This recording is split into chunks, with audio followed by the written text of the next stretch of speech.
Welcome to a very special holiday edition of Mecum, coming to you live from Kansas City. Great to have you with us. I'm Danielle Trotta. Around here, the only thing brighter than the Christmas lights are the chrome bumpers that are going to be crossing the block. And as you can see, we have so many great last-minute gift ideas. Chris Jacobs, who are you buying for this holiday season, and which ride would you choose? Well, Danielle, it's got to be my daughter Scarlett, and this car right here fits the bill for my 2M requirement, Mopar and manual. It's a 2017 Challenger SRT Hellcat, done beautifully in white knuckle. You see that custom pinstripe, and along the rocker here, that graphic that recalls back to the AAR CUDA. And inside, you see that 6-speed manual transmission. It's also a sunroof car, which is very cool and perfect for my daughter. Now listen, she doesn't turn 16 for another 12 years, but dear old dad will drive it until then. Rutledge Wood, who's on your Christmas list? Oh, Chris, I'm going to follow suit. I'm also shopping for my oldest daughter, Elsie, who just got into the University of Georgia, which is why she's hoping that Santa will bring her a new Toyota RAV4. But I think this 1985 Toyota pickup that is Marty McFly spec, that's right, a replica from the movie Back to the Future, would be the perfect gift, because not only do you get this amazing truck, which people would love, but take a look. When you open up the tailgate, it is Back to the Future party in here, complete with the Air Mags from Nike. You've got a Back to the Future hoverboard, the clothes. This thing is the perfect gift, Danielle, for anyone under the Christmas tree this year. You guys are both so giving. Can I not buy for myself? Well, if Santa could buy this 1994 Land Rover Defender for me, boy, I'd be a happy girl. It is so beautiful. A Chevy engine actually inside, so it's got a lot of power and a very spacious interior and a big old roof rack on top of her too. Perfect for packing all of those gifts for loved ones. Let's head to the booth. Scott Hoke, what ride would you buy, and who do you want Santa to buy for this Christmas? Well, at first glance, I thought about buying this for Chris Jacobs. Oh, yes, it's a 2014 Porsche 911 Turbo S, but it's been converted by the guys at Boost Logic in Austin, Texas, to a twin turbo with the kit 3.8-liter flat six that puts out 1,100 horsepower. But on second thought, I think I'm going to keep that car for myself. More on that a little bit later on as we get into the meat of our lineup today at Mecum, Kansas City on a sensational Saturday. Scott Hoke with Bill Stevens here in the booth. We have some fantastic cars coming up today, Bill, and I cannot wait to showcase all of them for you folks at home. Yeah, great looking docket today. And by the way, I just want to mention, we've mentioned this building many times. It's a quarter of a mile wide, okay? Now, it's very cold outside here in Kansas City this week. It's been sub-zero practically. But the great thing about this auction, all the consignments are indoors. People can come in, take a good look at them, and they're not fighting the weather. Absolutely. So hang on. It's going to be a fantastic 6 hours. Glad to have you with us here for Mecum Auctions, collector cars, and more on ESPN+. Now, we've all had a chance to share with you our wish list. What about you? Oh, wait until you see this. I'll probably wind up buying this and regifting it to me. A 2020 Ford Shelby GT 500 KR wide body in Kona blue. Let me explain. First of all, only 446 miles on the odometer. You're looking at the 900 horsepower Predator V8, a supercharged 5.2 with a Tremec 7-speed dual clutch automatic transmission. This is one of one Kona blue KRs with black wheels and a black supercharger. This also has the technology package, but you know what? The only technology I need is that 900 horsepower Predator. And we'll see this later on today. Oh, I might have known that you would pick something like that and gift it back to yourself. That is a lot of fun.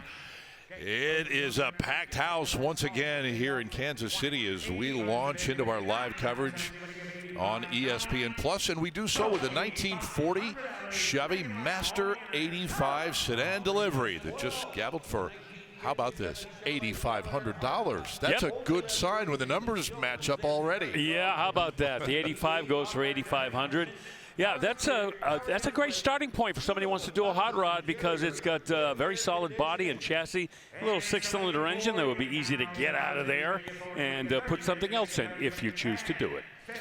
So let's move on. Bill, I'm looking at this car, and I'm thinking back to yesterday, the entire run of our program. I don't think we had one 57 Bel Air in the show yesterday. You know, we had a couple of other Tri-5s, but you're right, I think. Wow. This would be the first 5.7. Well, bring it on, man. Yeah, sweet car here. It's an older restoration, but it's got that 350 V8 in it that we see so often. Very easy to drop those in. 700 R4 automatic transmission. Power disc brakes have been added. Interior, a combination of original and custom. Even have ladder bars underneath. We can talk about that here in Kansas City. How we're seeing these traction bars added to some of these cars to help them hook up when you drop the throttle, and that's the case with this one. And we are going to be very close to getting that that reserve dropped. I think we're very close to the right money right now. Oh, well, that's too bad. If the bid goes on at 24, what's it going to take? That's my question, because you're right. It's right in the wheelhouse for something like this. Not a big budget build. It didn't take a lot of money to build that car. It's very nice. We'll see. It's close. Okay, so we'll let that pass. And this 2020 Camaro Super Sport will follow it up. Scott, we don't see these very often. I mean, well, we see 2020 Camaros, but this one is the 2SS trim. Interesting. The accent, not so much on performance, although it does have a 455 horsepower 6.2 in it with an automatic transmission. But this 2SS trim is more of a luxury option package. It's got things like the leather interior, has the performance exhaust, what's called the dual mode exhaust in it, and the interior has the RBG lighting, things like that. So yeah, it's a quick car, but that 2SS trim package makes it a little more plush. You like plush. I do. You like lots of horsepower and plush. I don't think the 900 horsepower Predator has a plush option, but I would take it if it did. Oh, you can hear that. Oh, big time. That's got a voice. And does it ever. 37, the reserve's off, so somebody new is going to enjoy that car very soon. All blacked out.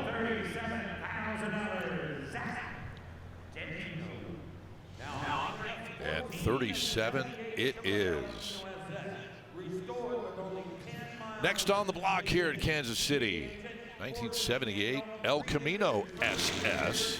Right.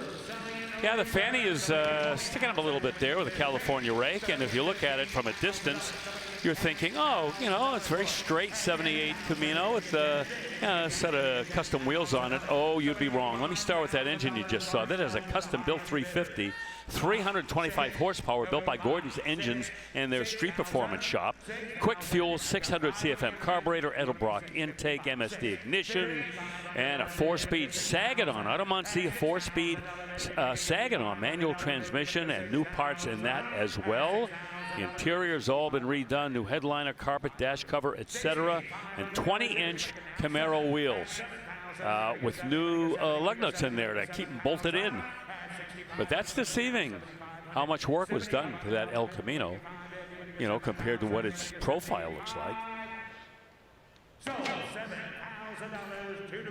Okay, not a lot of coin there. No reserve, $7,000 for that 78 El Camino. We're going to take our first break of the day. We are just getting started. It's going to be a lot of fun. Hope you're in for the long haul. Stay with us. Back in a moment.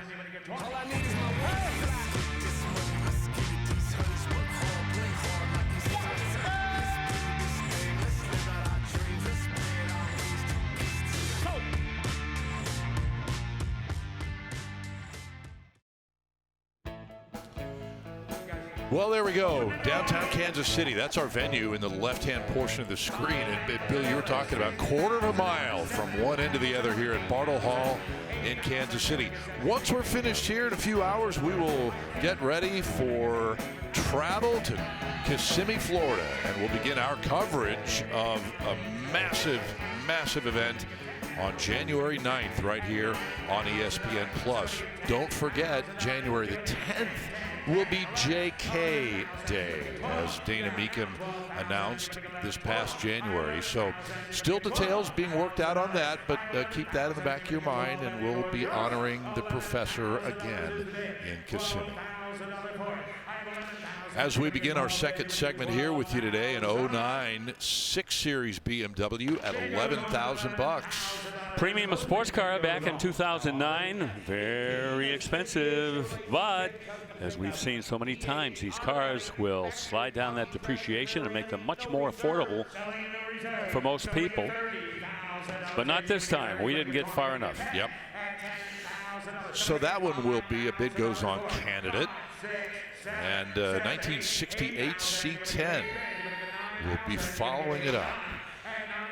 Yeah, you know, we haven't had as many pickups here in Kansas City as we're used to this trip, but the ones that we've gotten, they go the full range from total customs to totally original. This one pretty close to that. This has got the V8 in it that you just saw. They put a cam in that V8 too, which is kind of interesting. Either it needed it or they wanted to put a hotter cam in it, one or the other. Automatic transmission, puts some Monroe shocks underneath, and a factory positive traction rear end, and those weld-style drag racing inspired wheels, front and rear. It's a pretty solid setup there, bro. Yeah, again, you don't have to spend a lot of money to get a trick truck that's different from what the other guys have. 18 grand at no reserve, and that is the ticket on that little pickup truck. Looks gorgeous. Yeah. Right now, let's send it down the way to Chris Jacobs, hanging out as usual in that 303 staging lane for us. Yes, sir, Scott. Well, the famous Fox body platform actually was the basis for 15 different models in the Ford company, but the most famous, of course, was the Mustang. The Fox body platform ran from 1978 to 1993, so this is right smack dab in the middle. This is an 84 Ford Mustang. This one is sporting the 5.0 V8 and backed up by a manual 5-speed transmission. Interior looks very well preserved, and I'm getting a look at the odometer here. Yep, just a skosh under 37,000 miles, so super clean, very well preserved. And you know, when it goes to Fox bodies, man, these things just keep going up in value as the age of the consumer market continues towards that trend of what they loved while they were in high school. So this certainly fits the bill for that one. It's going to be rolling across the block in just a few lots, so looking forward to seeing what this one's going for, Scott. They are still popular, and we'll see what that one does, as you mentioned, Chris. Thank you. 1979 Continental Mark V before we get there. The benchmark of luxury from Lincoln back in 1979. Of course, they had the Town Car too, but these Lincoln Continental Mark Vs, yeah, maybe for the younger demographic, they were a little more popular. This one has an odometer that reads 27,700 miles, and it's offered on a Kansas title that actually authenticates that mileage. 179 horse out of the 400 cube V8. The 460 was also available, but you only got 208 horsepower out of that. So, you know what? The 400 probably gets you better mileage and not a whole lot less power. Original interior, it's got the Cartier clock as well. A couple of other options, the Quadrasonic, AM/FM cassette radio, and those really attractive turbine-style wheels. Rutledge, you're smiling. This car has so much style, even on the back where the Continental kit is hanging out there, right? It's kind of built into the trunk. Oh, yeah. It has vinyl. It says Continental, and it matches the vinyl on the roof. Yep. Yeah, it's almost as if they finished the car and they saw that faux spare tire and got to put something on there. Yeah, what do we something. got? Any ideas? They've got some spare vinyl in the interior shop. Oh, great idea. Let's just put the vinyl on there. 100%. Like, I've never noticed that before. What an interesting touch. Oh, yeah. It's kind of kooky. Yeah. Yeah, and again, you remember how styling that car was in that era? Like, oh, yeah. You were a big deal. You were. If you had a silver one, it was, yeah, I got a silver mark. Oh, really? Yep.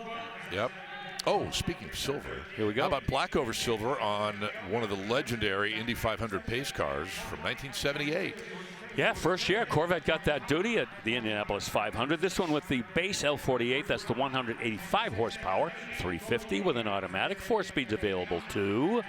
A lot of standard features in these cars, and you had 3 different flavors of Corvette back in '78. You had the regular standard Corvette, you had the pace car like this, and the silver anniversary, and we'll see one of those later.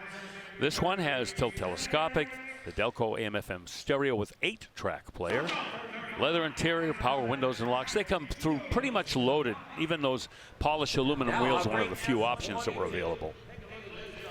All right, $35,000. That's pretty good money for that car, huh? And maybe it's because of the mileage, just over 6,000 on the odometer. I think so. Yeah, Indeed. that'll increase the value.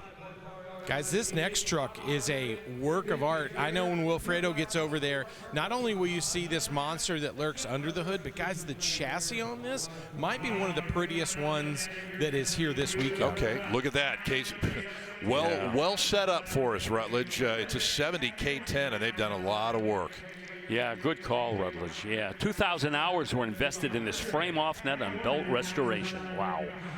A modern upgraded GM all-wheel drive chassis. The engine you just saw is a 6-liter LS with 425 horsepower with an aftermarket cam in there, deep sump oil pan. The engine block was painted to match the exterior. And the transmission's a 4L60E 4-speed automatic with overdrive. Bill, breaking news. We're at 6 figures on this truck. I knew when I saw how clean those frame rails, and there was always a crowd around this one.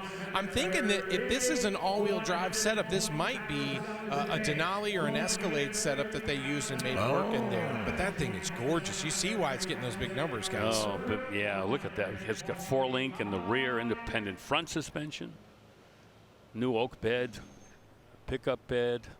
Those wheels, perfect. That red is called Pull Me Over red. That's a GM color. It is. It's an OEM color. Love that. All right. Back with more after a quick timeout as we continue our live coverage today on ESPN+.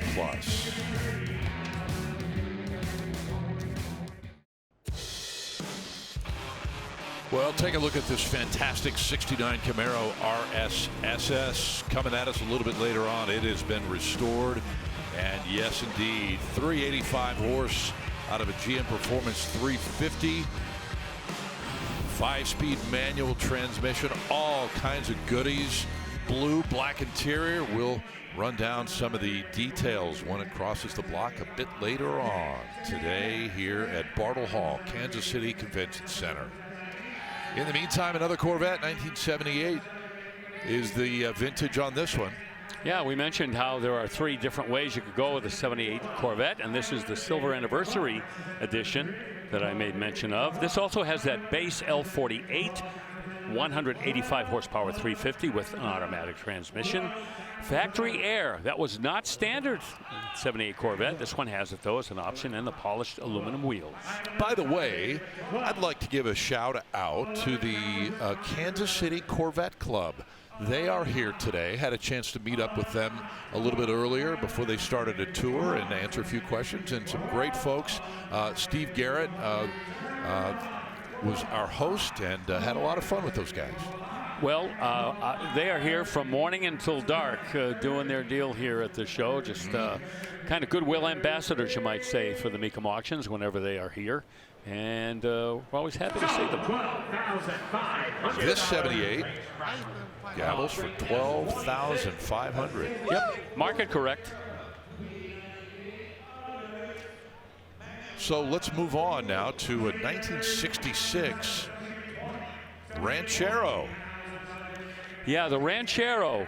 That came with 3 different platforms. It began with a full-size Fords, went to this particular platform, the Falcon in 1960. Then before the end of the line, it went to the Fairlane platform. But this one, yeah, based on the Falcon. It's a C-Code 289, 200 horsepower, automatic transmission.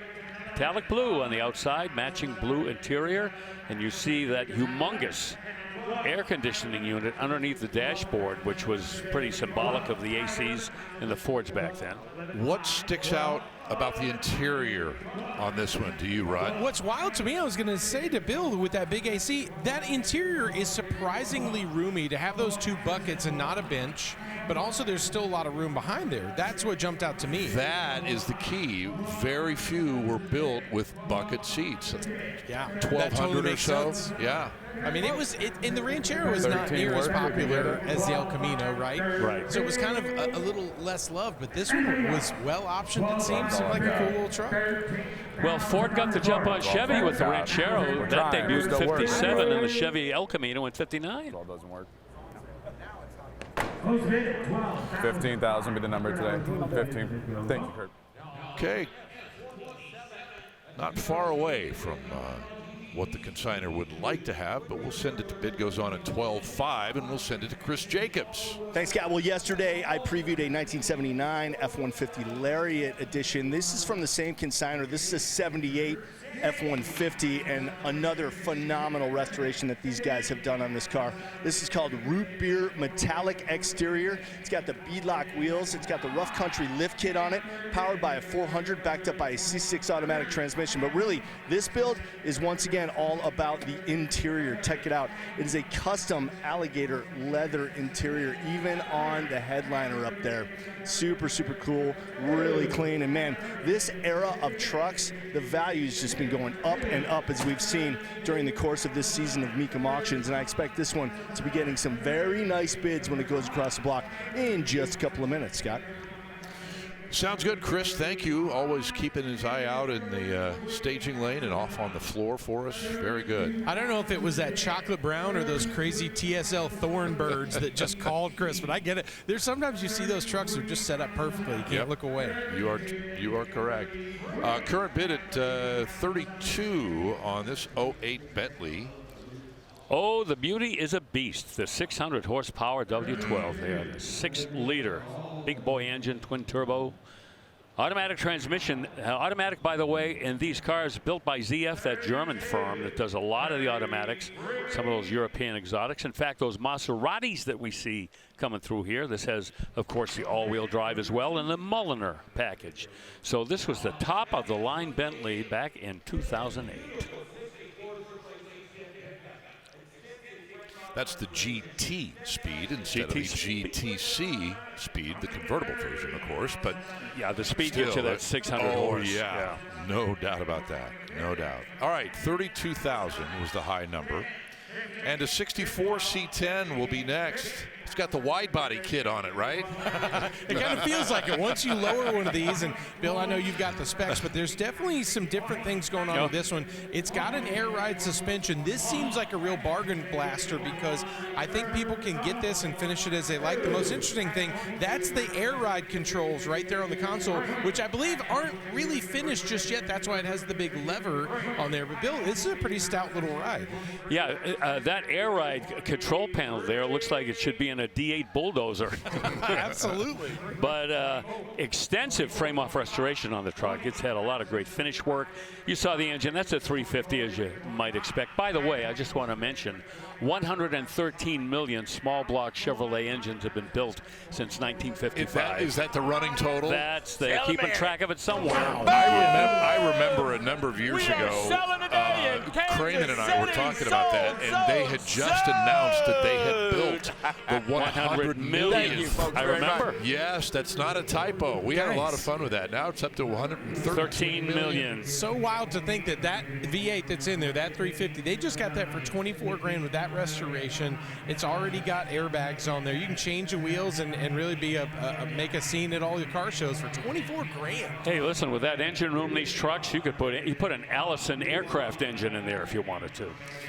Well, we move on now to nearly an identical paint color, not quite, but it's an 81 Corvette on the block. C3 generation winding down here, 1981. This is the last year that you get a 4-speed in the Corvette, and also this was the only engine available in 1981, the 190 horsepower 350. But this has the 4-speed, as I just mentioned. That was going the way of all flesh in the following year. Now, the paint color here is beige. That's the official color. But back in the 70s, they had a very similar color, you might remember, and we called it eggshell, but that was not the official name of it. And it was kind of a slight, actually. A lot of people didn't like that color. But this is frost cream beige, which gives it a little bit more of a lilt, you might say. Absolutely. Yeah, it's got, in the right light, you can't see quite as much unless you're in person. It's a little bit of a butter cream. I get why they were going for that. Right. Yep. 14.5 is the bid.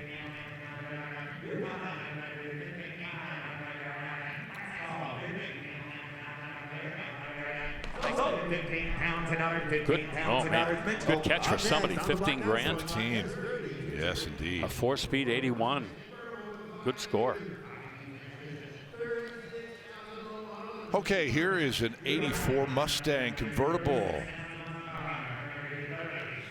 5-liter. Oh, the legendary 5-liter. Everybody knew what you were talking about when you said, I got a Mustang 5.0.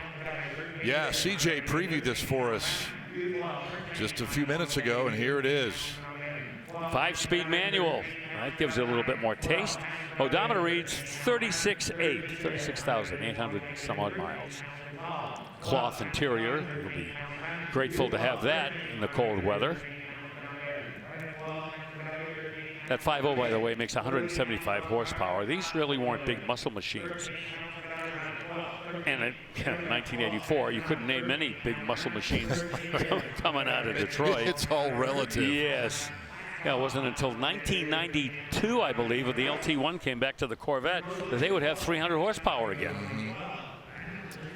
Well, it's still out there, still available for you. 12 grand is the current number. As that one will head to the bid goes on, and we head to a break. Back with more from KC in a moment.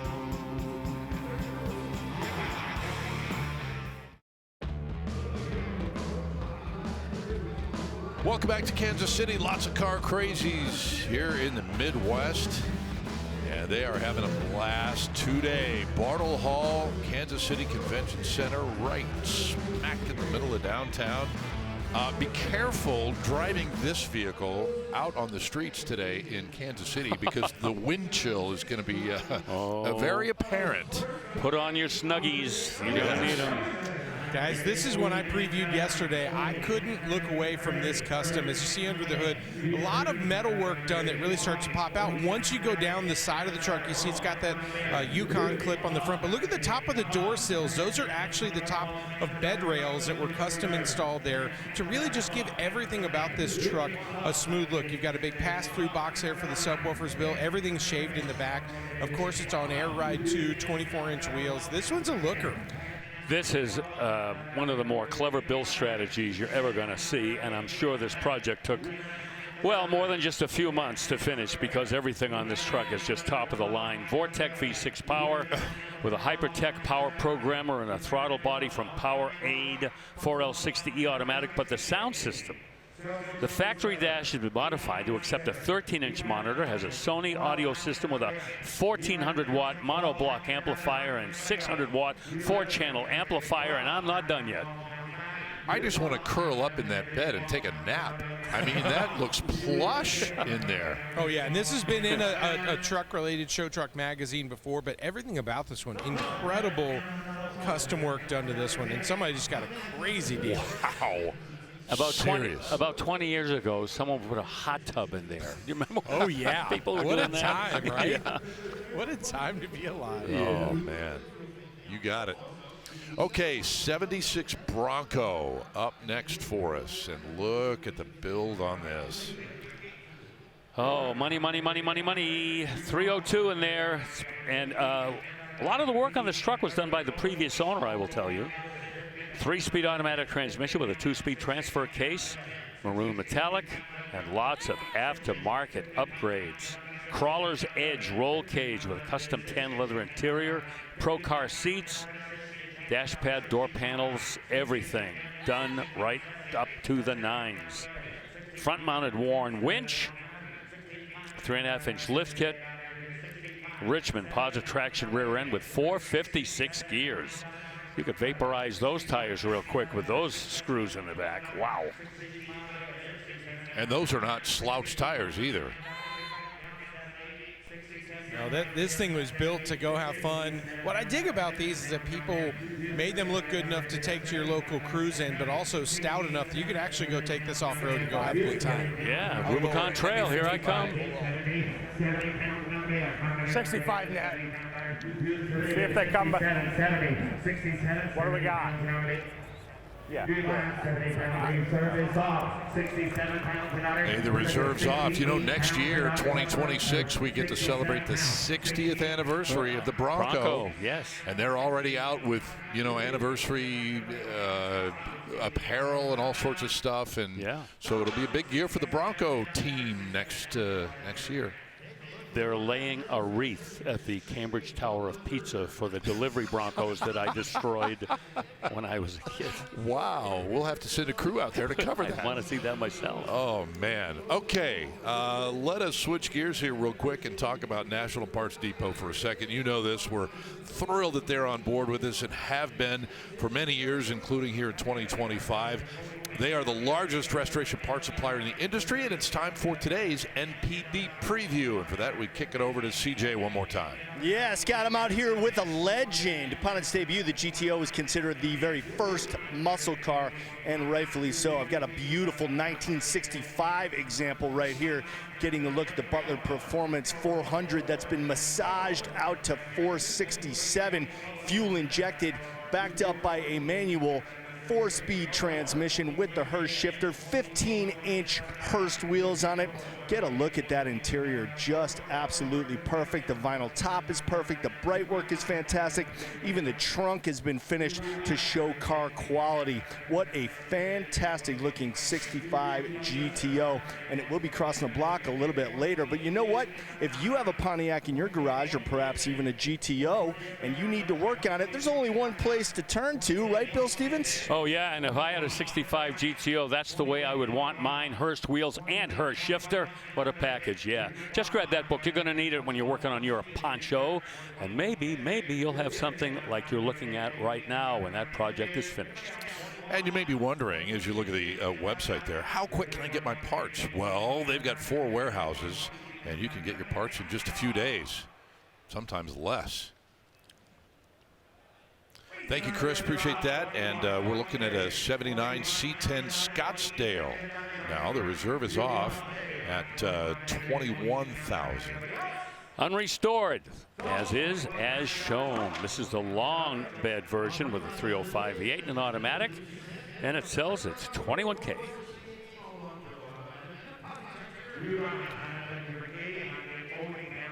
Another C10 next. This one from 1972. A little bit different strategy here, very different strategy. Yeah, wow, just diametrically opposite to the one we just saw. Frame-off restoration. 406 small block with aluminum trick flow cylinder heads and roller rocker arms. I'm guessing maybe 400 horsepower, give or take. Okay. Turbo 350 and a posi rear end, and that is just the most carefully applied orange paint on the outside. You can, oh wow, look at the panels on that truck. Laser straight, as they like to say. And boy, that truck couldn't look any better with those chrome wheels, low profile, high performance rubber. Sweet deal. Little cowl hood there. Yeah. Love it. Coming up short. A little bit. So from the C10 to an F-150, here's one from 1978. I believe this is the one that Chris Jacobs maybe gave us the once-over on just a short time ago. Yep, the 400 cubic inch V8 in there with a C6 automatic, the high performance automatic from Ford. Full restoration and brand new 6-inch rough country lift kit. Rough country does a lot of lift kits for just about any kind of truck you can think of. All high quality stuff. 35-inch TSL Super Swamper tires. See it right there? You'll hear that truck coming on the highway a half a mile away. With all that aggressive tire tread on there. Sure thing. Vintage air and the custom leather interior that we got a quick look at before as well. 38 pounds out of it, 38 pounds another night. F-150 pickup, the largest selling vehicle in the United States for so many years, year after year.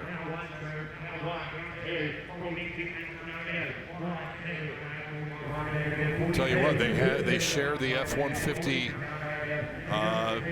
nomenclature, but the current generation looks nothing like these. Oh, yeah, the evolution has just been remarkable. Yeah, indeed. I mean, we're talking, they've got all electric F-150s Right. now. Of course, the performance version, the Raptors. And, yep. We got 2 guys online. Whole different landscape.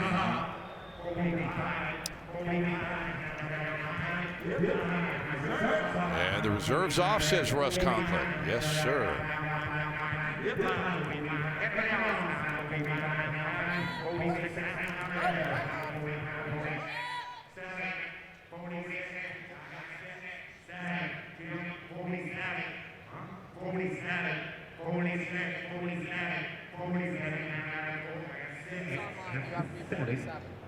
Just like checkers every other turn. Yeah, 47 pounds an hour, 46. Go, Downey. 48 pounds an hour, Danielle. 48 pounds an hour, 48 pounds an hour. 47 pounds, 48 pounds an hour, Danielle. 47 pounds, 48 pounds an hour, everybody else. So, 47 pounds an hour. My guys at the red. All right, there it is. And our buddy Jim Wicks just picked that one up. $47,000. You know what? You see him get excited about a truck, and you know it's a big deal. Yeah, didn't overpay for that truck.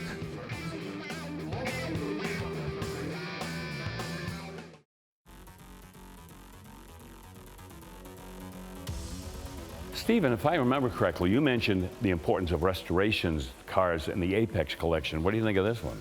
It is absolutely gorgeous, and again, it's the epitome of correct restoration, leaving things when you can leave it, restoring it when they need to be restored. I love this car. 1968 build, a very key year in the history of the Shelby Mustang. Ford changing the design to a degree. You're our expert. Educate me about the car. Yeah, in 1968, Ford really was building the Shelby Mustangs, like this 1968 GT500 KR, king of the road. And this is the convertible. This is the one that most collectors want to have. 428 Cobra Jet engine, that came along in the spring of '68. This one has the C6 automatic transmission, candy apple red, white top, black interior, 10-spoke wheels. Yeah, this one is a keeper. I love it. I love the convertible roof, but I'm going to guess it isn't just the convertible cars from that year that really caught the public's attention. Along with the convertible, they built the fixed roof GT500 KR. That one has the 4-speed in it, but both cars have those beautiful 10-spoke Shelby mag wheels, and the fixed roof car, the coupe, has raised white letters and the correct Goodyear polyglass tires as well. They are two of a kind, and yet some differences between them. And oh, by the way, there are some other Shelby Mustangs in the Apex collection that take us to the end of that generation of the Shelby Mustang that I think people are going to be really excited about seeing. Well, you know, dozens and dozens of cars in the Apex collection coming to Kissimmee, and each one just redefining the word perfection. We will see them in January down at Osceola Heritage Park. You know, we've seen cars from that Apex collection before, so note to viewers, whenever you see an Apex collection car, you know that it is solid. Not an overstatement. Don't forget how to watch our programming. You can do that a couple of different ways. Mecum TV on Roku. Mecum's YouTube channel has all kinds of features and video on demand as well. Make sure you check that out. Well, we are going to get into a segment here, Bill, called the Stampede Collection. And as you might expect, by virtue of the first car that we're seeing in the collection, 18 Mustangs and Shelbys, otherwise known as the Stampede Collection. Or Mustang the Clock. Oh, sorry. I feel like that place kicker on the Giants that stubbed his toe. Right, it's okay. It's all good. Yeah. No, these are some really cool cars that we want to dive into. This 07 GTR just galloped for $8,000. Yeah, watch the prices on these very quickly. Let me give you an overview. A lot of these cars are from the same generation of the Mustang, first of all. Just about all of them with a 4.6-liter V8, about 300 horsepower. Some of them automatic, some of them manuals. The big changes and differences between these cars might be the paint job, might be the wheel treatment. But, and by the way, there'll be some that have some horsepower upgrades as well. But overall, all of these cars in excellent condition, and you'll watch how the bidding on these cars will see them sell for really affordable prices. This is a 2007. This is the Regency GTR, the GT Premium trim with a Regency two-tone candy orange and gloss black. And this is a car. You're looking at me funny. That's the one we just sold, the one on the block. Oh, I was talking about that one. So right. Now I got to slide forward. This is the 06 GT. The 06 GT. Okay, and once again, you know what? Other than the color and maybe some of the features in these cars, you're going to find that there's a lot of similarity between them. This one, the 5-speed manual, about $12,000 in upgrades in this one. Cold air induction system, got the 3.0 style satin black graphics package, and the Hurst short throw shifter. All right, here's the next one. As I mentioned, 18 of these in a row from 2000. They're all no reserve, by the way, right, from the year 2000. Yeah, this is a 2000 3.8 liter V6 in this one, but it is supercharged. There she is, hiding down there, Bill. Yes, sir. Yep, we've got 5-speed manual in this. That's the Pro Charger, of course, a very popular go-to add-on for some of these late model muscle cars. Some chrome under the hood, Kenny Brown performance exhaust system, and Steeda Street Performance suspension as well. So yeah, this has been played with a little bit, but again, folks, no reserve, and we're at 11.5. You know, the V6 Mustang used to be kind of the laughing stock of the Mustangs until they continued to add more and more power, and then people realized, oh, the V6 Mustang, for a lot of them, had more power than the old V8 GTs did. So no fooling. I mean, when the V6 went to 300 horsepower, what is that? You're right. Well, let's go to an 08 Mustang Bullet, and that should remind all of us of one of our all-time Mecum moments with the real Bullet a few years ago. And this one right here has been unmodified. This is bone stock, 4.6 with a 5-speed manual. Island green, we know that color. It's got a Shaker 500 audio package in it, good for blasting out your tunes. And those exclusive Bullet 18-inch wheels. Steve McQueen would approve. And this one, to Mustang lovers, it really did hold a very special place in their heart, of course, for those connections to it. But even when you see it now, you see why that color combo of the wheels and the paint, it just works so well together. Yep, and that, once again, is a car that always is going to take people back to the movie Bullet. And that movie's probably, I would say it's probably been seen more than any other car movie. Would that be fair, or close to it? Oh, so many times. It's tricky. Been on cable and, you know, the DVD market and all that. Why, what are you thinking? I think you're right that it's got huge numbers, but I wonder if technology in a movie like The Fast and the Furious may have changed that, but who knows? Well, that was a series, and even if you pick one, right, you think of the worldwide distribution would have been different. Bullet, I think, he's probably about to stand right there. Fast and Furious, but then you wonder, what about Gone in 60 Seconds? I don't know. Yeah. Once we got more theaters and more ability to watch, he's getting weak. digitally, He's starting to take his time. 22 will get it done. Appreciate it. Well, $21,000, and for the record, I'm going to agree with you, Bill. Thank you, sir. Yeah, I think that's. So we'll have to do a poll or figure out the exact. Got to be a numbers way on to something find like out. that. Right now, let's while we're investigating that further, let's send it over to Danielle Trotta in the 303 staging lane right now. Oh, Scott Hoke, I'm on the case. It is the Stampede Collection, full of great Mustangs here in staging as far as the eye can see. Bill, I wanted to know, in your opinion, if this 2008 Ford Shelby GT stands out perhaps from the group. One of only 195 produced in this gorgeous Vista blue color. You see the iconic Shelby striping there on the hood. You are getting the Ford Racing Level 1 and 2 packages here. I also, as Aaron shows us the interior, love the roll bar that you can see there. Also great. The highly original, unmodified condition, I think, also will really speak to some bidders. 4.6 liter V8 automatic, original 18-inch Shelby GT wheels, and the odometer only 35,000 miles. Bill, what do you think? Yeah, I've always liked these cars. These basically started life as a Mustang GT, and the boys out in Las Vegas at Shelby Automobiles did all of the upgrades and modifications, and you could pretty much have them done the way you wanted them, which was always something that Shelby was open to whenever he had one of his cars built back in the early days.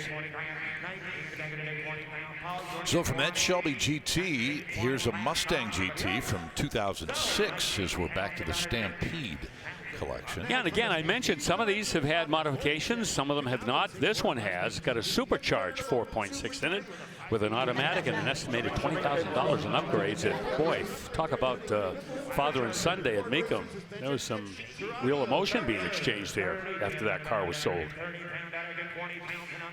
Well, here's another one, a convertible version, very similar to what we just saw. Same year, GT trim, supercharged again, yeah. Odometer reads 28.5, estimated $25,000 invested in Ford Racing upgrades. Whipple supercharger, Ford Racing air induction package,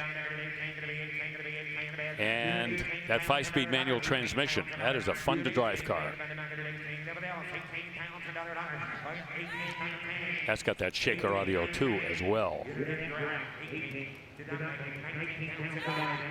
By the way, they call that a style bar behind the driver. That is not a certified, government-approved roll bar. That isn't the kind of thing that's going to help you out if you get it upside down. It's like a roll bar adjacent visual cue, right? A roll bar wannabe. Yes, it's like a roll bar in that it is above the back seat. And it's a bar. Right. It's many components of what would make up a roll bar, just without the part where they're like, this will protect you. Yeah. But they always look cool. It's the safety delete roll bar. How about that?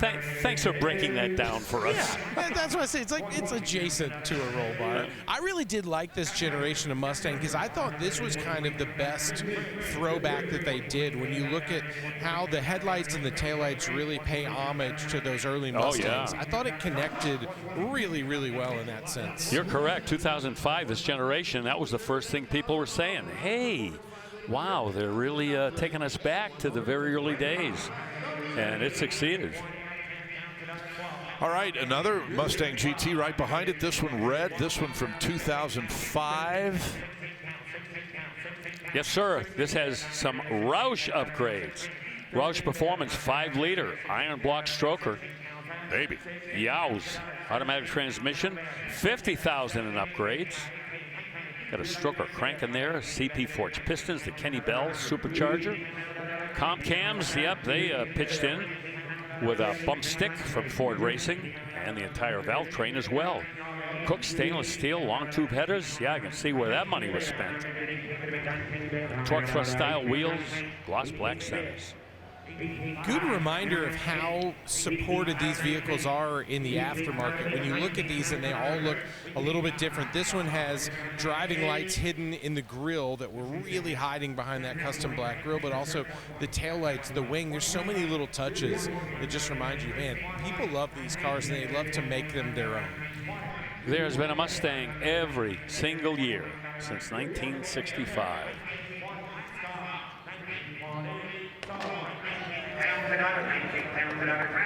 And that's one of the things, as you see this one sell for 19 grand, that makes them so endearing to the Mustang camp.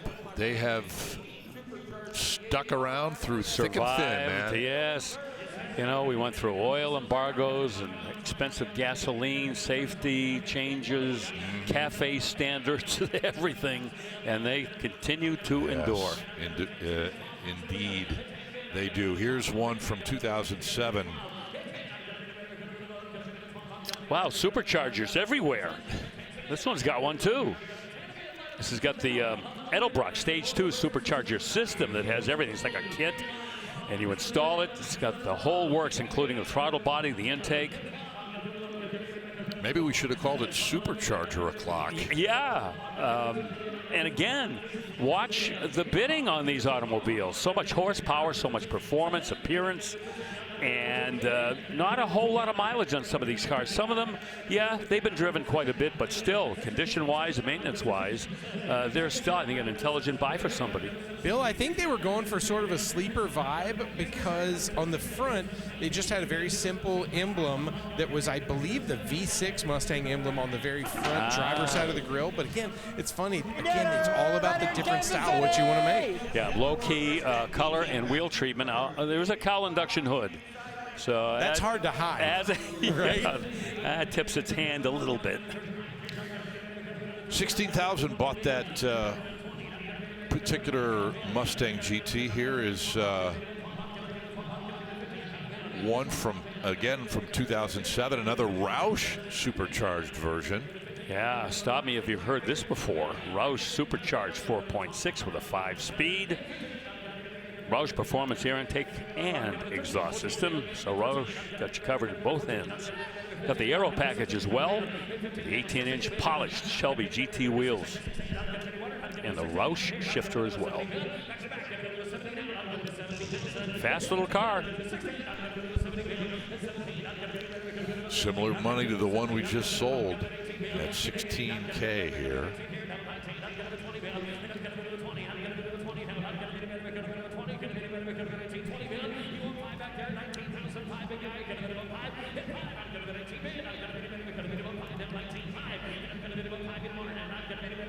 Seriously, I love that these cars are all different.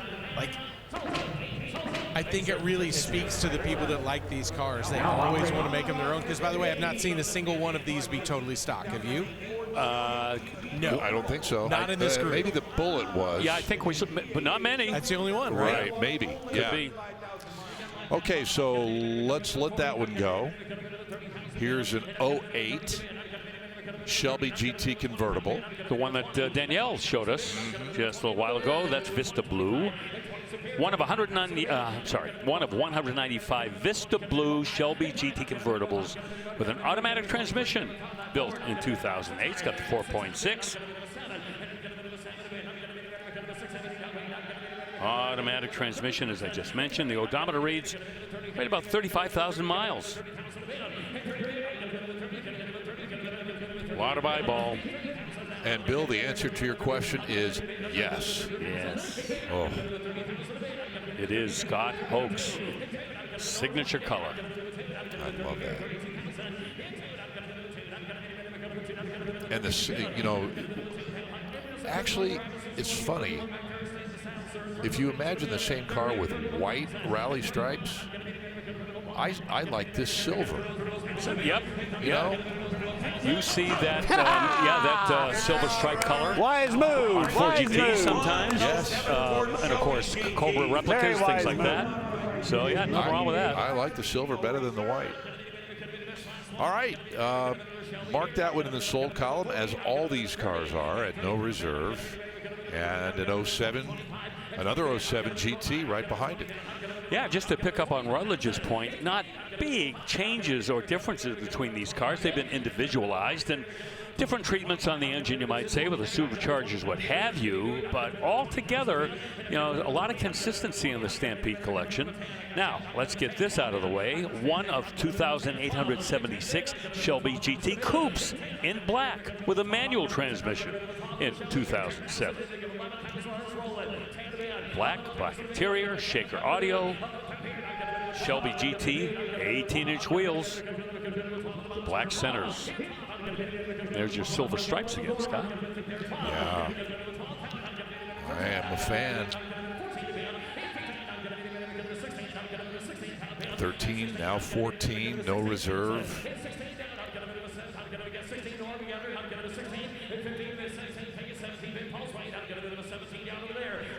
How are those wheels for you? That's your black wheel recipe, right? Black wheels are fine as long as you give me something on that rim, polishing or whatever. Yeah, I think that adds a lot of character to that wheel. You know, and it's funny because that I can't believe that really complements that silver rocker stripe. Yeah, they talk to each other and talk nicely. Yep, it's kind of like Lamar, please. Without the silver around the wheels and the silver rocker stripe, that stripe might get lost because your eyes are kind of drawn to those wheels. Right. Good point. Okay, $16,500. Just bought another Shelby GT. I think we've only had one or two cars over $20,000 so far. I think so. Yeah. Don't know the entire totals, but I think you're right. Yeah. Here's a 2010 Mustang GT this time. And this is built as a Roush replica. Interesting. Okay. Yep, it's got the blown 4.6, 5-speed manual, and grabber blue. We know that color, having seen that so many times on those classic Mustang, the boss cars, what have you. Roush TVS supercharger system, high flow air induction intake, Flowmaster exhaust. Good stuff. 373 gears in the back. And a good premium tire, too, the Pirelli P-Zeros. Coney shocks and struts. That goes back to the original Mustang GT 350s back in the day. Shelby was putting those Coneys in those cars. And interesting, spent so much time and money there making it sort of that Roush replica, but again, making it their own. I thought the subtle blue touches in the interior was really nice, changing the shift knob over, even the shift boot. Lots of little touches. Oh, congratulations, guys. Nice job. Hey, nice how about job. that? Congratulations indeed. 22,000 buys that 2010 Mustang GT. It's been fun. We'll try to cover some more of these if we have an opportunity. We'll do that when we come back. But as we go to break, one more look at the sale of a 2006 Mustang. Very, very happy father and son team, it appears. All in the family.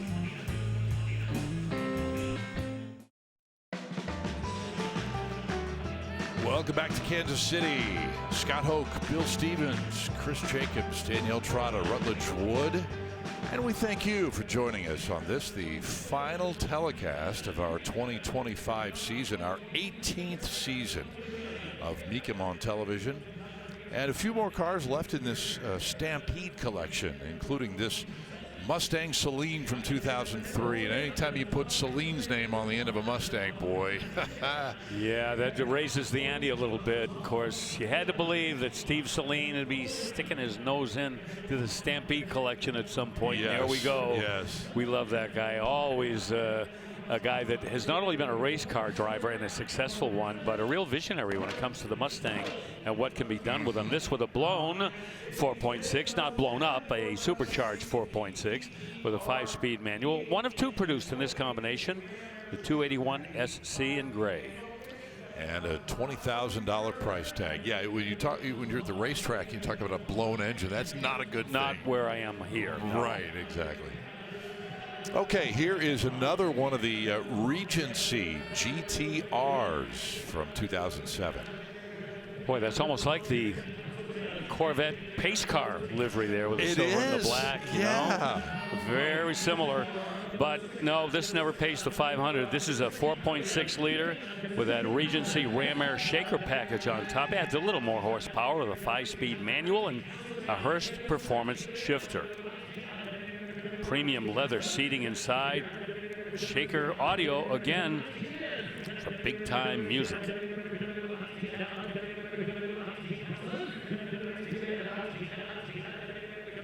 And this one could sell for sub $20,000. We'll watch. 57,000 miles on the odometer. And I'm liking those 5-spoke chrome wheels.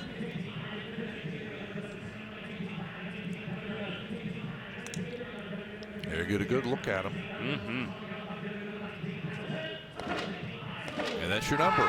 18,000. See, it's all worth it, isn't it? Good move, good move. Thank you. Are you part of this group? Well, lucky you. Oh, how about that? Another group effort. Leaving the building with a Mustang. It's the team competition today. Yes, it is. Oh. We got to work on that show idea, huh? Hey, you know what? Never say never. Yeah, we'll talk. 2015 Roush RS Mustang as we wind down the Stampede Collection. $15,000 to open this one up. Yeah, and not the 4.6 V8, the 3.7 V6 in this one. It's the rare Roush RS package. 6-speed manual. It's got the aero package on the outside from Roush. Performance exhaust from Roush and a Roush shifter. Shaker audio. A few other extras, cruise control, rear view camera. The multifunction steering wheel controls, which pretty much has become par for the course for any new car these days. So many of the controls right there on your steering wheel. This has AC as well. 16-5. 16-5. Here she goes. 16-5. 16. I'm going to be the winner. Going to be the 5. 16 pound 5. Going to be the winner. Going to be the 5. And I have 16 pounds. Small gap. All right, so that one gavels for $16,000. And we will send it over to Chris Jacobs at this point. Yes, Scott. Well, what word gets a Mopar guy's attention more than any other? Hemi, of course, and there it is right there. The elephant. 426 CI. 1966 was the first year of the street Hemi, and this is what year this Dodge Hemi Coronet 440 hardtop is. Quick check of the VIN. Fifth character is an H, so this did leave the factory with the 426. No word on the consignment sheet whether or not that is the matching number, but you know what? It's under there now. Bench seat, 4-speed, that's a great combination. Good color combo too, red over black, red line tires, Magnum 500 wheels, and the best part about this, and what's really gonna get this car some interest on the block, it's selling at no reserve. So this Hemi will be going home with a new owner a little bit later today, Scott. Well, I'm so glad you pointed out this car, Chris Jacobs. On this day, back in 1963, the Chrysler Corporation completed testing of the 426 Hemi. Really? And a couple of months later, the Hemi finished 1, 2, and 3 at the Daytona 500. Wow. Everybody else knew they were in for some trouble. Yes. Hello. Yep. Very good research there, Brother Bill. And as Chris mentioned, we'll see that car a little bit later in the day today. You might have noticed that the Aston Martin Vantage just sold for, I think, $19,000. Oh, that can't be right. That was 19,000. I think it was. Oh yeah, my. 19 was the number. Oh, that is scandalous. That was the final car, by the way, in the Stampede Collection. Not a Mustang, of course. And now we move on to the next block of cars with a 2006 Corvette convertible. Second year for the C6 LS2, 400 horse. This one with an automatic transmission and the top trim package, the 3LT. Even optioned out without the power top. Huh? That's kind of a turnaround. It's got heated seats and nav, all the creature stuff people love in their modern day Corvettes. And this one selling at no reserve. And wow, if you thought 19 for the Aston Martin was stunning, watch what happens with this one. No doubt.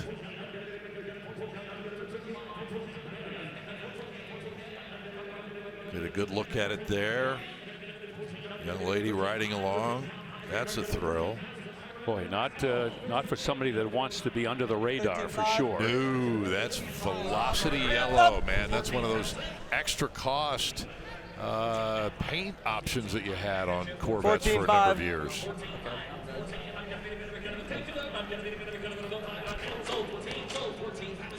How about 14,000 for it, Bill? Oh, God love that person, boy. They are long going to remember this day.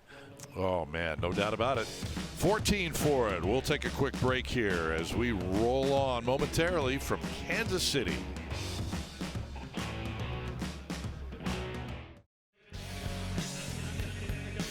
Well, there you get a good look at the nearly packed house here. Bill and I were just remarking during the break that this is as full as we've seen it here at Mecum, Kansas City. Fantastic group of folks here watching some amazing vehicles.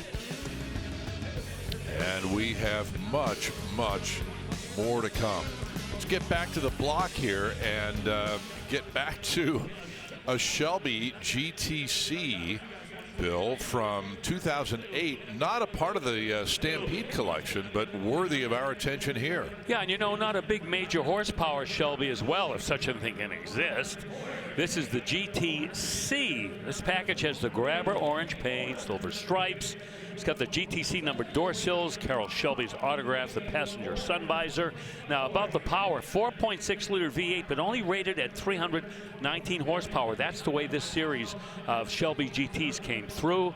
This one with a Hirsch short throw shifter and kind of a complimentary orange Shelby shift knob to go with the exterior paint. It's got a handling package in it. It's been lowered a little bit. Exhaust has been upgraded, yeah. Lowered, yes, but that stance is really nice. Yeah, with a car that looks like that, I would love to see it with a little bit more power. Agreed. Thanks, dude.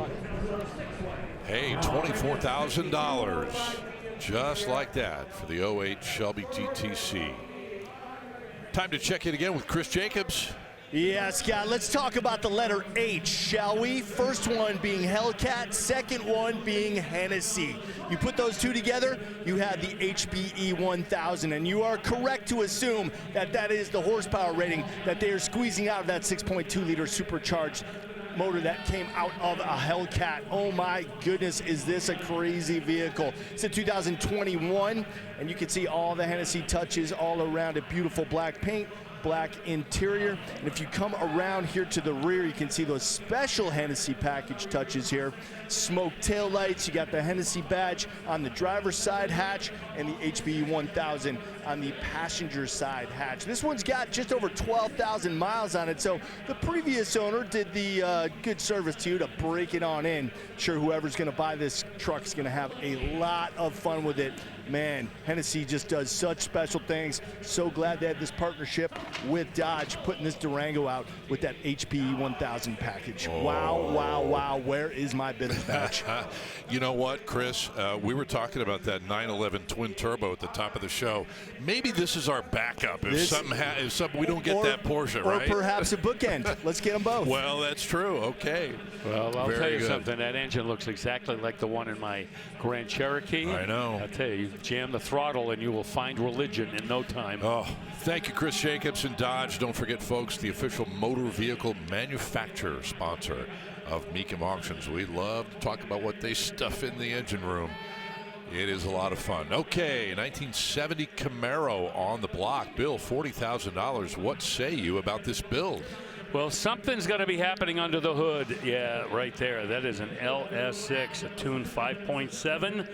Probably close to 500 horse. Got a cam in it from Texas Speed, the custom intake, and a 4L80E automatic transmission. And went to Ford for the rear end, that 9-inch, that unbreakable Ford 9-inch rear end with strange engineering gears, 3:23 ratio with positive traction. I told you the story about strange engineering, right? The guy that owns it is Ken Stang. And he wanted to call his company, you know, Stang Engineering. And everybody looked at his name and thought it was strange. So he said, okay, whatever. Really? We'll call it strange. Okay. Ain't that a while? Talk about going with the flow. Yeah, he did. Wow, good him. I don't think you've shared that with us before. Oh, I thought I did, but yeah, that's how it happened. At least not on the air. No. Guys, I feel like we need a Bill Stevens Christmas shirt that just says, jam the throttle and you'll find religion. I think that is brilliant. It would sell like hotcakes. Making T-shirts on the fly. Absolutely. I love it. I'd wear that. Oh, boy. Well, here's one that's going to make Bill happy in a big way, I think. A 1994 Corvette ZR1. Man, ever since I've known you, you have sung the virtues of these 1990 ZR1s. Scott, you're right, and you know, people are probably tired of hearing me talk about these cars, but I remember when Chevrolet announced it was coming, the King of the Hill, it was going to change everything we ever thought about the Corvette. In 1990, it arrived with 375 horsepower. By now, it's got 405. They switched in 1993. These were world-class sports cars right out of the box. And for the money, you could have a car that could perform or outperform with just about anything coming from any other country on the face of the planet. 6-speed manual transmission. They all had those. This says the short throw shifter as well. And all of those great options like the electronic selective ride control. The brake system on these cars, it will absolutely stop on a dime. And they only built 448 ZR1s in 1994, so they have a built-in exclusivity. This one, not a lot of miles, just over 13,000.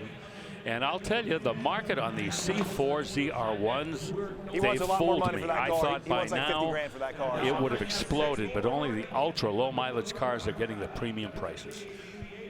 Probably have to get into the 30s here on this car to be, you know, serious Start the about conversation anyway. Yeah. Exactly. So we'll leave it at 28.5. And now to the 1970 Roadrunner. And we talked about this car yesterday, I think, Chris, right? I did a preview of this car yesterday, and I mentioned I was really looking forward to getting it up here on the block under these lights because the consignment sheet says green. I'm still going with gunmetal on this car. It does Okay. have a little hint of green in there, but man, a beautiful paint job nonetheless. N code 383, although once again the consignment sheet does not indicate that it is a matching numbers 383, but it is in there. Pistol grip 4-speed, bench seat. So you're checking a lot of boxes for me, Bill. You, sir, are being vindicated by the summary of this car that I have that lists the color as gray. Oh, does it say gray? Yes. So somehow. Maybe I need my specs. It definitely picks up a hint of green, though. You're not wrong. When the light hits does it's have like a little gray greenish. green. You're not wrong. Yeah, the reserve's off here, $62,000. He's checking the description on the windshield. And It says gray. oh, no. Hey, I was born in 1970, so I get mail from AARP, so I'm Oh, the dreaded AARP envelope. the eyes go quickly. Yeah. We're not done yet. At 67 is bid. Yeah, strong money, and certainly worthy of that. Yeah, just a gorgeous resto on this car. As I said yesterday, the stance is pretty perfect. Those Krager SSs look good on any muscle car, and they're fitting the bill on this one. Wow. And the AA33 4-speed doesn't hurt either. Everybody applauding that one. Yes, indeed. $71,000. That makes it our #1 seller to this point. And nicely chosen, Mr. Jacobs. Well done. Thank you. Can I have it now? Go talk to that guy that Probably just not. bought it. All right. We're going to follow that up with 2003 Mercedes-Benz SL 500 convertible. And they are working on getting this one in motion. Yeah. Well, before it gets here, I can tell you, nothing unexpected here. Pretty much all original. Has the power retractable hardtop and the 302 horsepower 5-liter that is kind of the go-to engine for so many different Mercedes series, with the automatic, of course, nav, leather, and heated seats. Dual zone climate, 18-inch AMG alloy wheels. Here it comes. Here it comes. By the way, the guys who just jump boxed it are not included in the winning bid. Just FYI. Oh, You have to do that okay. yourself in case the battery Thanks dies. for pointing that out, Chris. No. $7,000. Yeah, we may already have all the money there is close to it. Just over 60,000 on the odometer. What's wild is what a great weekend warrior you get for something like this with that small of money. I mean, this will carve a lot of great roads across A country. 500 for under 10 grand. I mean, come on, this is bargain city right Yeah. here. Any Saturday morning, any country club in America, there'll be 30 of these in the parking lot. Chris, we couldn't help but notice, it seemed like you were bidding on a lot of those Mustangs. Did you find one that you decided to take home? If I had to take home one of those Mustangs, it probably would have been that Bullet Edition. I really like those. We can Those are tell. I very saw cool. you eyeballing a lot of them. Yep, good choice there. I can't complain with that. And you're correct. Sub 10 grand for that SL 500. $9,000 hammer. Bargain of the day. God bless America, man. Wow. 2005 Corvette. Corvette will follow that up. Yep, first year for the C6, and it has the LS2. That's the 400 horsepower V8 in it with an automatic transmission. Let's run the numbers here. 2,718 coupes finished in this extra cost Le Mans blue paint. 2005. Target top with it as well. Lots of comfort and convenience here. Dual zone climate, leather seats that are heated, head-up display, power telescopic steering column, and the polished aluminum wheels.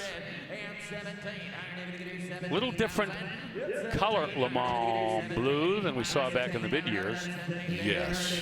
This one definitely much darker than what we're seeing. They got it right by 2005 in my book. And we talked about the extra cost paint options. This is one of them, but it was $300 compared to like $750 for the others, like Velocity Yellow or whatever. Yeah. I would have paid $750 for this. Yeah. Back in 05, man, it's that good. Probably more than that. Do you remember the first extra cost paint for Corvette? Oh man.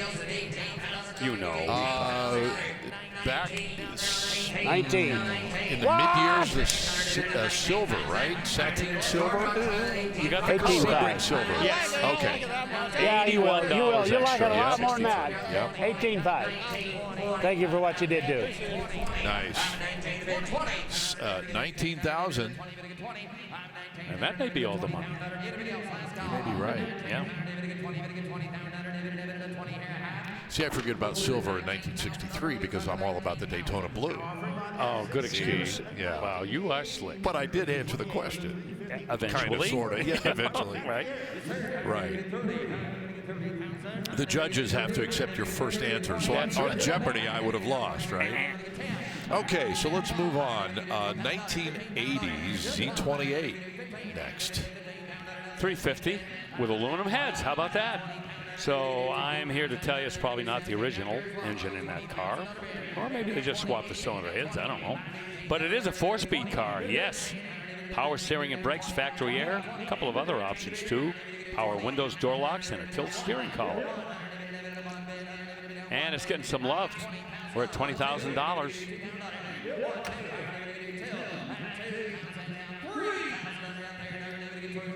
Air induction hood, that is a functional air induction hood. These cars flirting around 200 horsepower.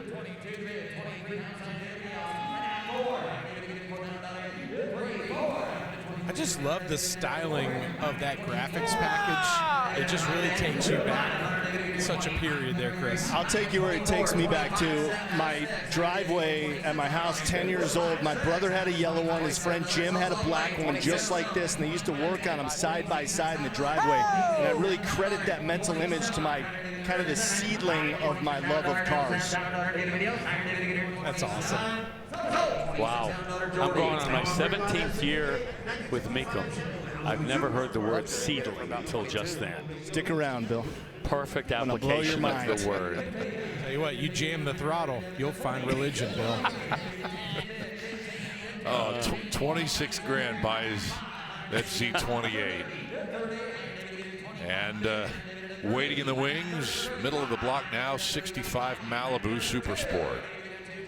With a small block, the little 283 and the Malibu, as this was the very early beginnings of the Chevy Chevelle. This is a car that has gained so much love over the years. This one has a power glide in it, power steering, AM only radio, and staggered 17 and 18-inch wheels. This is a Canadian car built up in Canada, has the documentation to prove it. Willow green. Bill, this one to me, it has the perfect color, the perfect stance. The wheels are the right offset. That one's well done. Yep. Hey, well done to the tune of $43,000. Congratulations. Yeah, remember back in 1965, Chevy was working up that Z16. Good job. Oh, yeah. 396. Oh, that was a world beater. Uh-huh. And some youngsters up in the grandstand thrilled with that buy. That is good to see. Back in a moment.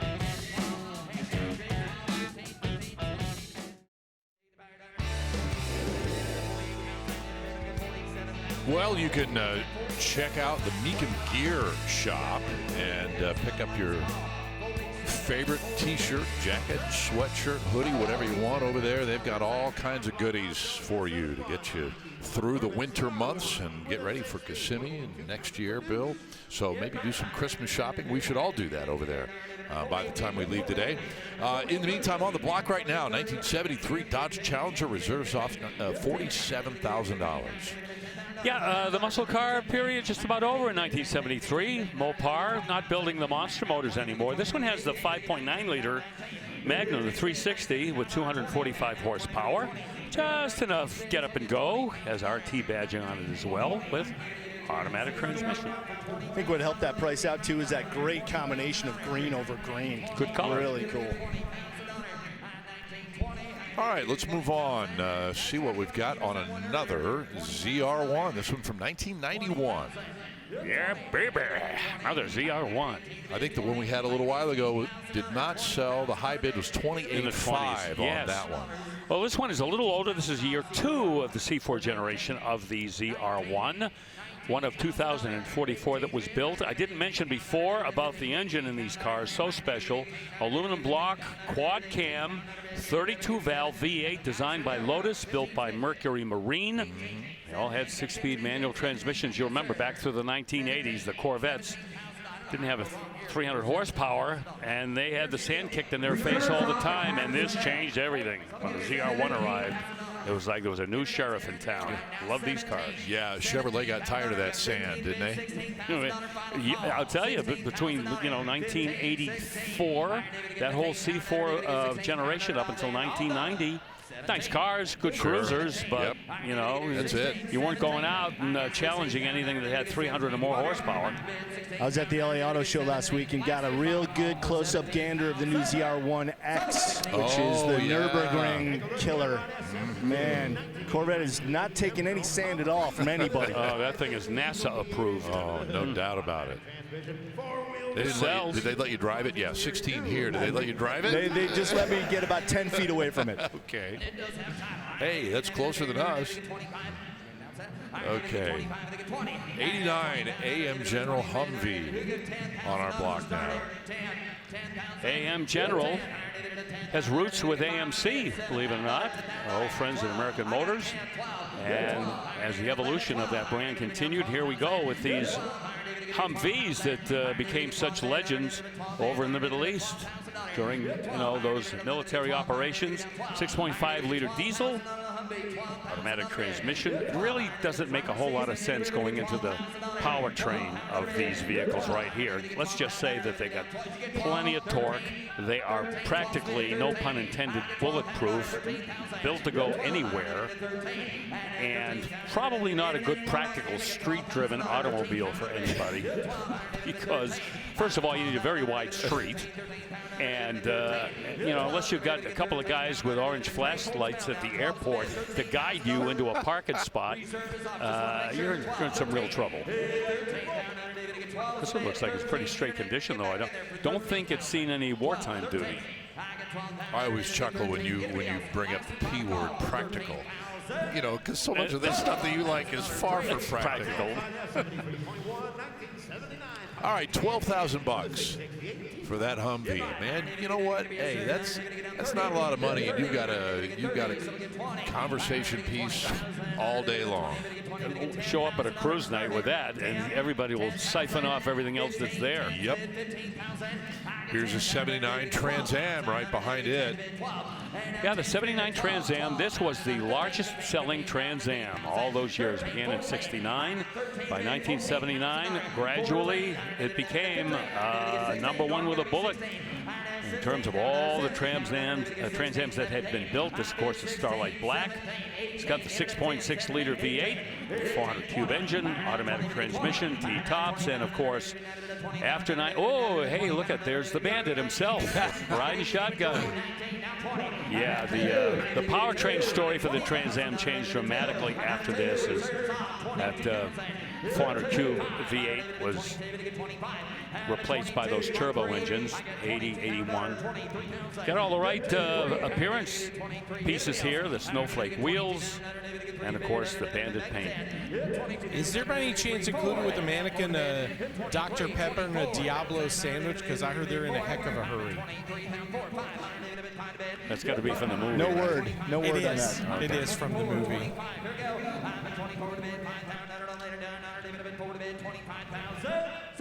Hey, would that be in the running for the most popular car movie? It's up there. I don't want to tell you what the internet said because it's going to sound like I'm bragging. So I'm not. I just want I'm not going to do that. And yesterday I was wrong on a couple things that the internet helped me out with, but it is definitely amongst the top 10. As is Bullet. Would have to be. Herbie. We forgot. I got to throw Vanishing Point in there. Yeah, Vanishing Point was popular. Yep. There's some good ones on the list. Yep. Two-lane blacktop. How about Cars? For crying out loud. It was also on the top 10 list. Okay. Of the car movies. 77 C10 while we're trying to fill in the blanks of the rest of that top 10, and we're going to open in excess of 30,000. You know what? I saw this car, this truck the other day, and as the professor used to say, it stopped me in my tracks. This is just so, the first word that came to mind is nasty. This black and blue, the black and blue, and the blue wheels. Oh my goodness, Bill. Sinister. Oh, yes. I love this truck. I would say malevolent as well. Wow, huh? 355 horsepower crate motor.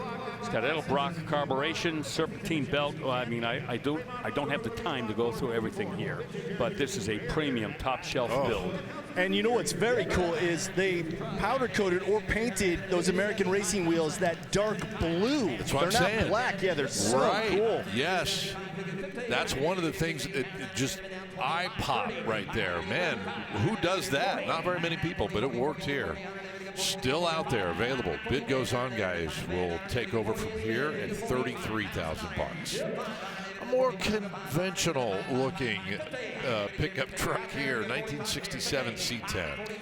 The way a lot of them are done, but I will say that it's not a 350, but it's a 454 powering this 67 C10 with an automatic and a posi rear end.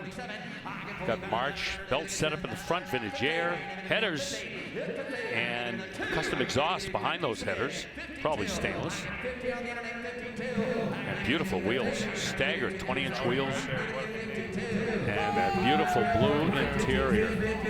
Well presented. Well, this one had a nice chop as it was approaching the block, and sometimes I like to listen and then try to guess what's under the hood. I did not guess that it was a 454. It had a nice LS kind of a chop to it, but this is a stout ride right here, a great sound to it. And getting some bidding as the reserve comes off at 52. That's back-to-back stances for the win between these past two pickup trucks. Right. Just fantastic. 52 buys it. 52 for that truck. 2003 Silverado on the middle of the block now, getting all of our attention. Yep, as delivered, stock all the way, the sidestep model. One owner truck with 32,000 plus miles on the odometer. 5.3 power, automatic transmission with four-wheel drive, and clean as a whistle.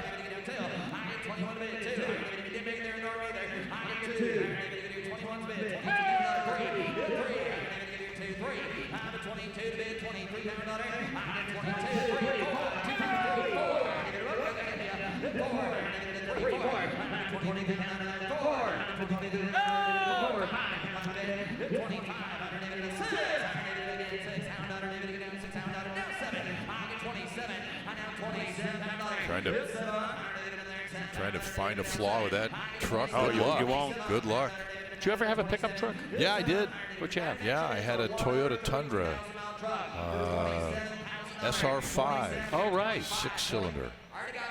After I sold it, the guy that bought it after me sent me a photo. It was crushed by a falling tree. Oh, no. Really? Yes. Oh, my. I had a lot of fun with that truck. Man. It was cool. Guess what color it was? Grabber blue? No. It was Scott Hoke blue. Scott Hoke blue? Yeah. Reserve is off on this one. Yep. What were you going to say? I'm sorry. I'll tell you my boat story sometime. It's similar to your story. Oh, dear. Not a happy ending. Well, thanks, guys. Appreciate you. I sold my 36-foot Sea Ray to somebody that I had for 3 years. Fabulous boat, terrific boat. Nice people bought it. Right. First time they took it out, propeller shaft broke. $26,000 to fix it. I shouldn't laugh. Ouch. It's a good story, though. Yeah.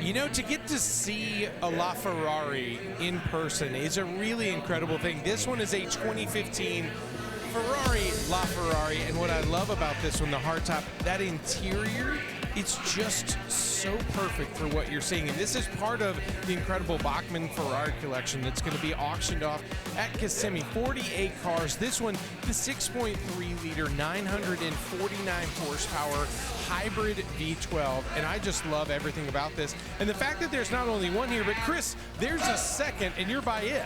Yes, I am, sir. And what makes this one different is it's the Aperta. This is a 2017 model. Same drivetrain, 6.3-liter hybrid V12, making 949 horsepower. But this is the 70th anniversary of Ferrari that commemorates that milestone. And what do I mean when I say Aperta? Well, this carbon fiber top piece is actually removable, so you get that open air feeling. Now, Phil and Martha Bachmann loved the last of these Ferraris, meaning the last ones produced, and that's what this one is. In fact, there's a special plaque on the bottom of the steering wheel of this 2017 LaFerrari that says last produced, so extra special, as if it wasn't special enough. But all of these cars in the Bachmann collection, 48 in total, 46 Ferraris and 2 Alfa Romeos, will be crossing the auction block in Kissimmee in January 2026. Guys, thank you very much. Every time I think about that collection, Bill, and these two LaFerraris, the F40s, the F50, and on, it's just mind-numbing. I got to stand in the midst of the Bachmann collection, and I have to tell you that if you're not a Ferrari person now, you will be if you come to Kissimmee and see all of these cars together. Wow. They're just, each one of them stands on their own as a halo car, if you will. So sure. That gives you an idea of the depth and the magnitude of this collection. Any one of them never would be seen it before. The centerpiece of any other collection, just Absolutely. Any one of them. Absolutely. That's right. Okay, let's move on to an 84 K10 Scottsdale. Yeah, riding high, a 6-inch suspension lift with skyjacker shocks. 350 V8, the turbo 400. Power steering and power brakes to help you keep that truck on the straight and narrow. Nicely applied bed liner in the back. Big 35-inch tires. Handle any terrain. We won! There you go. And they won for $33,000, in fact. Yes, indeed. All right, 2023 Challenger SRT Hellcat Wide Body Jailbreak Edition here. In the horsepower echelon, the jailbreak lands on 717, pumping out of that 6.2-liter supercharged Hemi that you're seeing right there. Say 2023, so of course it's got the plaque right here on the interior that tells you that it is a last call model. It's not one of the 7 quote-unquote last call editions, but they put that plaque on every 2023 model to celebrate the end of the SRT program. Bill? Yeah, and that jailbreak nomenclature means that when you bought these new, you pretty much had almost an unlimited choice as to how you want the car trimmed out. And it kind of reminds me of the Phil Bachmann collection, which we'll talk about more, I'm sure. Sure. But he would call Ferrari and tell them he would want certain colors, certain trim, whatever. Most of the time, people would be told no, but not him. He got whatever he wanted. Well, just the fact that he had the number in his phone on speed dial, took his call. that says a lot right there. Right, right. Here again, look at that dual snorkel on the hood right there. It shares that with the red eye model. This one done up in that iconic B5 blue over black interior. Doesn't sell though this time. Right, the high bid at $75,000. Let's go to a totally different gear for a minute or two. 1934 Ford Deluxe Fate on our block. Oh, this is well presented. Nice restoration on this one, huh? Got the flathead, the 221 flathead, the engine that debuted a couple of years earlier. All steel body, 3-speed manual. Has a radio in it. You ready for that? An original radio. Really? Of course, back in 1934, there was only one station, but KDKA, right? You can listen to it. Right. This is cool, though. This is not hot rodded. No one chopped this up or tried to make it into anything that it isn't, except a really cool Fayette. That's Brownie, Tanny Brownie, Yeah, I it think, is. Bill. It's a tweener, yeah. Got a little bit of everything. Yeah, the red spoke Jenny wheels, wide white wall tires.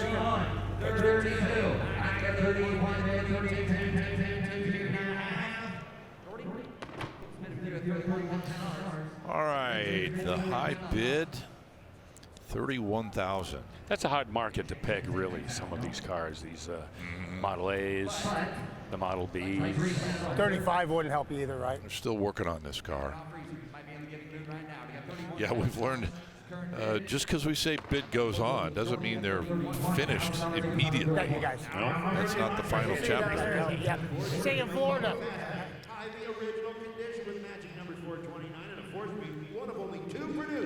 Well, I think they are going to move on after that. So we will focus our attention on now a 1970 Torino Cobra. We talked a little bit about this car yesterday, Brother Bill. Here it is, front and center for us now, up for sale. Yeah, probably the quintessential year for the Torino for most collectors, 1970, where the horsepower coming out of Detroit and Dearborn was at its peak. There you see the 429 Thunderjet. You'll notice does not have the ram air, shaker hood, nothing like that. So this would be one of the 3 429s that were available that year. The Cobra Jet and Super Cobra Jet as well. 4-speed manual transmission, that's the way I want mine. And the traction lock rear axle has a 3-to-1 ratio. So that's a mid-range and top-end running Torino.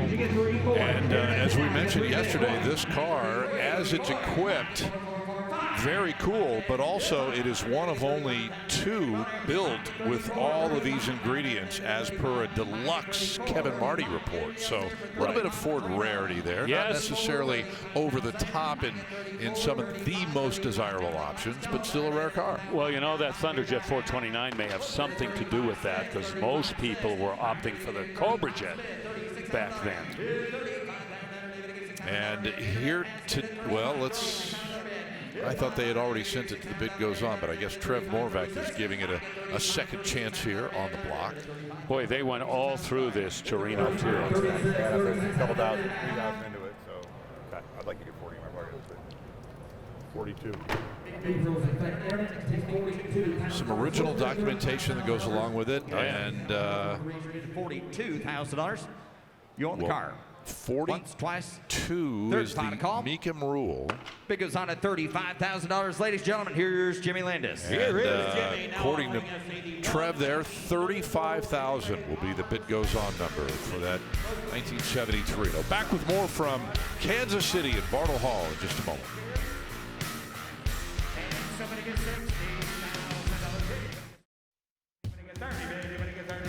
My goodness, we just can't get over the size of this crowd here. Look at all the folks that have packed into the spacious Bartle Hall here at Kansas City on this Saturday.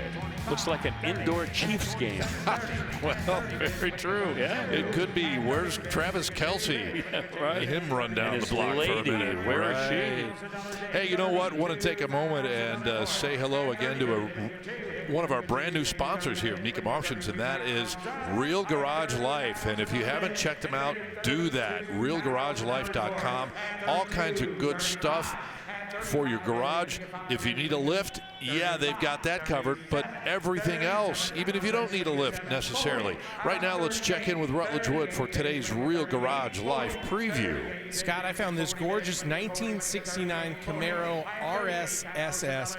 Beautiful. Look under the hood at this. It's got a 385 horsepower Chevy 350, and you can look around in that engine bay and see that they really were meticulous about this frame-off restoration. Take a look underneath the car. That's where it really shines. You see all the detail that was paid to really making sure this thing was the best, and whether it's making sure that MagnaFlow exhaust is perfect underneath there, the suspension, everything they did on here was perfect. This is the perfect car that you should use if you end up with it. To go to realgaragelife.com, download their free app. It's also in the App Store.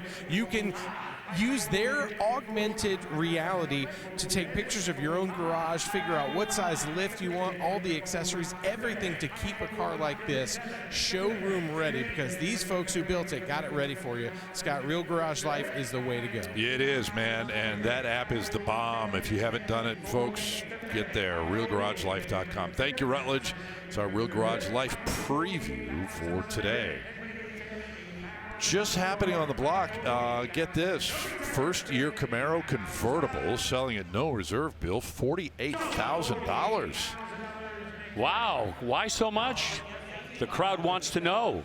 How about only 26,000 miles showing on the odometer? Okay. Plus, it's got the 327.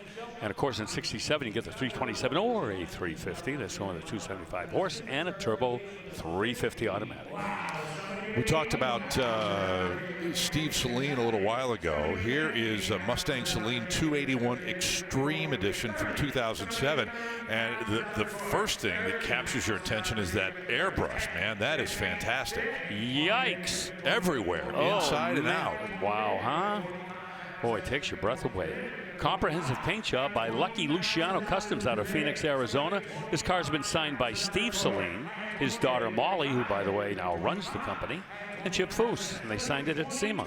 Number 43 of 113 of these Saleen Extremes were produced in 2007. Supercharged 4.6-liter V8, similar to many of the engines we saw in the Stampede Collection. This one rated at 550 horsepower. Wow. Yeah, wow is right. 6-speed manual with a beefed-up clutch to handle all that power. Carbon fiber hydro-dipped chromoly roll cage with swing-out door bars. Carbon for hydro-dipped chromoly roll cage. Sounds like a drink at Starbucks. What are we doing? Oh, that's so good. Look at that paint. How long did No, I was just going to say, you did paint when you were a kid at Greasy Al's, right? Yes. And this would be the graduate course at Lucky Luciano's. Yes. Wow. No exaggeration. So labor intensive to get those flames, excuse me, to look like that. 22 is the bid. What was that Starbucks drink again? I'll have the hydro-dipped chromoly roll cage, please. Yeah, those flames, taking a page out of late great Mike LaValle's book. He was really the pioneer of that true fire, he called it. I watched him create it many, many times, and it was always just something to behold. Hey, yeah, $23,000 I think was the hammer price for that Mustang Saleen. Good car. Yes, sir. Here is a Jeep Gladiator Mojave Edition from 2021. The thing that we need to talk about right away is the fact that it's got a Hemi under the hood. Yeah, the 392, the 6.4, a lot of power. Of course, we saw that engine show up in so many Mopars. 8-speed automatic, 4-wheel drive. The Alpine TerraFlex suspension lift gives it that ride height. Inside, yeah, it's cushy. Leather interior, adaptive cruise control. Premium sound with navigation. Loaded. Boy, those wheels are all business, too. Yeah, really nice upgrades all the way around on this Gladiator. They actually gave me one of these to drive for a week, and man, it takes some getting used to having that much power with such a high center of gravity. It really kind of freaks you out at first, because with that 6.4, you stop on it, you tend to lose it a little bit. Yeah, oh yeah, that's ready to go. High bid on the Gladiator, $50,000. Do you ever drive a car with adaptive cruise control? Yes. Do you like it? Not really. I love it. I use it all the time. No kidding. I love it. On road trips, driving out to Vegas or Arizona, I use it all the time. But I mean, I do use it. I'm not a fan. Yeah, the biggest mistake you can make is to drive a car without it and you think it has it. Right. Yes, that's bad. Not good. Are you speaking from personal experience? Let's move on. Okay. 95 Corvette here is next. Odometer reads 28,560 miles. I don't dispute it. Car's straight, condition, well presented. Competition yellow. And for power, 475 horsepower Pro Charger, 5.7 liter. 6-speed manual. lot of other goodies too. The 1-gauge engine monitoring system that's installed in the radio slot, so they replaced the radio with that unit. QA1 coilover shocks underneath, heavy-duty suspension, but not enough money to buy it. I will tell you, as we see this $16,000, the top price for now, the thing that annoys me even more about that adaptive cruise control is the lane assist.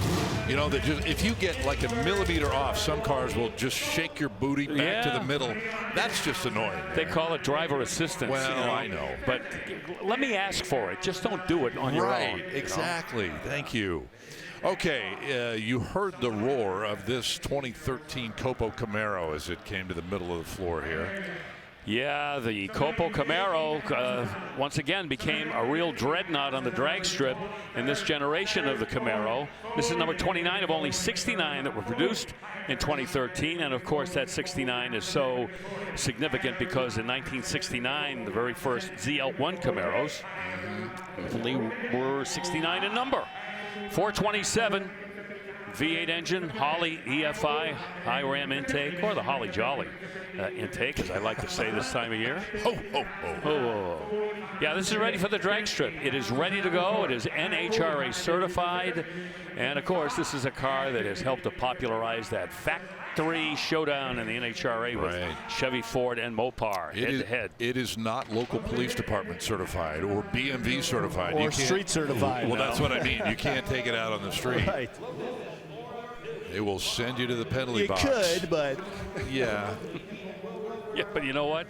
We got a 1,000 horsepower Durango. We can drive that on the street. Nobody's going to make a big deal out of that. Exactly. All right, here is another no reserve offering, 2011 Lotus Evora. Yeah, this is kind of an interesting car. We do not see these very much. Toyota-based engine in this. It's got a 3.5-liter V6, 276 horsepower, but you could get the turbo version and give you well over 300 horsepower as well. And you notice the styling. It is, you know, again, very similar to what we see coming out of Lotus. But the thing about the Evora is that they kind of toned down that Lotus Elise look, kind of like the little froggy kind of look that those cars have. Yeah. You know what I mean? I know. Kind of the insect-looking kind of styling cue on those cars. So this is toned down a little bit. I think froggy is a good description. Really, seriously, it's a good description. And we don't mean that, you know, in a negative way. That's just kind of the way they look. 6-speed manual, silver and black. Pretty car. And not really that expensive. Not at all. Nope.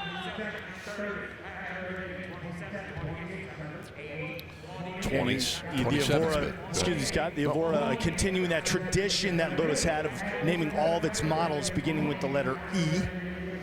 Lotus Elan, Lotus Elise, Esprit.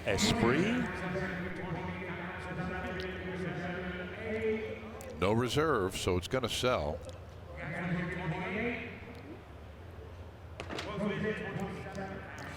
Well, Jimmy Landis says, well, I think it just did sell. I think it did. It did. Okay. Reserve came off. Jimmy was just not sure about that, but they quickly clarified it. And yes, it did sell. Yeah, a little mix up because we were told it was no reserves. Right. Oh, right. Okay. Okay. All good. Moving on. 1967 Jeepster Commando. This is a cutie. Yeah, a little Jeepster there with a pickup body. Yep, going way back to 1967. Here you see the engine, the 225 cubic inch V6. Little 2-barrel carburetor. Not show ready, but it could be. 4-speed manual and 4-wheel drive. Man, I've had pancakes larger than the diameter of that air cleaner. I know, not a whole lot to talk about there, huh? Oh, these have got the manual locking hubs. You got to get out and spin the hub on those. Yeah, I know. On those wheels in order to get into the locked position for your 4-wheel drive. Yes. You can safely file this under ready for a resto. You're looking for a good project. This could be the jumping off point right here. Yeah, it looks like the body is straight. You might be able to keep the paint, but you're right. Just tidy up that under hood area. Maybe find some classier wheels maybe to dress it up a little bit. Don't have to spend a whole lot of money.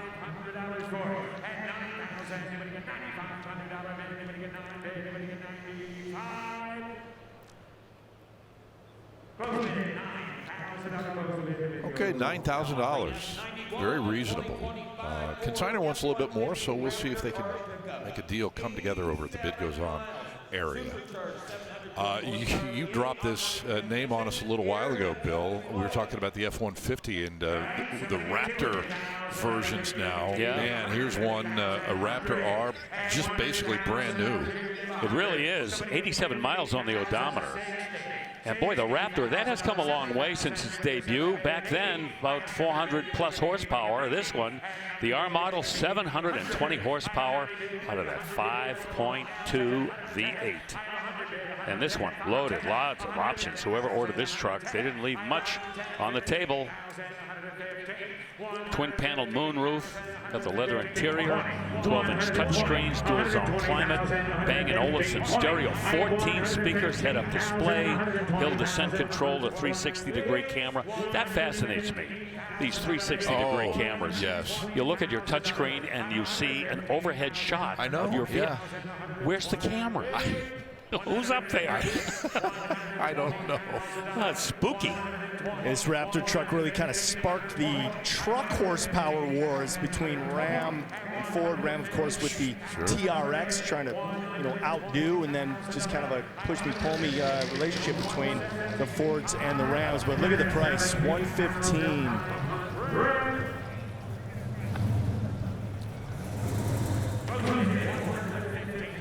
I tell you what, you look at that truck here and it's pretty impressive. You go to a Ford lot and just see how many of them are out there. They have a presence. Amongst all the other stuff, they command your attention. They are a statement. Yep. All right, so it's going to take a little bit more than a $115,000 statement to buy it today, and we move to a 68 Chevelle Super Sport. I'm predicting some pretty spirited bidding on this car. Okay. This is the L78 396 in here in the 68 Chevelle. It's a real SS. And we look at the VIN, 138. There it is. And it's got a Muncie 4-speed. Electronic transistor ignition. It's been modified a little bit. Headman headers, Hurst shifter, got a Suntac mounted on the steering column. Oh, that takes me back to my street racing days. Your Holly Jolly carburetor. My Holly Jolly carburetor is sitting high, wide, and handsome on that intake manifold. American torque thrust. D wheels with black spokes. And we're still moving over 40 grand. A great color, great stance. Love the style of the 68 Chevelle. Yep, butternut yellow. Yeah, the 68 Chevelle and the 69 Chevelle. I'll tell you, I have friends that have restored both. Very little interchangeable, believe it or not. Those 2 years look a lot alike, but when you start working on one and you can't find a part for your 69, you try to find one from a 68, and it's probably not going to work. Well, you were right about spirited bidding. Yeah. He's gonna be the 50, just keeps bouncing up the ladder here. Yeah, it's that L78 396 with a Muncie. Yeah.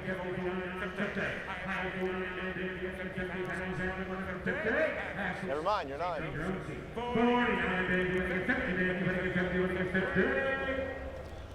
Did I say street racing days? I never exceeded the locally posted speed limits. How's your old man? So we only race up to like 45 miles an hour. Yes. That was all we did. All right. Is my nose like getting longer? Just call me Geppetto.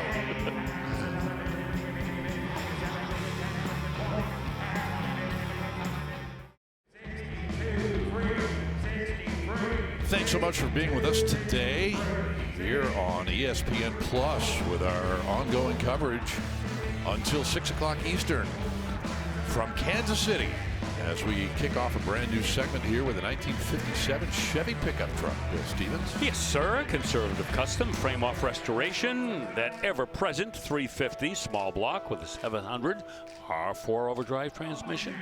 Put some independent front suspension on this. Of course, independent front suspension can mean a lot of different things because double wishbone front suspensions really are independent, and they go back a long way. Power front disc brakes, that's a modern add-on. Vintage air, a lot of detailing, retro sound radio, and Bose 20-inch wheels. Hey, how about that? $66,000. Wow, we took the long way. Worth every cent. You want the That is pretty sweet. Yeah, love the color choice. Speaking of color, here's one that really grabbed my attention a couple days ago. 72 Bronco that's been customized. They didn't, the rear fender's uncut, but they've done a lot of work on the interior of this little Bronco. Opening bid, $50,000. Yeah, that gives you an idea. Yeah, up to 60. And I was going to say, this will sell for more than that Chevelle that we just saw with the 396. But I guess I'm not going too far out on a limb when the bidding begins at $50K. 302 in it with a C4 3-speed automatic. That is the high-performance Ford automatic that you found behind a lot of their small block high-performance engines. 4-wheel drive, 4-wheel power disc brakes, vintage air, aluminum radiator. I like to point that out. Something we see a lot of, and they certainly earn their keep. They're a little pricey, but Bill, very great for cooling. Did you see these amazing door panels? Sorry to interrupt there. No. CNC milled door panels to match. Side steps jump out. Scott, you were right. This thing, that interior really sets this thing off. Yes. Incredible. It is really well done. Yeah, show quality. All right, let's check in with Danielle Trotta. Well, Scott Hoke, if Santa Claus lived at the beach, I think this is the car that he would choose. It's getting a lot of eyeballs over here. It's not made its way to staging yet, but will cross the block later today in 1956 Ford Sunliner Custom. It is car show ready. Would likely get a blue ribbon too. A gorgeous build here, 312 cubic inch V8 engine, dual 4-barrel carburetors, red on red custom interior. Look how clean the inside of this vehicle is. Absolutely stunning. And just perfect from front to back. You can see everything. I said at the top of the show, Scott, the only thing brighter than Christmas lights right now is the chrome at a Mecum show in KC. And I think this Sunliner is the example. We'll see if anybody takes it home coming up later today. Oh boy. I know, we can't get over this car. Indeed. I want Danielle to get into an evening gown and get behind the wheel, and we'll take a picture of you, and that'll be on the cover of my 2026 car calendar. Okay. Yeah, well, that and maybe the company Christmas card. We could all get in on it. Oh, I would love that. Yeah. That's true. Good ideas hatched here in Kansas City. 60,000 high bid on that Chevelle Super Sport. Yeah, matching numbers, 396 in this one with a turbo 400 and a 12-bolt rear end with factory air. So we know it's not the L78, the solid lifter engine. Could be the 350 horse motor, but it's coming up short of the reserve. By the way, speaking of Chevelles and blue Chevelles at that point, there's one coming up a bit later on with an LS5 engine with a great story. We talked about it yesterday. Keep your eyes open for that in a little while. 69 Camaro convertible now. With a big block. 454, 500 horse. That's from the people at Blueprint. Automatic transmission. And new stuff everywhere. Newly restored, new sheet metal, new black paint, new power-operated top, new houndstooth interior. Staggering how much new stuff went into this, but you know what? Look at the finished product. And that's why the bidding is approaching 6 figures. And I recognize those wheels by my good buddy Chip Foose right there. Always makes a muscle car look nice, taking it to the next level. Man, this is a nice car. Very, very well done. The black shows up so well under these lights. And right, that houndstooth interior is set off so well against the exterior black. Glad the top is down so we can enjoy that interior. Because I really want her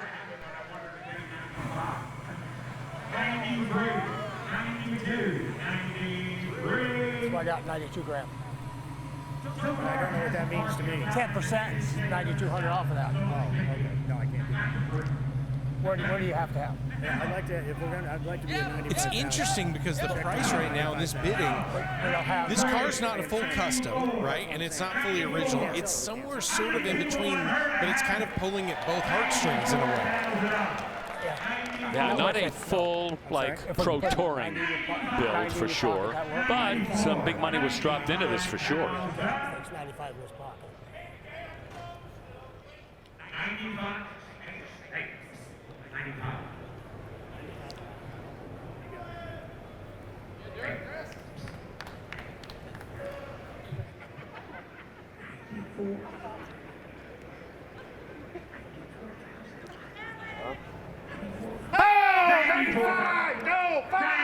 $47,000 to you. Hey, I got an idea. I got an idea, ma'am. Look here. Look at you. $100,000. You'll never forget what you paid for it. Give $100,000 or $98,000. I mean, if it's worth 94 to you, it's worth 98. It's worth 98, yes. 98,000 in the day. 100. 98. 100. The reserve is up. All right. Hey, 99. 99, because I'm pretty sure I can get it. Pretty sure. Give 99. Anybody else want to play? 99. Thank you all for your help. So, 98. Well, how about that? Jimmy Landis and Frank Mecum are America's most popular tag team. No question about that. And we've got a new top seller for now, 69 Custom Camaro. That was fun. Just kind of a little glimpse at a little Mecum moment, really, right there. Very cool.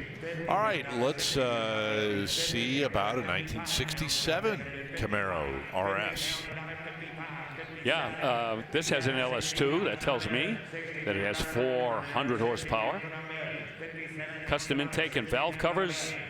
You put that CVF Warrior serpentine bracket kit on this, which adds to a little bit of horsepower to those engines, actually, because it reduces the parasitic load on all those accessory belts. Power-coated subframe, too. Sure, that looks great under there. Red on black, very popular color combination, of course. And underneath, you'll find KYB shocks, tubular A-arms, and urethane body bushings, and four-wheel disc brakes. Oh, yeah, KYB shocks are the bomb. Yep. They do it right. And bingo bango. Look at that, $60,000. Makes this our latest sale. Hey, I've got KYB replacement shocks on my Jeep Grand Cherokee. Oh, yeah, really? Yeah. Yes. They're good, I know. They're very. Indeed, 60 grand, as you mentioned, for this Rally Sport Camaro. 1968 Corvette is going to follow that up. And I'm told that this car has been in the family bill for more than 50 years. Makes it very rare. We're so used to seeing Corvettes change hands so much over the years. 3 years, 7 months invested in the restoration. They did a little swap-a-doodle-doo on the engine, 6.2. That is an LS3 with 430 horsepower and a 4L70E 4-speed automatic transmission. So yeah, not an original drivetrain by any stretch, but a good one went in there. Safari yellow and the black interior. Rally wheels as delivered, and 2.5-inch exhaust with MagnaFlow mufflers. Inside, a little upgrade there on the instrumentation with Dakota digitals. And the money's in the mid-50s. Ask me 57. 52. Yeah, I don't want 52. I'll do 57. First year for the C3, sometimes called the Mako Shark generation. Off of that concept car that General Motors built. Built a couple of those, actually. The C3 was kind of a conglomeration of all of those concepts. I think that Mako Shark name aptly describes the visual of this car. Yeah, and interesting that the folks at Chevy did not decide to put that on the production car for a name. Right. The Mako Shark. Right. Okay. $57,000. Gavels that 68 Camaro. Now to a car that Chris and I are going to be bidding on together here, just so y'all know. 2014 Porsche 911 Turbo S. Okay, let's put that out there. That was the first year of this generation, the 991 Turbo. But this car has gone over and above that because the guys at Boost Logic have installed that twin turbo kit, Chris. They're called the Widowmaker. 1,100 horsepower, dude. Yeah, this car from the factory put out 560, which is impressive enough. Right. But to practically double that is insane. And of course, Widowmaker harkens back to that original turbo in the mid-70s. Right. We called it Widowmakers because guys didn't have the driving skill needed to control those cars. This car's got a lot more driver assist, but man, 1,100 horsepower in a 911, which probably weighs around 3,200 pounds. Wow. It's incredible. Still uses that PDK transmission in this one, custom wheels, custom everything. Boost Logic really got into the business working on high horsepower Supras, and that's really kind of where they cut their teeth. But obviously, they do an incredible job on everything they touch. And you think about 1,100 horsepower in an all-wheel drive 911 like this. What a monster. Bonafide 200-mile-an-hour car. Right. Yeah, pretty much. And this is an S, of course, so you know it's the tip top of the turbo trim, and putting power to all four wheels too. So man. 105 is the bid. You saw the wing. It's got adaptive aero front and rear. In fact, 3 settings on the rear wing.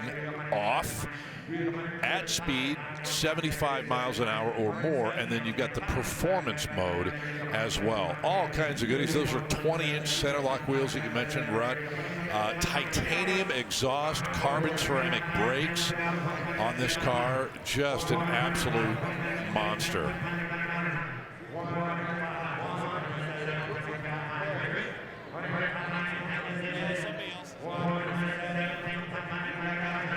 Was telling us a bigger number. That's why we advanced. I think the number right now isn't even close to what this car would be going stock. So I'm not sure what the negotiations are. The MSRP is close to 200,000. Right. It was about 195.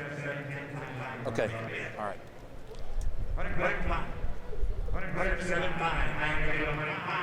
And just a 10-year, 11-year-old car now, almost 12, I guess. I think if you ask any Porsche purists what they would want besides what this car has is that manual transmission, but by this point it was no longer available, replaced by that Porsche Doppelkupplung dual clutch transmission, 7 speeds, which, in all reality really helps the driver out because it knows how to shift a lot better than a human being does. Most human beings. So crisp, so fast. Hey, we've got our first 6-figure car today, boys and girls. The reserve comes off 1025. Rutledge, your jaw just hit the ground, man. I don't know. I don't understand what I'm seeing. This is unbelievable. Wow, that's so much car for the money. We need a spec series. We need like 15 of these all prepared the same way and find a racetrack and turn them loose. Man. Radford, we're calling you. Hey. Yeah. We'll see you soon. Cue it up. I'm saying let's take him to the road course at Indy. How about that? 105. That is a beauty. Man, oh man. Okay, we need to move on. They have done that in the house. So we're going to talk about a 1956 Chevy 150 wagon. Hot Rod City, fuel-injected LS, automatic with overdrive. Beautiful preparation. Look at that, huh? The engine shroud, all detailed. Engine room, immaculate. It's got vintage air. You may have noticed the compressor in there. Got a full premium stereo system, touchscreen, rear subwoofer, coil-over suspension underneath, 4-wheel Willwoods, and new staggered mag wheels and tires. Everywhere on that car you see a lot of thought was put into the build strategy. Hey, here, check this out. Another example of how blue and silver work so well together. Like peanut butter and chocolate. Not sorry. No. That thing is long and low. We talk a lot about the stance, the way that a car sits when you get to look at it. And that one, because it's so long, it kind of accentuates where those wheels and tires and the offset, everything fits in. That's a great cruiser right there. Oh, man, huh? Bill dropping commercial taglines on us, which reminds me, we need to get a deal with Reese's together. Huh? How cool would that be? Not sorry is right. Yes. Those are hilarious. 58 or 48,000 rather. Thinking about chocolate again. Boy, back in the day, everybody wanted to jack their cars up. They wanted to, you know, front and rear, have a real aggressive kind of a ride height. But boy, that has changed. Nobody else can bid. $53,000. 53. 53. Who thinks he should get $53,000? Yeah, it's unanimous. Get $53,000, sir. Just do it. 53. Well, it's not 53, but he raised his bid to 50. He raised his bid to 50. Let's see if that works. It sure did. Still open. The reserve comes off at 50. $50,000, $52,000 bid. Internet, last call. $50,000, $52,000. Anybody else? So $50,000 sold. There it is. For 50 grand, Travis Delzell helping out there with the sale of that wagon from 1956. Oh, Bill, tell me what color this 1969 Camaro RSSS is. Well, at first blush, I would say it's a dark metallic blue, but from where we're sitting, it could be mistaken as black. Right. Yeah. I had to do a double take. Yep. That's exactly what it is. Oh, power of plenty right here. GM Performance, 385 horsepower crate motor, and this is the loaded version. Everything that you can possibly imagine that's been hot rodded on this Camaro has been done, and that includes the underside of it. And I have proof for you right now. Yeah, this was a car that I previewed for our Real Garage Life sponsor car. Guys, it is a work of art underneath there. Every ounce of this car had attention to the details in what they were doing with that frame off restoration. Really, truly paid to it. A gorgeous, gorgeous setup here. Oh, man, and how. That suspension system alone has had so many really trick pieces added to it. Global West subframe connectors and the Global West tubular front control arms and adjustable coilover shocks from QA1. Man, that thing is riding on some premium stuff. GM 12-volt positive traction, 373 gears. Did I mention the Tremec 5-speed? Has one of those. Ceramic-coated headers, MagnaFlow mufflers, and bare four-wheel disc brakes. Oh, yeah. Drilled and slotted rotors. That'll stop you. Yep, they didn't forget a thing. 76, reserves off. I think I see a fuel cell poking out from underneath the trunk area there. Sharp eye. Yep. I think you're correct. I think that's what it is. It's a stainless fuel cell. Nice. A couple more bidders jumping into the fray here from up at the grandstand. Shocked they found a seat up there. It's packed. It is. Somebody way up in the top row. And I think they're out. Yeah, this began life as a real SS with the RS option too. So okay, nothing counterfeit about that. Oh man, $80,000. We'll agree with you there, Bill. 1970 Mach 1 fastback on the auction block right now. Total restoration. Oh, Scott, someone's going to write a big check if they buy this one. 428 Cobra Jet with the Ram Air Shaker hood. 4-speed top loader, traction lock, 9-inch rear end. Bucket seats, of course, with a center console, power disc brakes, and front and rear spoilers. Comprehensive rotisserie restoration. Look at that, 80 grand and still clown. Yeah, just like that. You just know it. The Mach 1 with that R-code engine, and everybody sits up a little higher in their chair.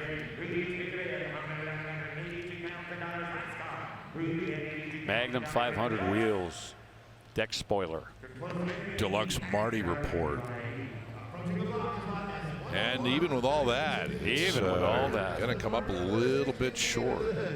Or maybe a lot short, depending on what the consignor's looking for. Right. I got to believe there'll be a line forming if bid goes on for that. Okay, let's move forward in our lineup today with this 1968 Dodge Dart. Look at all that polish and shine in between the fenders. Yeah, this was a crisp preview car, I believe, yesterday. And where do you begin? Man, well, I saw Kenny Bell equipment in there. Yeah, you did. This is a shop build, RMR Dream Cars, Hudson, Florida. 2,000 hours invested in this build and a 2016 SEMA show car. 6.2 Hemi, Kenny Bell supercharger, Flowmaster exhaust.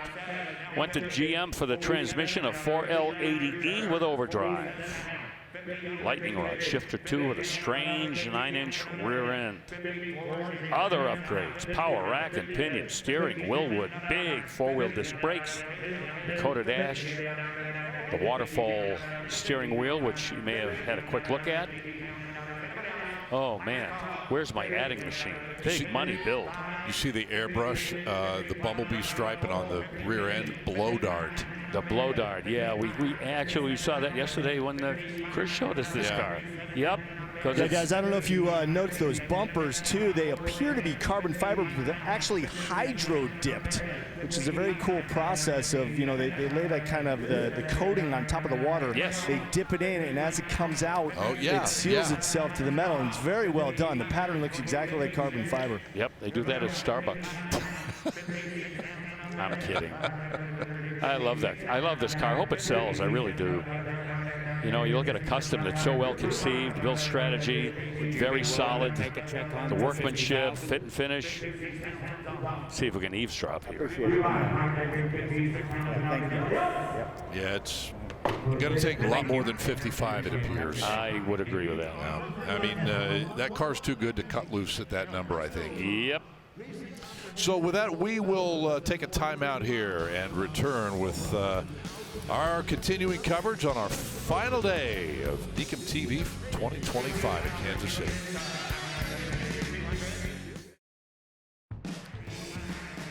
Welcome back to Kansas City here on ESPN Plus. Scott Hoke, Bill Stevens, Chris Jacobs, Danielle, Trotta, Rutledge, Wood. You know, Bill, we've been coming here for television since 2009. Yep. And it wasn't until we started coming here to Kansas City that we found out about the Twister specials. First of all, the Mustangs, but also in the Torinos, a Kansas City market thing these cars have become so popular. Here's a Torino version of that from 1970, and look at the money here. Well, it was a regional promotion. Yes. With the Kansas City area Ford dealers, and you're right, the Mustangs and the Torinos were the cars that received the Twister treatment. Of course, the Twister, us being in the Tornado belt, right? Obviously a reference to that.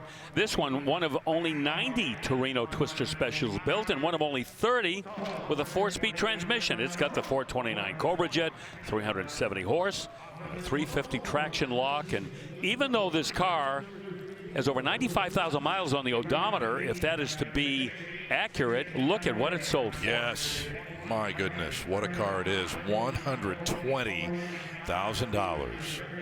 Well, before we continue here, it is time for today's edition of our Stay-Bill Performance Tip, long-term sponsorship between Stay-Bill and Mecum.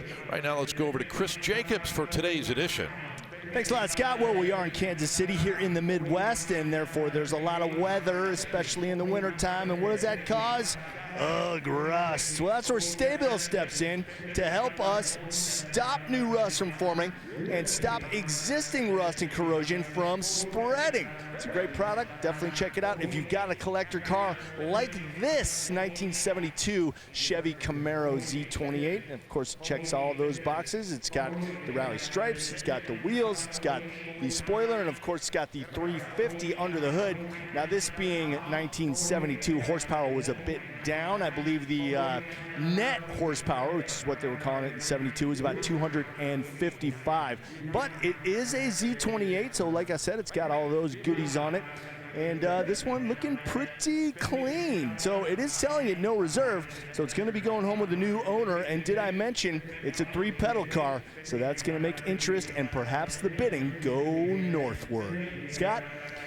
All right, Chris, thank you very much. And that is today's Staybill Performance Tip. More at staybillmecum.com.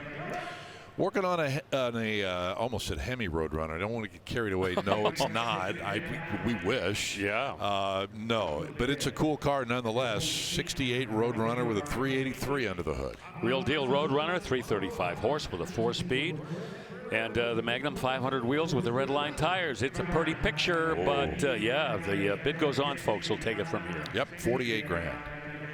While we focus on a 1964 Corvette convertible. Okay, let's take a look underneath the hood here, because we could have had a multiplicity of 327s available in 64. Okay, we got the aluminum valve covers that read 365. Okay, I'm going to go along with that because it does look like that, the 327, 365. And this, of course, was the first year that that engine was available in the Corvette. 4-speed manual. There you see it right there. And the Riverside red and the white and black interior. Very nicely presented with those knockoff wheels, which did not become available, really, in 1964, 65. You could have got them from the factory, but they're a very popular addition. And this car is going to sell. 46 grand is the current bid. That was that 365 horse was L76, right? L76, yeah. Identical to the fuel-injected motor, except no fuel injection. Right. Congratulations. She's going to come sign you up real quick. Okay, 46. Laura Landis helping out with that sale. And we will step away for a moment or two from our live coverage from Kansas City. Stay with us.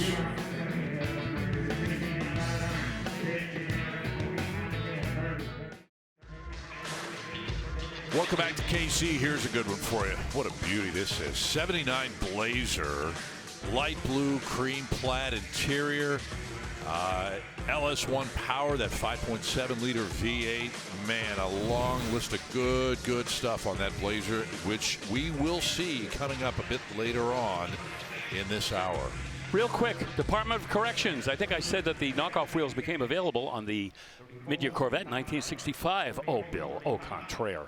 They were available over the counter in 63, not from the factory. They were added from the factories in 1964. 65 was the first year for the four-wheel disc brakes, and the big block engine, and the side exhaust, and on and on and on. Okay. Boy, do I feel better. Okay, good. I'm glad you need to get you some oxygen, too, after that. Here's a 78 Trans Am looking at a $35,000 bid right now. The reserve is off, so we know this was going to sell, and it does at $35K. Yeah, this vintage of the Trans Am, especially in this livery, boy, they are really gaining strength in the market right now, especially this one with a 4-speed in it with that 400 cube V8, which certainly is a collector's item because a couple of years later, they were gone. Well, Bill, here we go with another Shelby offering, a GT500 from 2022, another supercharged Shelby like we had a little while ago, but this one's got even more goodies. Oh, I remember this was the it car for people who wanted a Shelby. In 2022, of course, several years they built these cars with a 760 horsepower, 5.2 liter V8, that supercharger up top, 7-speed automatic transmission, a conventional 3-pedal manual transmission, not on the option sheet. This has the technology package, Bang & Olufsen 12-speaker stereo, Ranchero leather trim seats. Oh, this is puffed out. Well, you mentioned options. It also has that carbon fiber track pack. We saw the wheels. That's an $18,500 option. That was called the Golden Ticket, and good luck finding one when it was first released. I mean, I'm good friends with Bob Task of Task of Ford, Bob Task of III. I called him to try to get one for a friend of mine, and he said, I can't even get one. So they were very difficult to get. Very cool. Hey, you know what? 122.5. Just bought the GT500. My goodness. Keep ringing up those 6-figure cars here. There will be more. You can be sure of that. In the meantime, 1968 Camaro convertible. Here's another example in butternut yellow. Yeah, nothing crazy here. 327, 4-speed, butternut yellow, black stripes, bucket seat center console, rally wheels, and raised white letter tires. This shouldn't take long. You probably should get to the money, I would say, pretty quickly. And the reserve comes off. That's what happens when you sit in that chair. I was just going to say that. You know what? JK's here. You just can't see him. I know. You said that in Kissimmee, and you are right. He had just an uncanny knack of calling the reserve lifting almost as the guy is calling it out on the PA. He had a voice in his head, and, man, he made use of it. He really did. We miss him. John Kramer. Wow. $28,000 on a Camaro convertible. And here is one, Bill, that we previewed for you yesterday. Looks like your ordinary GT350 from 1965 until you go deep into the woods into the weeds on this car. Oh, I've got to take a deep breath. Wow. Oh, do I want to see this car sell? Oh my, that is a 557 horsepower 427 stroker by Prestige Motorsports. Man, oh man, Tremec 5-speed manual transmission, the brakes, suspension, steering, all upgraded. A lot of heavy-duty upgrades in this automobile, and still maintaining the flavor and the aura of the original 1965 Shelby GT350. Absolutely right. It's got the correct American Racing torque thrust Ds with those gray spokes. And notice those rear versions have those cabs. Correct. Which you'll find on the R model 65 GT350s, the racing version. There we go. Hey, the reserve's off on this one now. 67.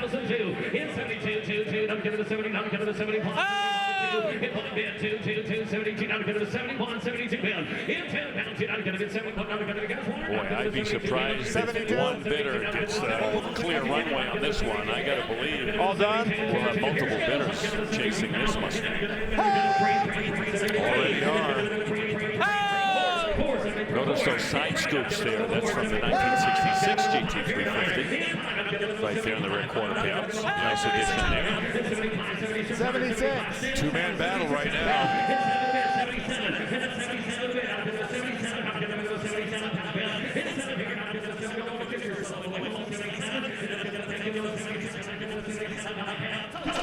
You got her. Congratulations. Wow. You got your wish. I'm a happy man. Yeah. $76,000. That is a sweet, sweet car. Ultra sweet.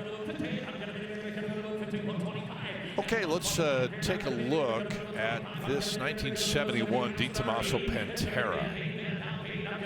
Yes, sir. Wide body kit, as you can plainly see. It's got some of those GT5 kind of styling cues there, including that big rear deck wing. 351 Cleveland. Cleveland under glass. We'll see that in just a few moments here. Tinted glass, rack and pinion steering. Beautiful wheels. Ooh, love them. What do you make of the wide body kit here, Bill? Why do you think they decided to go that route? You don't see it too often. No, but the racing version of these cars that competed in the Group 5 had all of that exterior additions, you know, in terms of the wheel flares and the wing, what have you. And I like it. I really do. Now, not to say that I don't like them without all that stuff, but I think it's a worthwhile addition to these. It does have a little bit of flair, doesn't it? It does. Yep. Flair. Flair. Oh, I caught that. Yeah, did you catch that? Yep. Well, a high bid of $110,000 not going to be sufficient here. Not enough flair, apparently. Not enough flair. So we'll let it escape for the moment till bid goes on while we pick up the action with a 1986 Chevy C10 pickup truck right behind it. Yeah, no flares, no wings, just a frame-off nut and bolt restoration and a custom build with a big block, a 454 with 373 gears, front and rear. Automatic transmission, probably a turbo 400 in there. So clean, so nicely detailed for the auction. Everywhere. Under the hood, the interior. Bidders, potential bidders, that's what they look for. They'll walk around a vehicle, look at the detailing, presentation, under the hood, the interior, underneath. Sometimes you see fellas with flashlights crawling underneath there to check out the frame, rust, whatever, and they won't find anything on this one. Strong money on this one, especially with the long bid. Yeah. Yeah, right. Traditionally, we'll see stronger bidding on the short bid trucks, but not here. 43, 44. I'm going to bid 5 reserves on. Hit 5.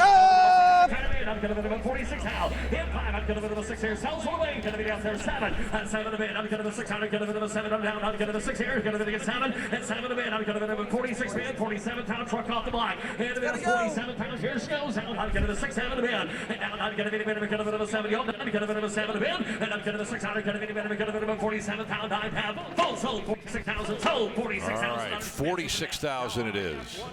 Yeah, I'm sure the big block helped that truck out too. Ended up into the middle 40s. Sure thing. Okay, let's take a quick look at the list of goodies and what they've done to this 1955 Chevy Bel Air. How much time do you have? Oh, we got a ways to go yet. Full show preparation. They started with a 396, and they did some voodoo to it and came up with 491 horsepower. And oh, look at that. Everything in that engine compartment is germ-free. And the detailed undercarriage? Oh, I'm glad you asked. Oh, put on your sunglasses. Look at that chassis and suspension, exhaust system.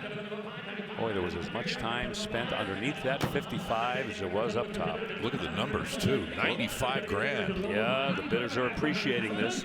Viper Red, that's an OEM Viper colored, black leather interior.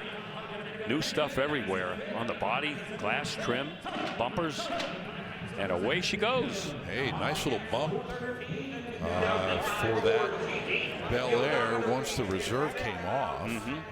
I think that might be the same couple that bought that GT 500. Could be wrong. Oh, might I think be. It was. Look familiar. Anyway, big car here, folks. Definite potential for a top seller. This is the legendary 2005 Ford GT, the first year of this 2-year run for the Ford GT. This one's got all 4 options, Bill, but interesting to see where it falls because of the mileage. It's a car that's been driven. Yeah, just over 6,000 miles, 6,500 to be more accurate. And you know, we've talked about these cars so much, I don't think I have to tell everybody what those 4 options are, but I will anyway. You saw the lightweight wheels and the painted brake calipers inside the Macintosh stereo, and it does have the racing stripes. Centennial white, blue stripes, and of course that 550 horsepower aluminum 5.4 liter engine and a 6-speed manual transaxle. 200 miles an hour coming from the USA. Okay, 480 to you. If it goes up, we split whatever it brings. Yeah. Oh my gosh. Reserve is off at 485. And it wasn't that long ago, Bill, that a quote-unquote higher mileage 05 would be maybe half of this. Yeah. A little bit more than that. Unbelievable to think that for this car, which is truly made to be driven, 6,500 miles is considered high. I know. I would have quadrupled. Maybe you could put a 1 in front of it. I mean, wow, you got to drive these. And I think that's what was so special about them. Wow, indeed. Look at that. $485,000. The market on the 05 and 06 Ford GTs continues to gain strength. Oh my, congratulations there to Travis Kelce. And oh no, sorry. I'm not sure if it was Travis Wasn't or him. not. Does that mean that Taylor Swift is here too? Well, there was a blonde next to him. I don't know if it was her. I'll check on it. Yeah. Oh, a new top seller, 485. That's cool. Challenger RT time. From 1970, here's one selling at no reserve. Not a Hemi. Nope. Currently equipped with a built Engine with Hemi heads on it, so you get a few style points anyway. It's a factory 383 car, by the way. 2 Edelbrock 4-barrel carburetors, and inside, that looks like a race setup to me. That looks like one of those Mr. Gasket racing shifters in there. You saw the hood. That's one of those lightweight liftoff hoods as well. This may have seen some drag strip duty, maybe in some bracket racing or street legal racing. Who knows? Torque thrust wheels. Trying to take, I'm looking at those front wheels. They're kind of a little narrow. May have gone with a narrow tire for racing purposes. They made up for it on the rear. There, plenty of rubber out back.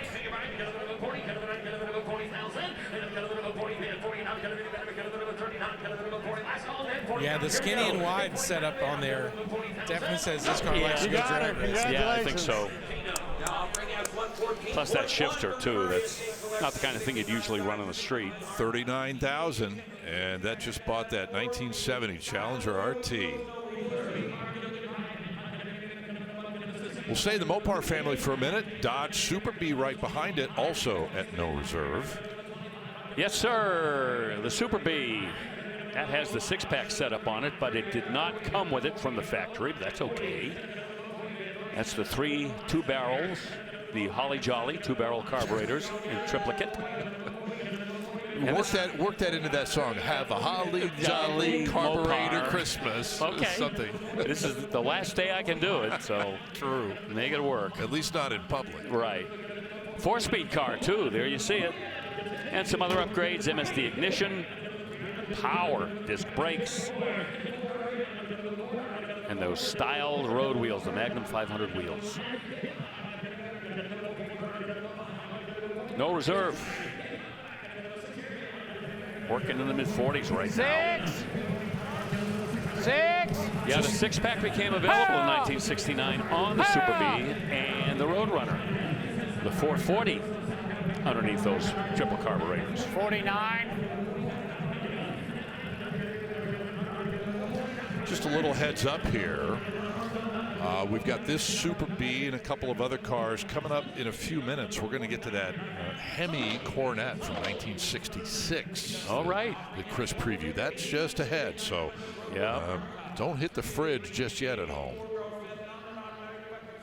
$48,000 buys the Roadrunner here today.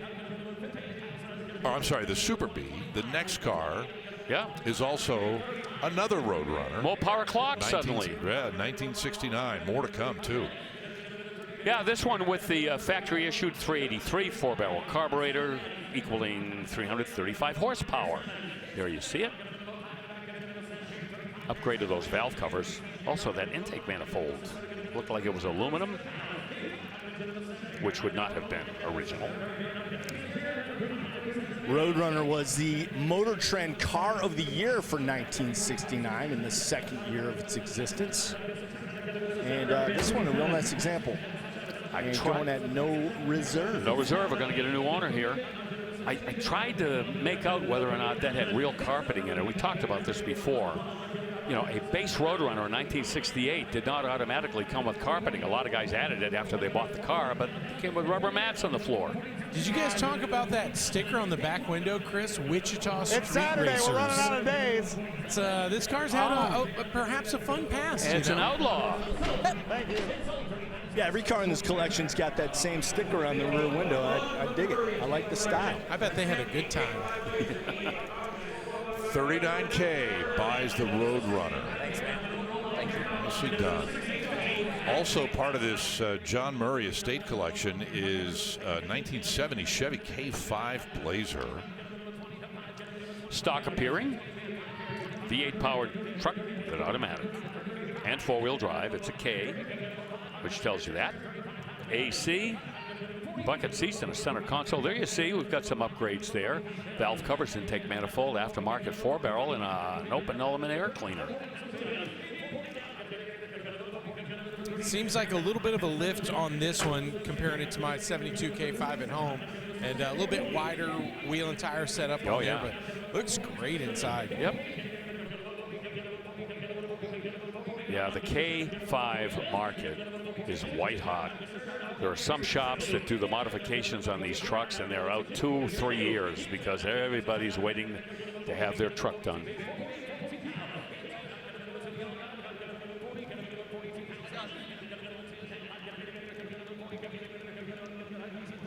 And who would have guessed that not that many years ago? You know what I mean? Right. I still remember very clearly, man, back 2010, 11, we were all just floored with, suddenly it seemed at the time, the surge in popularity of pickup trucks and SUVs like this. Yeah, and the modified K5s, you know, they just went bananas. It seems like the Broncos went first, and then the Blazers and the Scouts followed quickly behind. Yeah. Everybody jumping on that train. And it sold, this one did, for $41,000. Okay, now here is that Dodge Hemi Coronet 440. Ooh la la, Choice, Hemi 4-speed. Let's go, Bill. Give us the rundown. Well, I'll tell you this. In 1966, it was the first year for the street Hemi. And this car, the Coronets now, for the real Mopar people, this wasn't their first choice. Remember, the Charger was getting all the headlines. You get a Hemi in that, and this looked a little pedestrian, you know, kind of boxy. But oh, has that changed? People want them now. This has got the 2 4-barrel carbs, 425 horse, 4-speed bench seat, and those beautiful Magnum 500 wheels. Great presentation. Yeah, I mean, bench seat, 4-speed behind a Hemi. I mean, you're just ticking boxes all over the place. It shows up super well with that red over black Magnum 500 red line tires, cloud call out of the 426 badge on the front fender. This car is great. Oh, and there it is again, Rhett. Wichita Street Racers. Boy, if I could have been a fly on the wall, huh? That would have been awesome. And just to be clear, you see Hemi Coronet 440, and you think, okay, wait a minute, is it Hemi or is it 440? Right. The 440 doesn't mean the engine, it's the trim level on the Coronet. Correct. Right.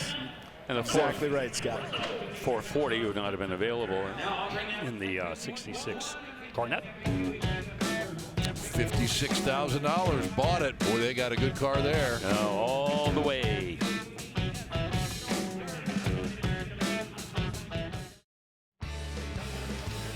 Man, the crowd has not dwindled a bit, Bill. Look at that. Still puffed out around the edges here at Bartle Hall, the Kansas City Convention Center. Yeah, they're waiting for some cars that are going to be coming up very soon, I'm sure. Indeed. Here is one that deserves everybody's attention. A 72 Z28, selling at no reserve. Yeah, as we saw in 1970, the second generation of the Camaro carried the Z28 over, and there were some changes. The automatic transmission became available, and the 350 cubic inch engine became the engine of choice in the Z28. This one has an aluminum intake and a 4-barrel carburetor and dual exhaust, and this was the Stay Bill feature car that Chris shared with us a little while ago. 31 is the bid.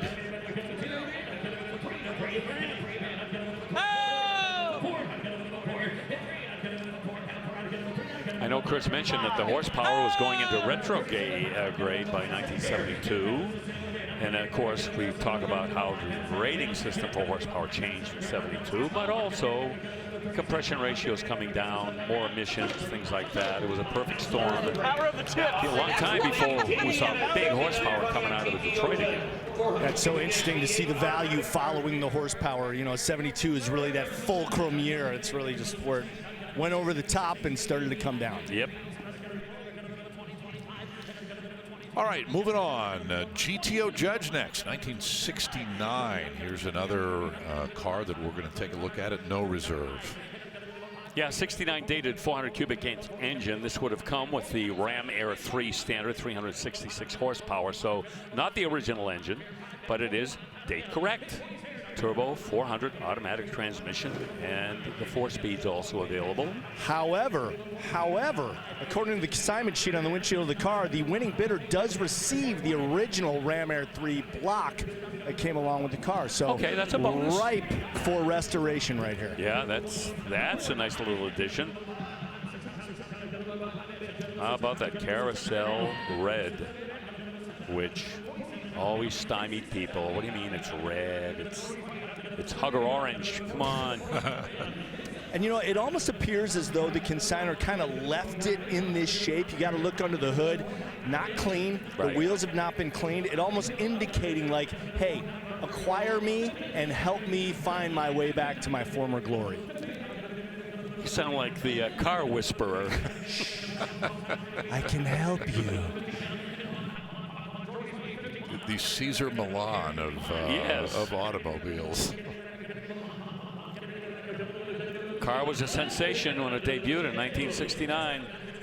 No, I worked at New England Dragway in 1969, and 25 of these would show up. 2. Judges. We got 1. Yeah, it's so interesting to have this car in this condition because as far as judges go, they're so desirable. You're either going to have them where they're untouched and still pristine or have been redone. So to be able to find one that is in pre-restoration shape for someone who wants to restore one, you know, this is a diamond in the rough. Yeah, it's so true. So many cars, you know, the tweeners are the ones that are harder to find than the ones that are either ready for restoration or have already had one.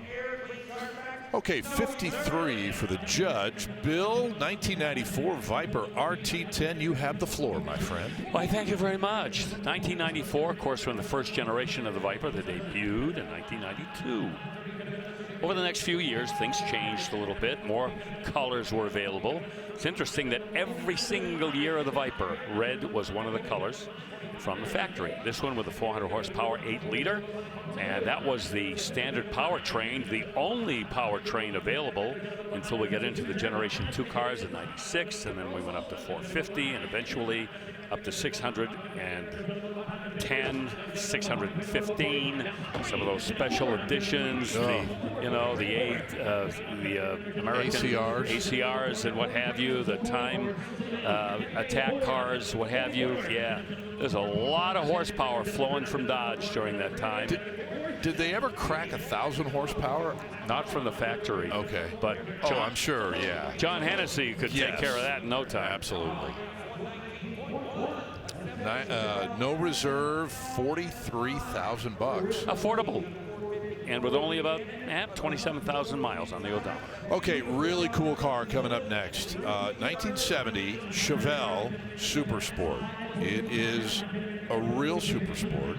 It also has a real deal LS5 454 big block under the hood. But the story goes very deep on this car. Well, let's start with that engine. The 454 LS5, that's the 360 horsepower big block. A far cry from the LS6, of course, but still certainly a formidable performance engine with the M22 4-speed transmission, and built right here in Kansas City. Yes, indeed. And it made its way back. Yeah, only 2,763 left the Kansas City factory in this configuration. And Scott, when I previewed it yesterday, you said there's more to this story. Yes, in fact, the consignor who is bringing it here today, the bid at $100,000, as you see, got the car. He's a guy that is in advertising, does billboard work, and he did a job for a guy, and the guy said, well, how about trading the billboard work for a car? And the guy said, yeah, okay, sure, whatever. He said, what do you have? The guy brought him to his warehouse, let him take a look around, and this is the car that he wanted. The guy with the collection said, are you sure? Because that's a really good car. Maybe I don't want to let that one go. And he said, hey, you said any car, and he picked that one. He goes, it's this car or you pay me for my work. Exactly, yes. What a great story. Oh, and what a great car. It's got that Fathom blue paint with a white interior. It's got the cowl induction hood with the hood pins. How many people could say they picked up an LS5 in trade, right? Not very many. No. Very cool. Okay, 71 Mustang Mach 1 on the block now. Yeah, the era of the big block, big power Mustangs coming to a close. The 1971 Mach 1 with the drag pack 429 with Ram Air. One of those powertrains that closed out, as I said, the big block, big power era for Mustangs, and that would not come back again for quite a while. This one with a 4-speed, factory console with her shift you may have seen, and 390 traction lock rear end, which popped up on a lot of high performance Fords, the Mach 1s, the Boss cars, the Shelbys. Multi-purpose traction lock or limited slip rear end. The Lux Mighty report comes along with the car. I want to snoop around and find out just how correct it is. Say what you want about these body styles, and right, you might agree with me. The 71 has a style and a flair all its own. They're so distinct from the run up to 71. Even the 70s are much different from the 71s. Yeah, I agree. And this one, the colors on this really makes it pop, and I think it kind of highlights the best parts about it. Yep, 69s and 70s, almost fraternal twins. The 71, 72, 73, again, all with this long hood, short deck configuration. And then in 1974. I'm sorry, did you say something? No. Oh, the Mustang, it went through a dark, dark period. Very dark. How dark? Oh, we don't want to go there. No. Let's go here, though. This was Danielle's Land Rover Defender 110 SE 1994 vintage that she had at the very, very beginning of our show about 3.5 hours ago.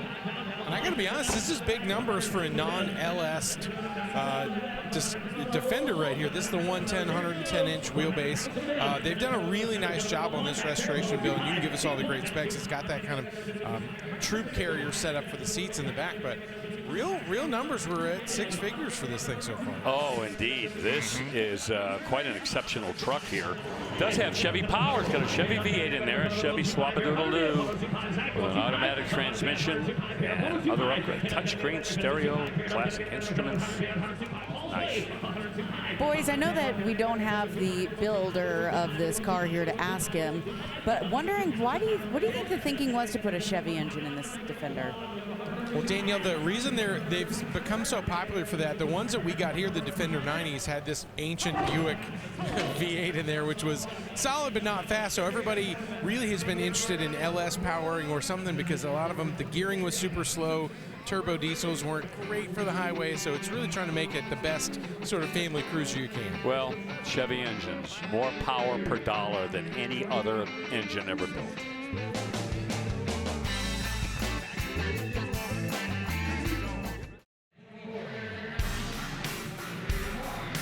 Welcome back to our live coverage here from Kansas City on ESPN Plus 1987. Chevy K10 pickup is what we're looking at, and a bid of $24,000. Okay, 4-wheel drive, yes sir, short bed. Yep, check that off. This has got a 350 in it, not the one it was born with. It's okay, fuel injected, 350 Vortec automatic transmission. Black, red, everywhere, outside, inside, AC, power steering, even a set of headers on this. And a truck that came out of Montana. All right. Big sky country. Yes, sir. 24 buys the pickup truck. On to another Chevelle Super Sport, another one from 1970. This, a big block, but not the LS5 or the LS6, but that 396, man, a lot of people wanted that one. Yep. This is the 350 horse. So we're coming down a little bit from that 375 horse L78. One of only 889 of these convertibles were produced in 1970. Got the original build sheet to prove it. Pro restoration, matching numbers, 350 horse, 396 as I mentioned, and a matching numbers 3-speed automatic, the M40. 12-bolt posi in the back, 331 gears, and the optional F41 suspension. Yeah, a lot of very tasty and I would say desirable options. Power steering. Of course, power front disc brakes. Top looks fantastic. Sure does. Yeah, you don't have to put that top down. Color combination is dead on. Yeah, we don't want to scuff that roof. So there are times when the top looks better. Oh, right. This is one of those ones. Absolutely right? right. And hey, in Bill's defense, he is, yes, an advocate for putting the top down, but has always maintained that there are exceptions to that rule. Absolutely.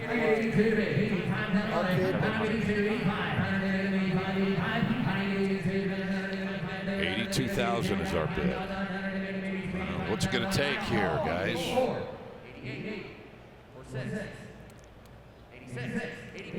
Now, how about this sound? Look at that money. Non-LS6. Right. Non-454. 485 worth. And 100. That means I get 75 for it. I ain't doing it. No way, man. $100,000 is the number. We got a gentleman inside. I just want to let him. Well, 80. You heard the man say he's not giving it up for 84.5 or even close to that. All right, so we'll let that one go and look at a 72 K10. Boy, I wish we could look at everything on this K10 that's had some attention. It's a four-wheel drive with a 5.7 V8. Original short bed. Frame has been stripped, media blasted, and powder coated. All the springs, the underpinnings, everywhere underneath has either been replaced or restored. New adjustable shocks. That's enough about the bottom. About what's happening under the hood.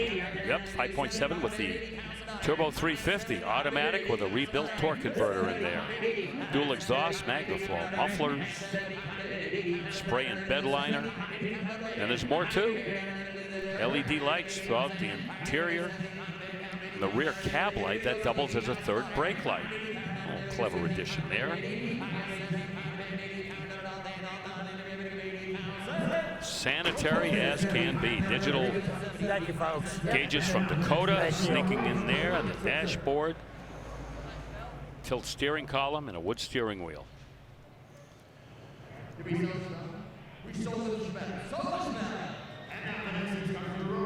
if I'm the consignor, I don't think I would cut that loose just yet. All right, bid goes on the pickup truck. And I'm just told that they have sold the Chevelle, the 396 Chevelle. Don't know what the number is yet, but they were able to put together a deal just before it left, or just after it left the block. Good. So, yes, that's very good. 84.5, I think, was the last number that we saw. Yep. $10,000 now on an SL 550 Mercedes-Benz.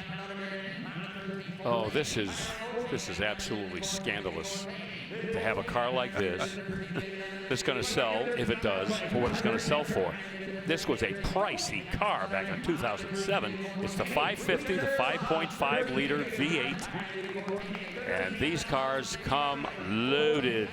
You don't have to check off many options on these. This has the panoramic glass roof, navigation, leather heated. Well, we've been down this road before.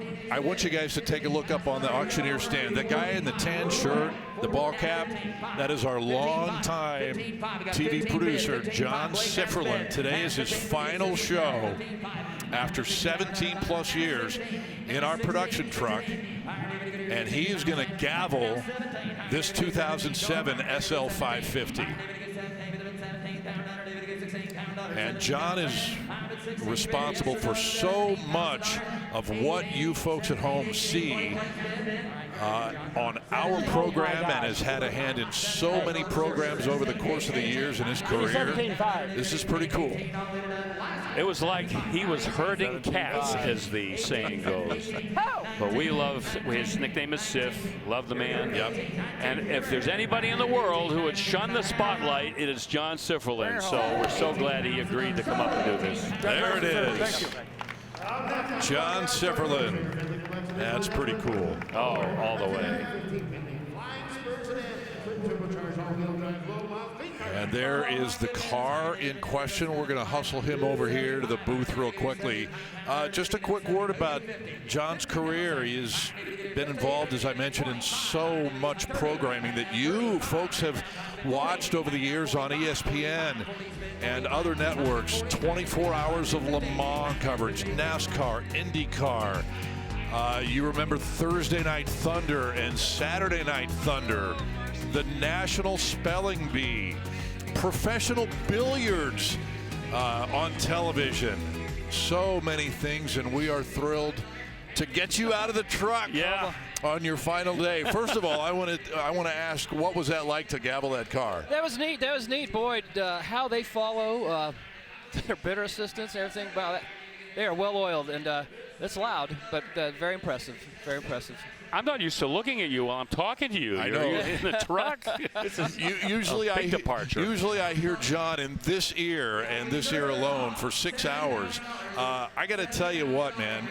You and I go all the way back to our college days. That's right. At Butler University, and we've worked together on a number of projects, but most notably this one for 17 years plus, and it has been an absolute delight, man. So we are not going away, but John is retiring after this show to spend more time at home with your lovely wife, Mary Beth, and everything. You do a lot of volunteer work, but it's been a great run. It's been fantastic. It's just been a privilege to be a part of working with all of you and see the growth, just kind of career coinciding with the growth of the auction, and having a really loyal crew and announcers. Everybody seems to come back every year, and that's been really good. It's just been a thrill to be with everyone. I can't thank anyone enough, from the auction to the TV crew to sponsors. The list goes on and on. It's been great. It's a cliche to say it's like a family, but it truly is. Two quick things, though. Been in TV a long time. You are the finest gentleman I have ever worked with as a producer. I mean, you are such a terrific guy to work with.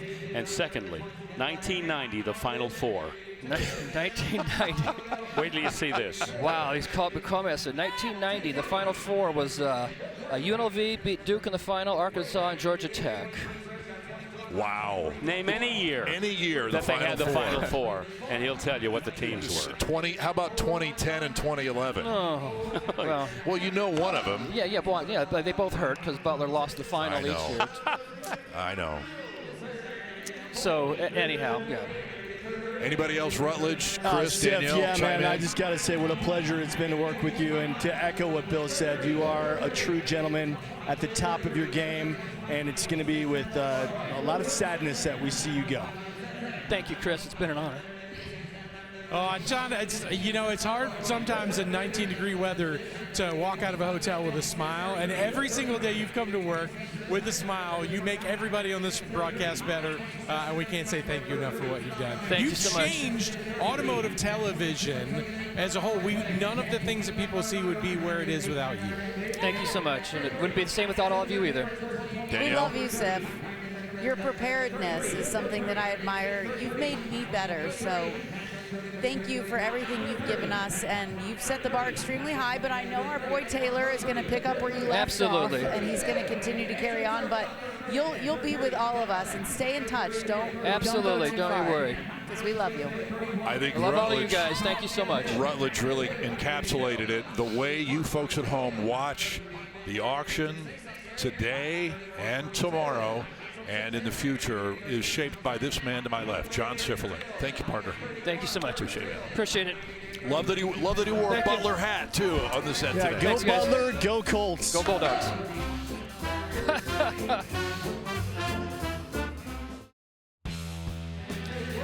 Welcome back to our live coverage here on ESPN Plus today with 1967 Chevelle customization here. Yeah, excellent street machine. The engine is a 396, started life with a 375 horse L78 combination, but we've added late model fuel injection on there, McLeod 5-speed manual, and a posi with 331 gears. Reserve is off, and probably just a moment away now from getting this car sold. 59.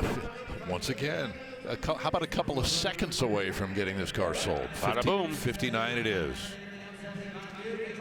Okay, here's another K10 pickup, 1985. Sounds like a broken record, but that's okay. Keep them coming, man. Yeah, I'm with you. You want one black? Got one for you right here. 350, four-wheel drive, and an automatic. Factory air. There you see the engine. Retro sound. If we haven't talked about that, I think we have, but this is kind of cool. You can get a radio that looks like it's OEM original but it's got all upgraded mechanical, not mechanicals, but electronics in it. Yeah. And you get Bluetooth and, you know, USB, whatever you want. Guys, we've seen some cool trucks come through here today. Obviously, a lot of fans of those. This one, I really like the subtle mods. This newer style of wheel with the original style center in there. They did a lot of work cleaning up the frame on this one. Mild lift kit on there. It's going to be interesting to see. It even has that kind of vintage style gauge that looks original to the truck, but it's all updated electronics behind it. And that was showing pretty low miles after the rebuild. So, going to be curious to see how this sits with some of the others we've seen go through. But again, we're into the $40,000 range on one of these pickups.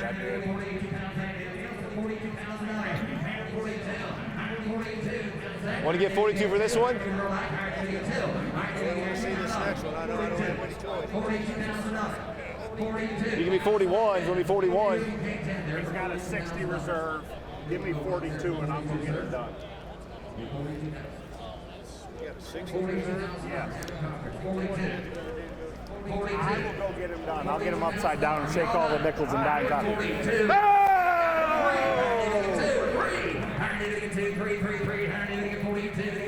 42 is the bid, and now Frank is 40 to you. Yeah. You want in? You want in? Reserve is off. They worked it out. You're in.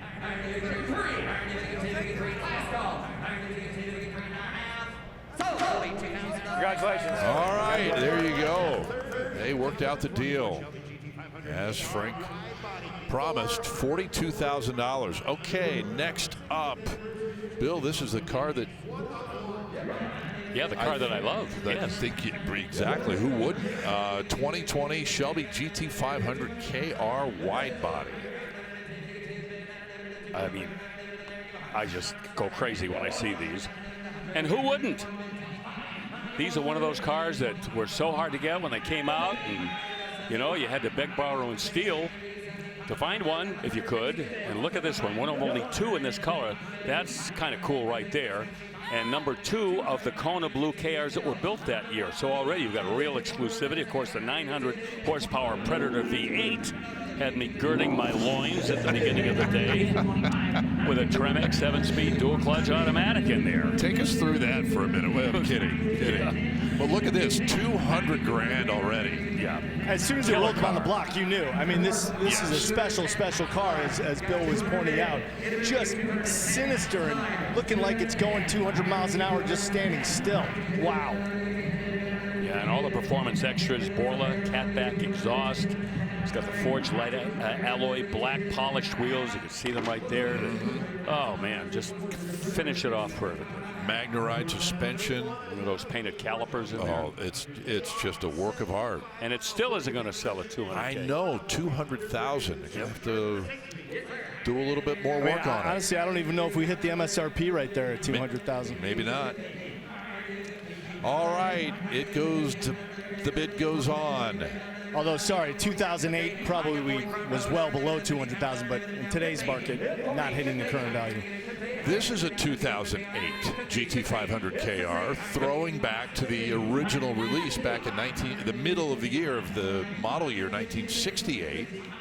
Yeah, this is the second year for the rebirth of the GT500. Remember 2007. We talk about how Ford and Shelby made peace, and they got back into bed with each other, you might say, as Shelby had said way back in the 1960s whenever he was interviewed. I used to chuckle at that.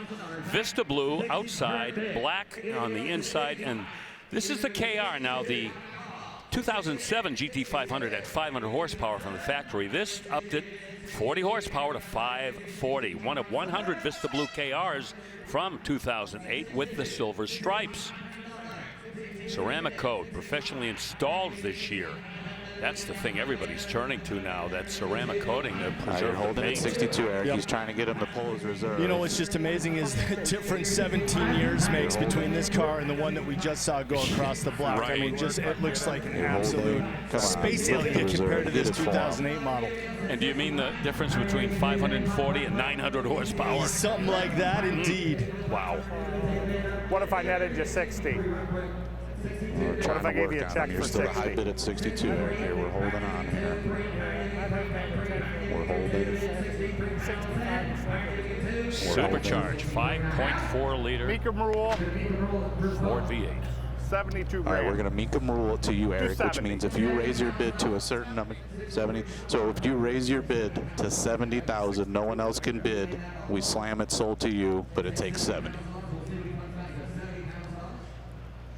That's Zach No. Sawinski up there, Okay. upper left-hand corner with. Would you raise a it to very interested bidder? 65 at least? Or- Okay, 62 is it. Yeah, he only wanted to go 60, so his 62 is the highest. Yeah. 62 Zet. Yeah. I'll Okay. bet you 60. All right, hold on with me. Hold on with me. Let's see if he takes the reserve off finally here or not. No. Take a look Hang here on. on F-150. I don't think that's going to work. Lockout showing 2025. So that will head to the bid goes on. Potential big money here, guys and gals. 2025, essentially brand new 750S Spider from McLaren. Oh, just another in the long line of super high performance McLarens that we have seen over the years. This one with that turbocharge on both sides of the engine. 740 horsepower, 4 liters. Imagine that, 740 horse out of 4 liters. Wow, that's engineering. Those are twin scroll turbochargers, by the way, with dry sump lubrication, an automatic transmission, and so many other really exceptional features. Just drives you crazy. Just How do you like the silica white with that blue interior, everyone? Yeah. It's beautiful, and it really pops, especially when you can see that much of the interior with those butterfly doors, how they just pop open. This car has so much presence, and you know, Chris, in the supercar world, it's seen as a pretty affordable car, all things considered, but tons of style. Yeah, absolutely. And you know what? To get back to that blue, nobody does this blue like McLaren does. I mean, the Senna, I think, is a perfect example. That blue interior they do is just sublime, instantly recognizable. You look through the windshield of this car and see that interior color, you know it's a McLaren. Well, it's a fooler almost, because it almost looks like the glass is tinted in a weird way. Yeah. You know what I mean? Yep. Well, you know what? It was the McLaren F1 that a lot of people say started the whole trend of these 200-mile-an-hour plus supercars coming from outside the United States. And boy, the floodgates opened after the F1 debuted back in the 90s. Why don't you do this? Carbon fiber, monocage chassis. This has a vehicle lift system in it, kind of like an adjustable ride height. You know, when they brought out the MP412C, it was such a big step forward that people hadn't seen them make a car really on their own since the F1.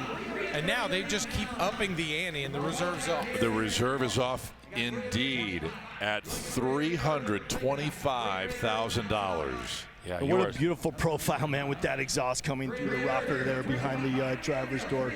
Just such a great design. There it is. Trevor Morvac hammers that McLaren at $325,000. Holy cow. Our second top seller today, our number 2 car of the day here in Mecum, Kansas City. Wow. Love it when that happens. Kansas City isn't the first city that pops into your head when you're talking about a McLaren like this that just sold for over $300,000. Nope, but bring him on. It's on the map now. Sure is. This one is completely off the map, Bill. 56 Sunliner, total custom. Yeah, Danielle took us around this a little earlier today. I'm mystified by the power plant that the builder went with, a 312 cubic inch Y block, which would have been available in this 1956 Ford way back. All the things that you see on this car, hand fabricated, customized. Very little of the originality has been maintained, even to those tail lights, which I believe you can see the 59 Cadillac bullets coming out of the center of those tail lights in the back. Huge exhaust tips from underneath those bumpers. Those bumpers are just shining like diamonds like the rest of that car, but we can't sell it now. I was going to say that Y block looked a little lonely in that engine compartment. Yeah, There's so much room in there. Yeah, let's put another one in there.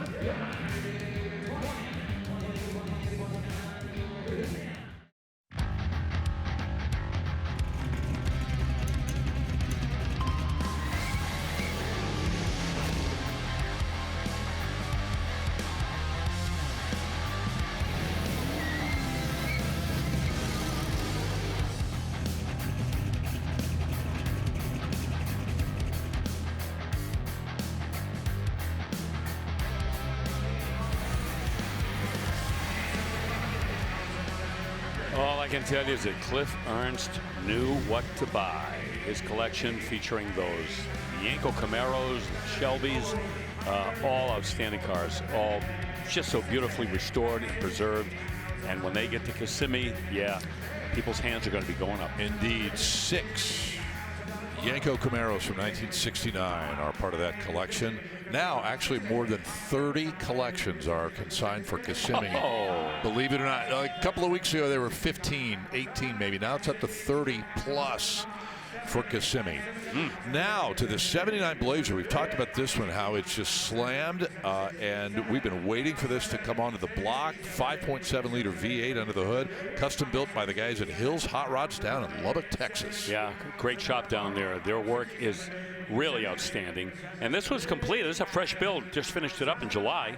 2-wheel drive Blazer with the 1 year only 1977 yellow trim molding. See that along the side there? Yeah, 1 year only. Got an LS1 in it, 350 horse. But that's been bumped up a little bit thanks to a Texas Speed cam and cylinder heads with some headers as well, and a full custom exhaust. Corvette light blue.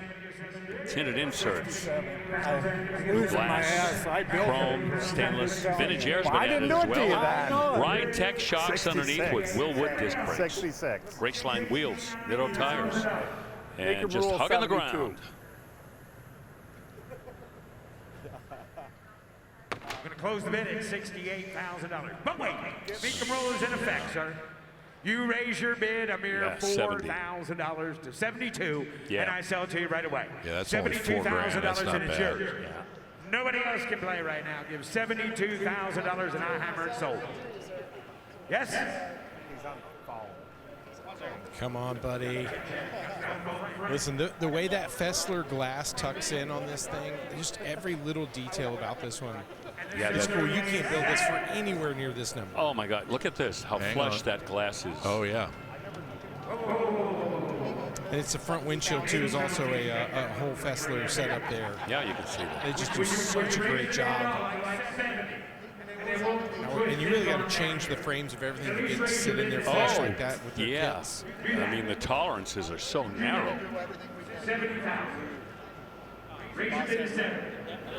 What's it going to be here?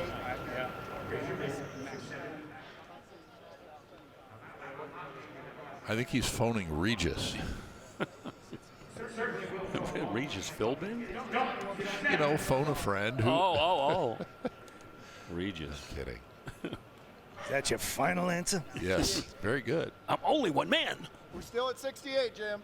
$68,000. Okay, they're apparently not going to take advantage of the Mecum rule. And the reserve is on. Don't have to.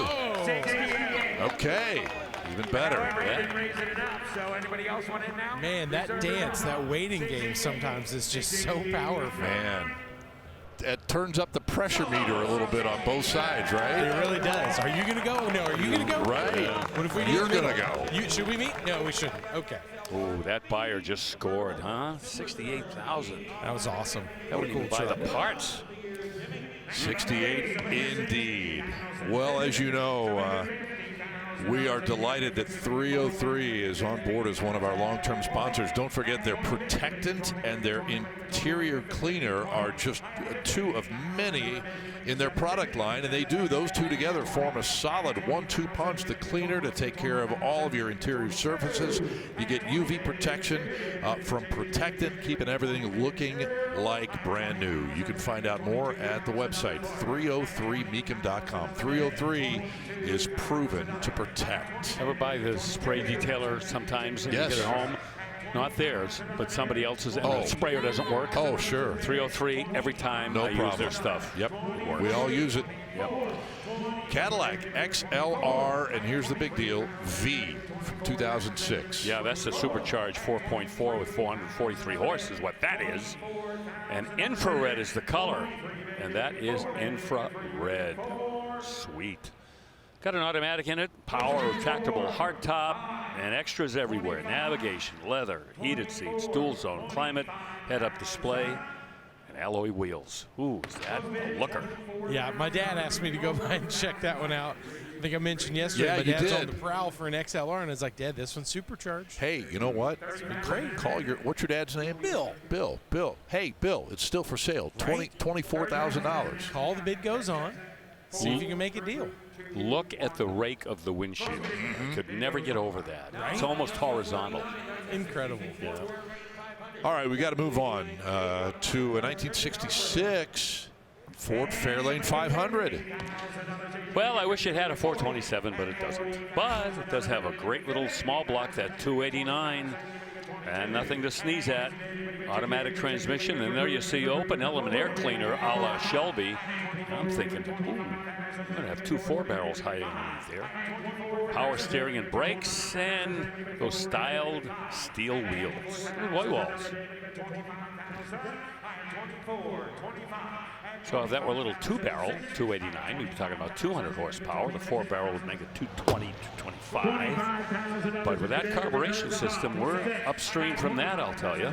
And it's even got the 427 super stock hood.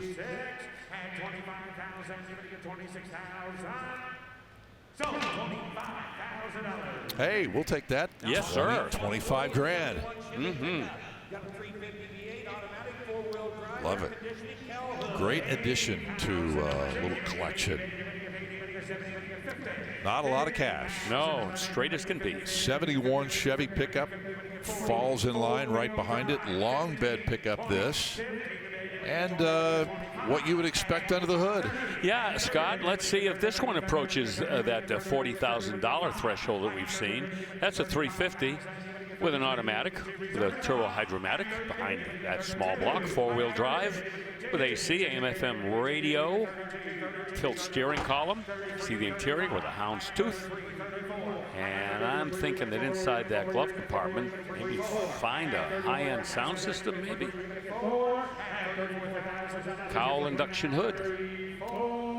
Yeah, we're sneaking up toward 40.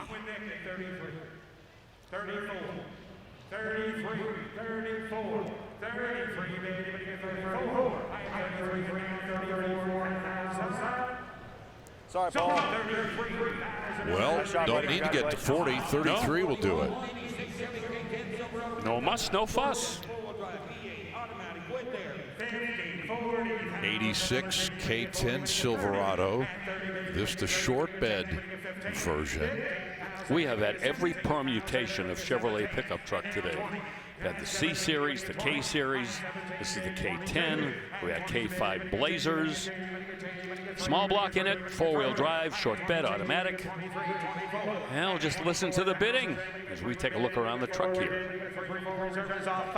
At 25,000, you better get 25. I have 24, you better get 5. You better get 5. You better get 25. I have 25. That's 26. the beauty of these trucks, man. I mean, none of them, kind of like, you know, Tri-5 Chevys. None of them are exactly alike.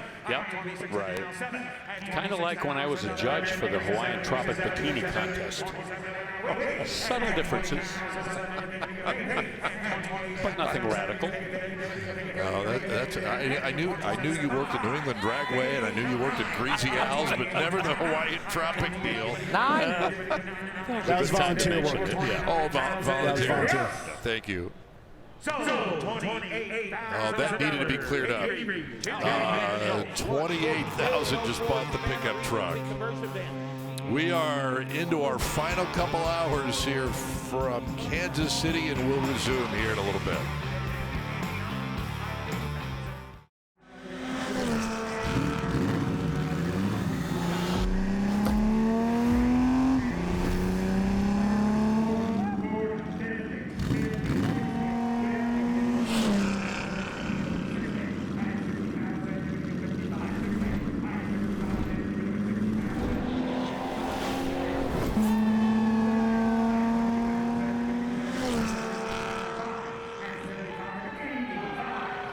Well, we don't need words to describe that.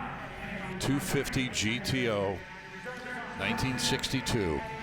When you hear that 12-cylinder exhaust, that car speaks for itself. I've said it a number of times and will probably say it again. The holy grail of holy grails is coming to Mecum, Kissimmee next month, and we will have it for you. That car will cross the auction block on January 17th in Kissimmee.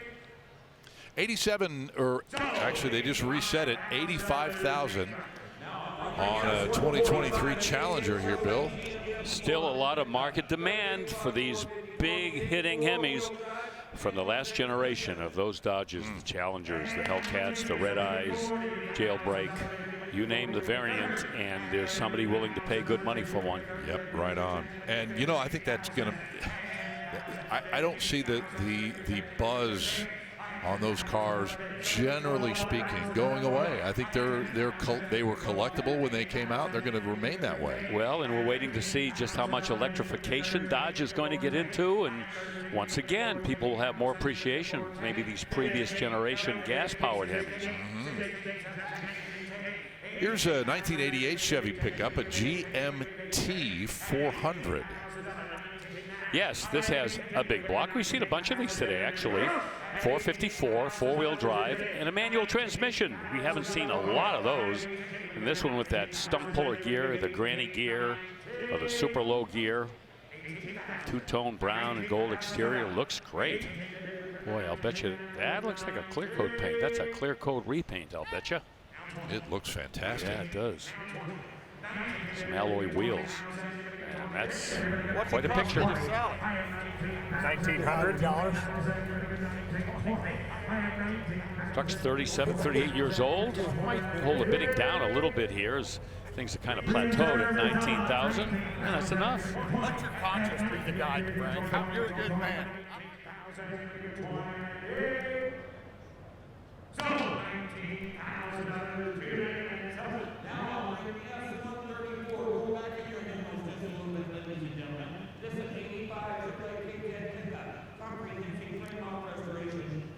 All right, we're going to take a look at the 1985 K10. Okay? Yes, sir. The pickup parade continues. K10 four-wheel drive. V8 powered. Ooh, set of headers there, ceramic coated. Very clean, well presented. Comprehensive frame off restoration with only 250 miles since it finished up. That was a 350, by the way, is probably already surmised. 350 horse crate motor with a 700 R4 automatic. Rough country lift and new Raceline wheels. Those look choice, don't they? Don't they, huh? Those all woolied right out. Super. And it's cool because they're sort of that mix of period correct and a little bit of modern flair, but the sizing is more period correct to that 85. And again, we're seeing big numbers out of these trucks here today. Not to be a buzzkill. But it is Christmas, and you can go Grinch on us for a second. Just for a second. If you have a wheel and tire combination like that and you get stuck somewhere with a flat tire, some places won't even touch those wheels and tires. They just don't have the capability to get the tire off the wheel if they don't have the right machine. Is the reserve off? That's right. They're like, they're how wide? So are we. How wide a tire? You need a 13.5-inch tire? Yeah. Width? Wow. Yep, that's what happens. You know, that's combination. I would say that is more pro tip rather than buzzkill, Bill. Okay. Seriously. That takes the curse off it a little bit. I'll give you some props for that. Okay, You're right. Thank you. Yeah. 57.5 to you. Hemi 58.5. 57.5. You have no idea how much I know. My nose tells me if you live in an emissions county, this one could be questionable. If he sits there much longer, I'm going to get on Santa's sled. Travis wants to make him rule. Wait a minute, Bob. The reserve is up. 60, 61, Big money. Look at that, huh? Yeah, 60. You okay over there, Rut? Steady as she goes, brother. I just want a little fresh air. Nice truck. Okay, 60 buys it. That's fun. Hey, Bill, we haven't had one of these yet in Kansas City this weekend. I say now is a good time to bring out a 1962 Impala Super Sport with that legendary power plant. This is the Big Mazunga 409, 425 horsepower. 2 4-barrel carburetors. You see the dual snorkel air cleaner, a lot of chrome underneath there, even the alternator. 4-speed manual transmission. Nice silver metallic paint with that red bucket seat interior with a center console. Added a tilt steering column along with power steering, 4-wheel power disc brakes, and Krager wheels. And I think the eyes tell me there are red line tires wrapped around those Kragers. 52, guys, 52.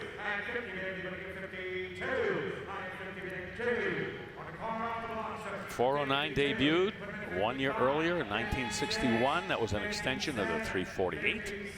And boy, in the short time that the 409 was being campaigned by factory-backed drag racers, oh boy, they were hard to handle. Of course, GM went into that racing ban in '63, and that kind of threw a lot of cold water on people that were running those high-performance drag racing setups from General Motors, Chevrolet, of course, that Pontiac Super Duty program also came to a screeching halt as well. So 425 horse 409 didn't really have enough time to prove itself. How to buy it. Won't ask you again. He's got a 65 reserve. Give me 56 and I'll go try to get it. Sir, I happen to know the owner of this car. She needs the money. 56. Hayden Profit, great Hayden Profit raced these. Dino Don Nicholson. Even Ronnie Sox before he got hauled away by Mopar. Did a lot of drag racing in these Chevys. 55. 56. You're in at 55. We'll see what happens. 55,000. 53. $56,000. Reserve I have 55,000. You're going to get $56,000. I have 55. You're going to get 56,000. You're going to get 56. So 55. Congratulations, man. Congratulations. Nice job. Nice job. Offering us 147. I'd shake that man's hand. Good for him. Boy, oh boy. I wouldn't mind owning doubt. that. For 55 grand? Yeah. Especially, man. Underline that car. Yep. Next on the block, 66 Corvette. Did you give us a little sniff of this car earlier today? The 425 horse 427? I think it was yesterday, but yes. Okay, because I know we've had a look at this car before. And there it is, the L72, 425 horsepower, 427, solid lifters, high-rise aluminum intake, big Holly Jolly carburetor, Nassau blue, classic Corvette color with a blue interior, 4-speed, factory power windows, knockoff wheels, correct, with gold line tires. A lot of documents going all the way back to 1976 when the restoration project began. All the receipts, all the paperwork. And I can tell you, having owned a mid-year 66 427, 425 horse Corvette, oh boy, you're gonna have to pay attention. Don't let that car get ahead of you, because it will. 100. Got 100. Matching numbers, powertrain. If I neglected the 105. Somebody quickly came back. 105, sir. 105. Is that a yes? 105. Okay. Wow, 6 figures. Yeah. And the reserve's still not off yet. I'll tell you one thing too, Scott, with that top down, windows down and everything, and your head right next to that side exhaust. Oh, crack that throttle. 110. Just drink it in. Yeah, what radio, right? Don't need it. Well, that's where you were at. So 112.5 is bid now. So 115. 115. Plus 12%. It's 12%. Correct. Oh, we're going to work the numbers. I think we're going to. Yeah, 115 next, sir. 115. One more time. We're coming towards the end. Right color, right engine, right wheels, side exhaust. 115.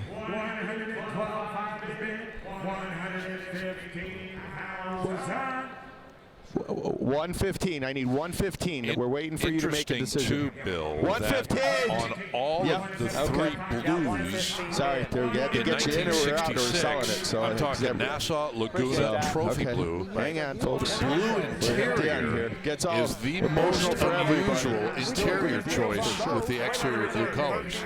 Well, I can tell you that back in the day when I had mid-year Corvettes, we all wanted black interiors. Yeah. That's number one. Yep. So what's another loss of another $5 grand? Yeah. Is the reserve off? 110 in my pocket. See, somebody's asking if the reserve's off, so they might bid. Yeah. They're close. Yeah, I would imagine that they could make this stick. That's it. I know, folks. There we go. So, all right, reserve. 115 is enough to lift that reserve. Last call. Last call. Hammer down.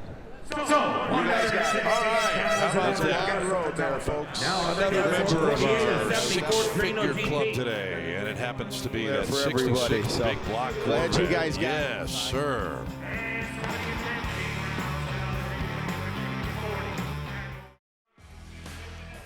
Welcome back to Kansas City on our final day today of the weekend. It's time for our State Farm moment of the day. And you may remember a little while ago we had that Stampede Collection. And this car is from that group. It is a beautiful 2006 Mustang GT, black 4.6 liter supercharged V8, a bunch of upgrades as well. But the cool part about it is, and the reason it's our State Farm moment of the day, when it gabbled for $19,000, this is all in the family. The gentleman there with the kids and everybody else involved. And that is pretty cool. They are going to enjoy a little supercharged GT action there. And State Farm, like a good neighbor, State Farm is there. Our moment of the day. Love it when that happens. Me too. Oh, look at this bad boy. 2012 Camaro Super Sport, total custom. Yeah, do not attempt to adjust your sets at home, because this is a Camaro that has been magically transformed into what looks like a 69 Chevelle SS convertible. LS3, 430 horse, automatic transmission, but the whole story is how they have cleverly integrated the styling of a 1969 Chevelle into a 2012 Camaro. That's a fooler a little bit. Yes, sir. Hey, you want to talk about a steep rake on a windshield? Look at that one. Yeah, way down. Likewise, on this 2018 Challenger carbon fiber SRT Demon. Yes, the car that rocked the planet in 2018, the Dodge SRT Demon, wrapped into a Challenger. This one is black. Odometer only 929 miles on there. Of course, we know the horsepower by heart by now. With that Demon box supplied with the engine controller and the correct gasoline in the tank, you are pushing 840 horsepower. This one has extra options everywhere. The $90,000 carbon fiber Demon package by Speedcore, and one of 5 Demons with black tearaway paint on a carbon fiber body structure. Lots and lots of cool stuff. Harman Kardon, premium sound, got the SRT track package. And Bill, you really see from that angle that tear-through paint they're talking about with the carbon fiber underlay. It's pretty wild to kind of see it, because at first when I walked by, I was a little confused. But boy, when you see it under the lights all together, it's awesome. Hey, that finishing touch is that illuminated demon emblem on the front fender there. It's backlit. Isn't that cool? It's kind of hard to see right there, but the closer you get, the easier it is. It lights up. Man, that is really kind of trick. That is good. Pretty cool. All right, let's check in down in the 303 staging lane. Chris Jacobs is lurking down there with, oh, look at that. It's a truck with a wreath on the front. It's I very love that. seasonal appropriate, Scott. That's one of the reasons I picked it. Yeah, and we were speaking earlier about the spike in value of the Broncos, the Blazers, the Scouts. Well, another model that has seen a surge in the past 5 or so years is the Grand Wagoneer. This is a 1989 Jeep Grand Wagoneer. This has been redone by a company called Wagon Master. Beautiful white paint and the faux wood panels on there. Just a classic design. It was first designed in 1964 by a guy named Brooks Stevens. And get this, he wasn't just an automotive designer. He designed furniture. He was an architect. Other automotive designs he was responsible for was the 1962 Studebaker GT, Golden Hawk GT, which was used throughout the run of that model's career. He also redesigned the Oscar Mayer Wienermobile, and being a Milwaukee, Wisconsin native, he redesigned the Miller Beer logo and also convinced the company to switch from brown bottles to white bottles. So Brooks Stevens, shout out to you, buddy. Your design is absolutely timeless. Not sure if it's any relationship to Bill Stevens. We'll find that out on the other side of this break. Stick around. Got a lot more coming at you from Kansas City.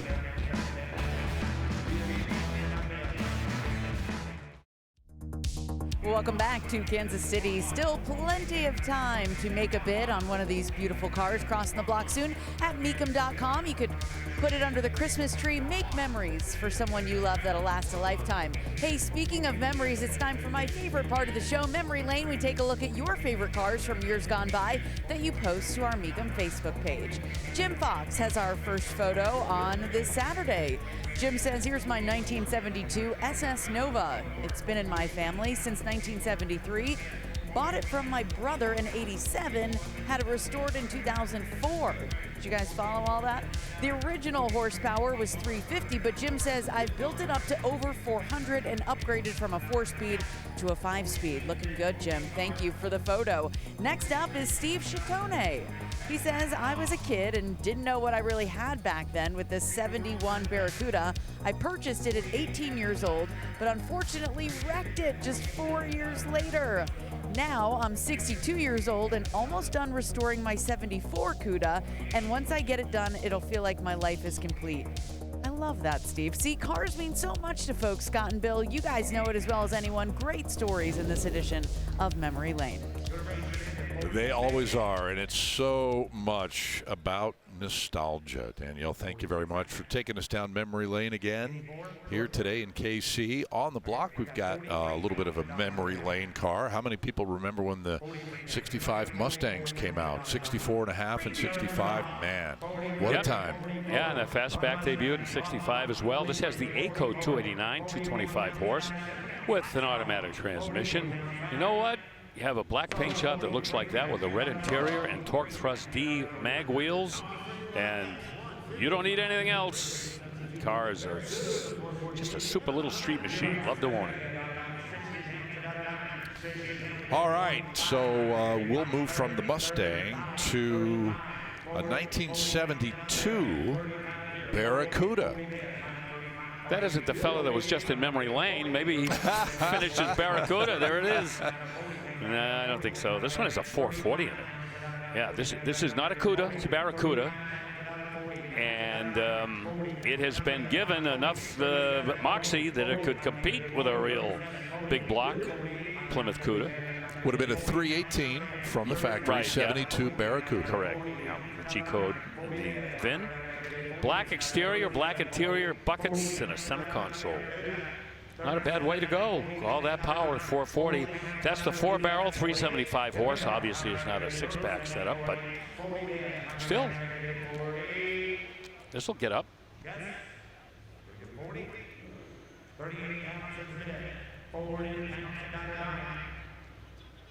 37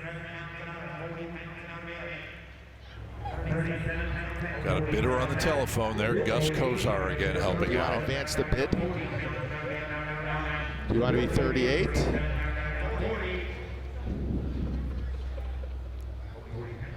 Okay. All right. The next car is in a few cars is. Well, it's gonna be a little bit short. So the bid goes on at $37,000, and Merry Christmas, everybody! Here comes the '89 Jeep Grand Wagoneer. I can't believe this is the first car we've had with any kind of Christmas decor on it, huh? Yeah. Tis the season. Yeah, getting the spirit. Yep, '89 Wagoneer. It's got that Magnum, the 5.9 liter V8, 245 horsepower, all restored. New fuel injection system on it. And that wreath on the front reminds me of a story. Please, Uncle Bill.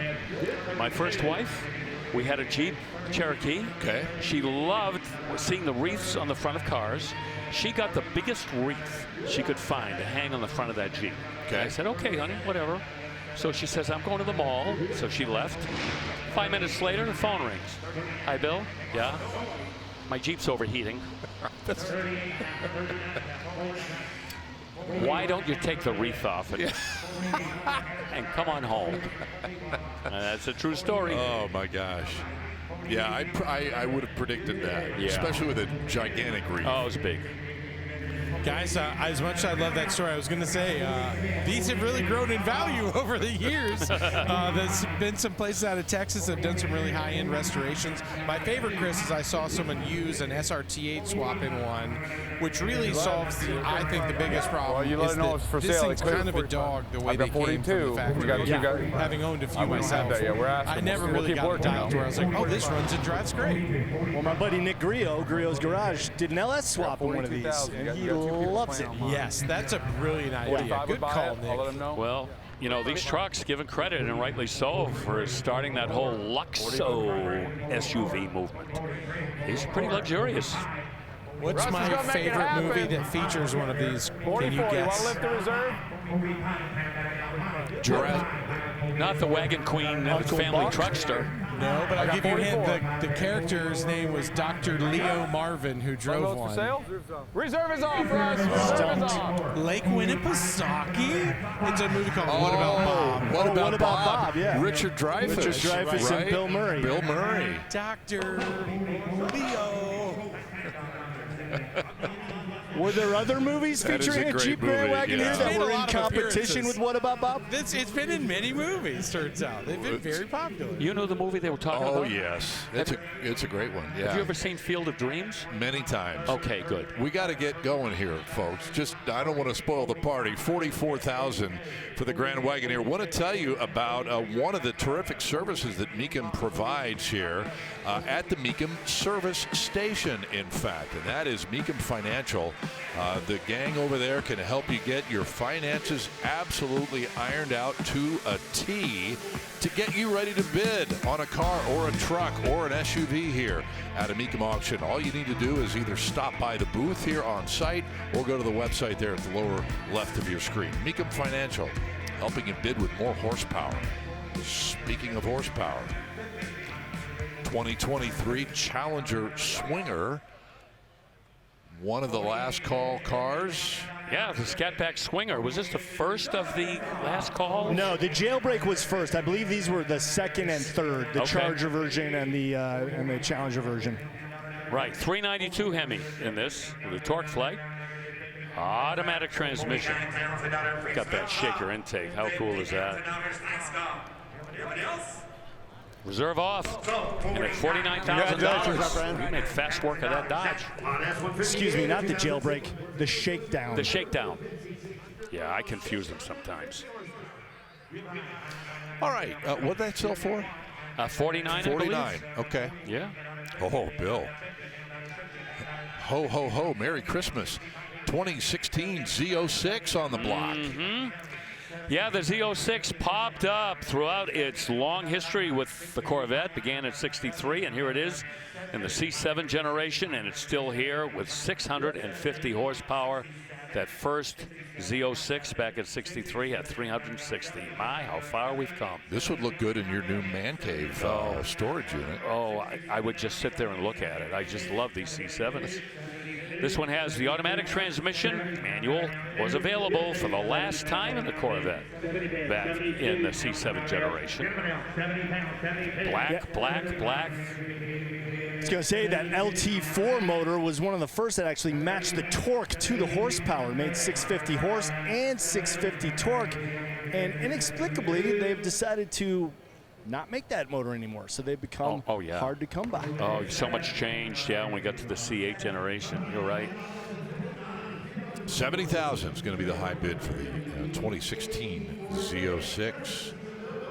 And while we have a minute, we want to showcase the absolute tallest vehicle we have on the premises.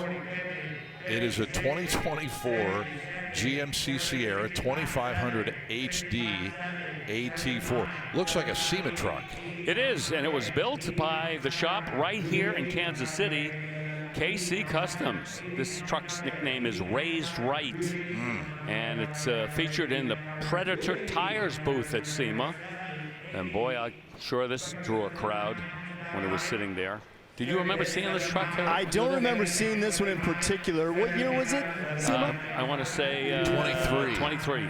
Okay, so a recently. couple years I ago. think that was the first year that West Hall was open, and that's where all of the trucks and off-roads were. Right. But I can tell you one thing that stands out are that halo hoop around the brakes, the brake rotor, that's lit up with LEDs. And they're changing colors even as we speak. So there's kind of a Christmassy motif going on there, huh? Yes. Guys, do you get it? The name is Raised Right, and the truck is raised way up in the air. It's lifted. I get it's a double meaning. Like I was raised right. I got a good family, good values. Get it? I think it's a double entendre. It really is. The greatest the reserve's off.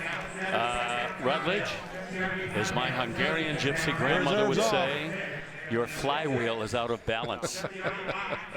I just wanted to make sure we were all on the same page. Oh, we are. What a clever name for such a big truck. I loved it. I tell you what, man, Chris, we've all seen, and Rut as well, we've all seen these kind of builds at SEMA. $75,000 is bargain basement for this. That was a crazy deal. I've been around this truck all weekend. It is awesome. You may be able to buy the suspension components for that. Maybe, right? Maybe. KC Customs did a great job, and obviously speaks a lot for the quality of that shop. Yep. Okay, we're going to move on. Final car in this segment, 68 Camaro convertible. Nothing too kooky about this one, Bill. No, I would not describe it kooky at all. 327, 1968. The 350 cubic inch engine was also available in Camaros. Power Glide, little 2-speed automatic in there, power convertible top. They converted the brakes to discs. Some new rubber on there, American Racing, aluminum wheels. There you see the torque thrust 2s. And they rebuilt the quadrajet in it, so that's ready to go.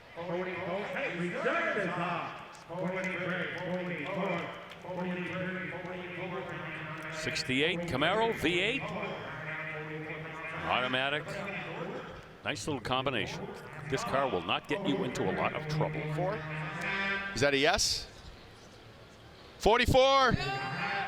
Okay, didn't mean to yell in here. They were just about to drop the hammer, so you had to hear that. So 44, you're in. They're just taking last call. 45 is bid. Do you want to be 46, sir? 46. Okay. One time, I know. It was one time. That was easy to do the first time. Last chance, sir. All righty. We're going to move. All right, that one looks like it'll stay in the house at $45,000. So we will stay here, but take a break and come back. Our final hour upcoming pretty shortly in a moment. Stay with us.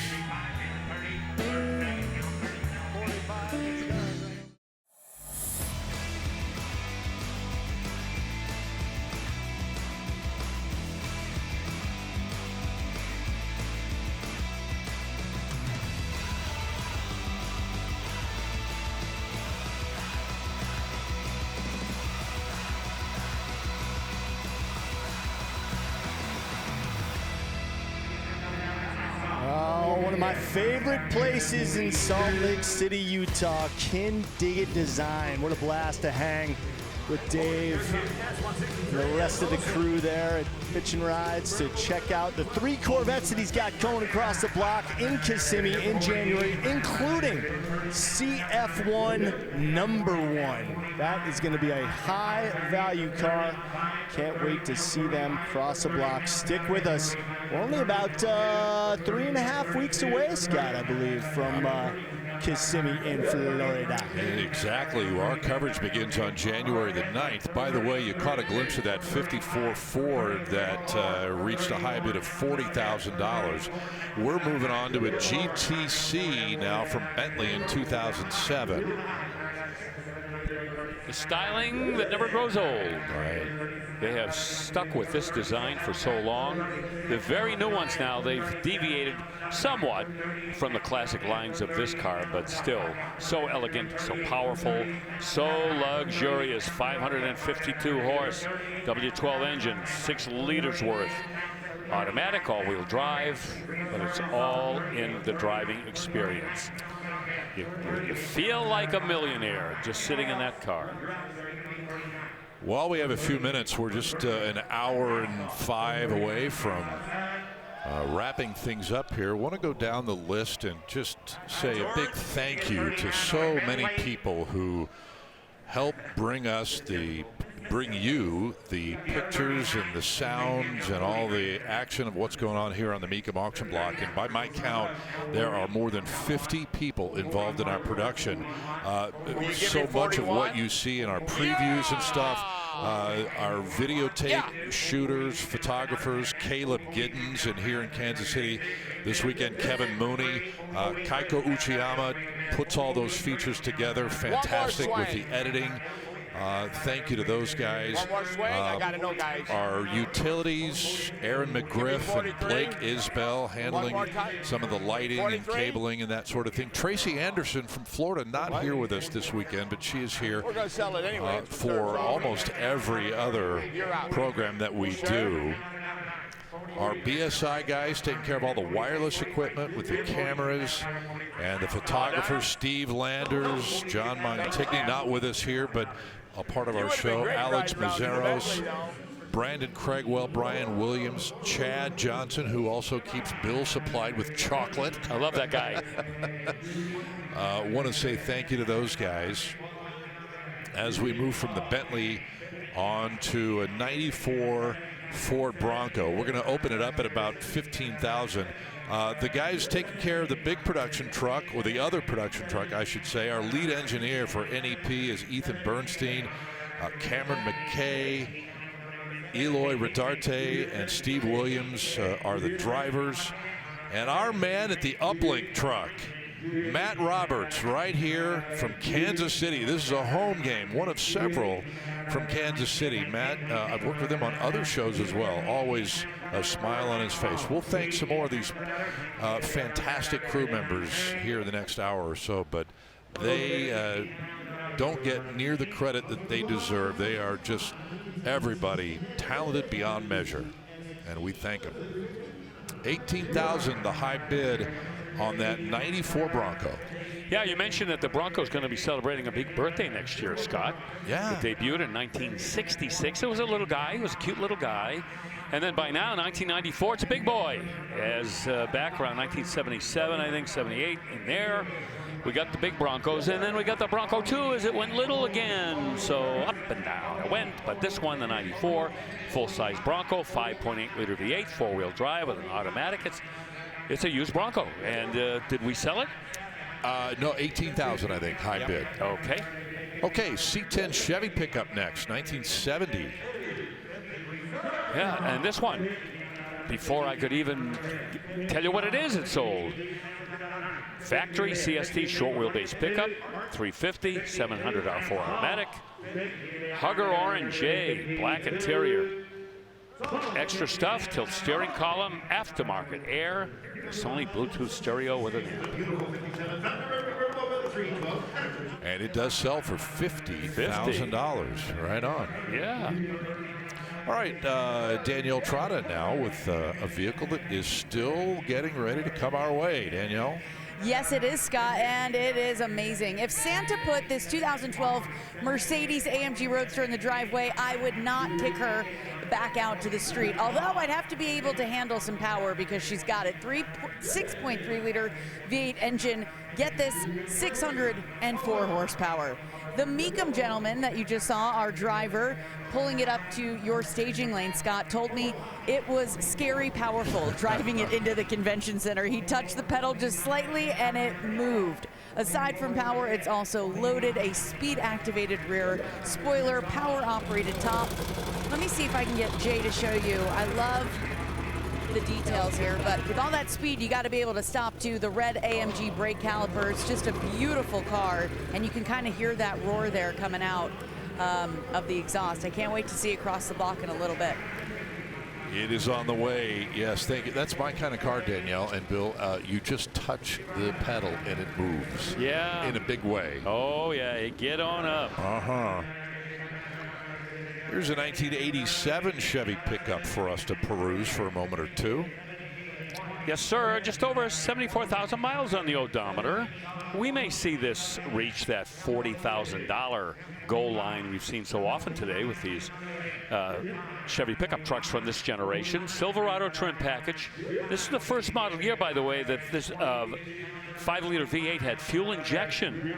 Blue on blue with an automatic transmission. They put a bed liner in there as well.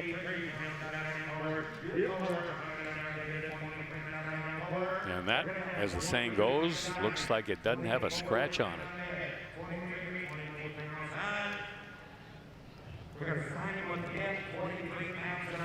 $23,000.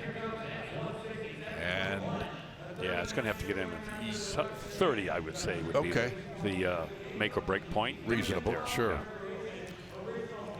Now, a 1939 Chevy Master Deluxe sedan. And it's a hot rod, although the body style and the body itself has not undergone any modifications. It's not chopped or channeled or de-chromed, but you're going to find a 327 right there, 300 horse sitting underneath there. I see an air conditioning compressor. I see an aftermarket open element air cleaner. So it's been dressed up a little bit under the hood. Original steel body and frame. Mustang 2 front end with power rack and pinion steering. Very intelligent way that they built this. The architecture underneath certainly reflects that. Front disc brakes. A 308 rear gear. A lot of new parts and pieces as well, including the gas tank, aluminum radiator, a new exhaust system underneath there,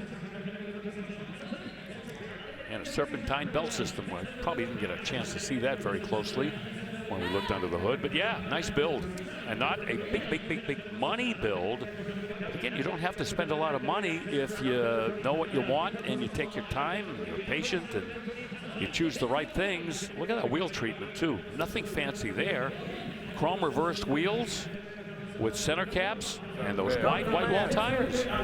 This would be a great car to have if you had a wedding venue or you like to travel in style, especially bringing your family. It's just hard to beat a setup like that for the money that's so well done. That's a great ride. Yeah, and as you mentioned that, just think of the reliability of that drivetrain. Little 327 with an automatic transmission.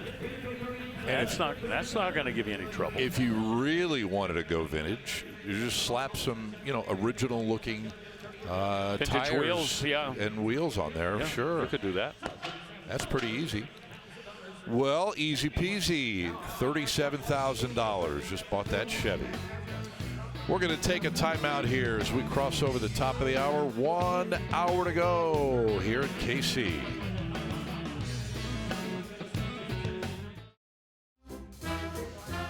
Oh, beautiful overhead view of downtown Kansas City. There's our headquarter hotels right there along the bottom of the screen. The Kansas City Marriott downtown. Always very gracious hosts for all of us.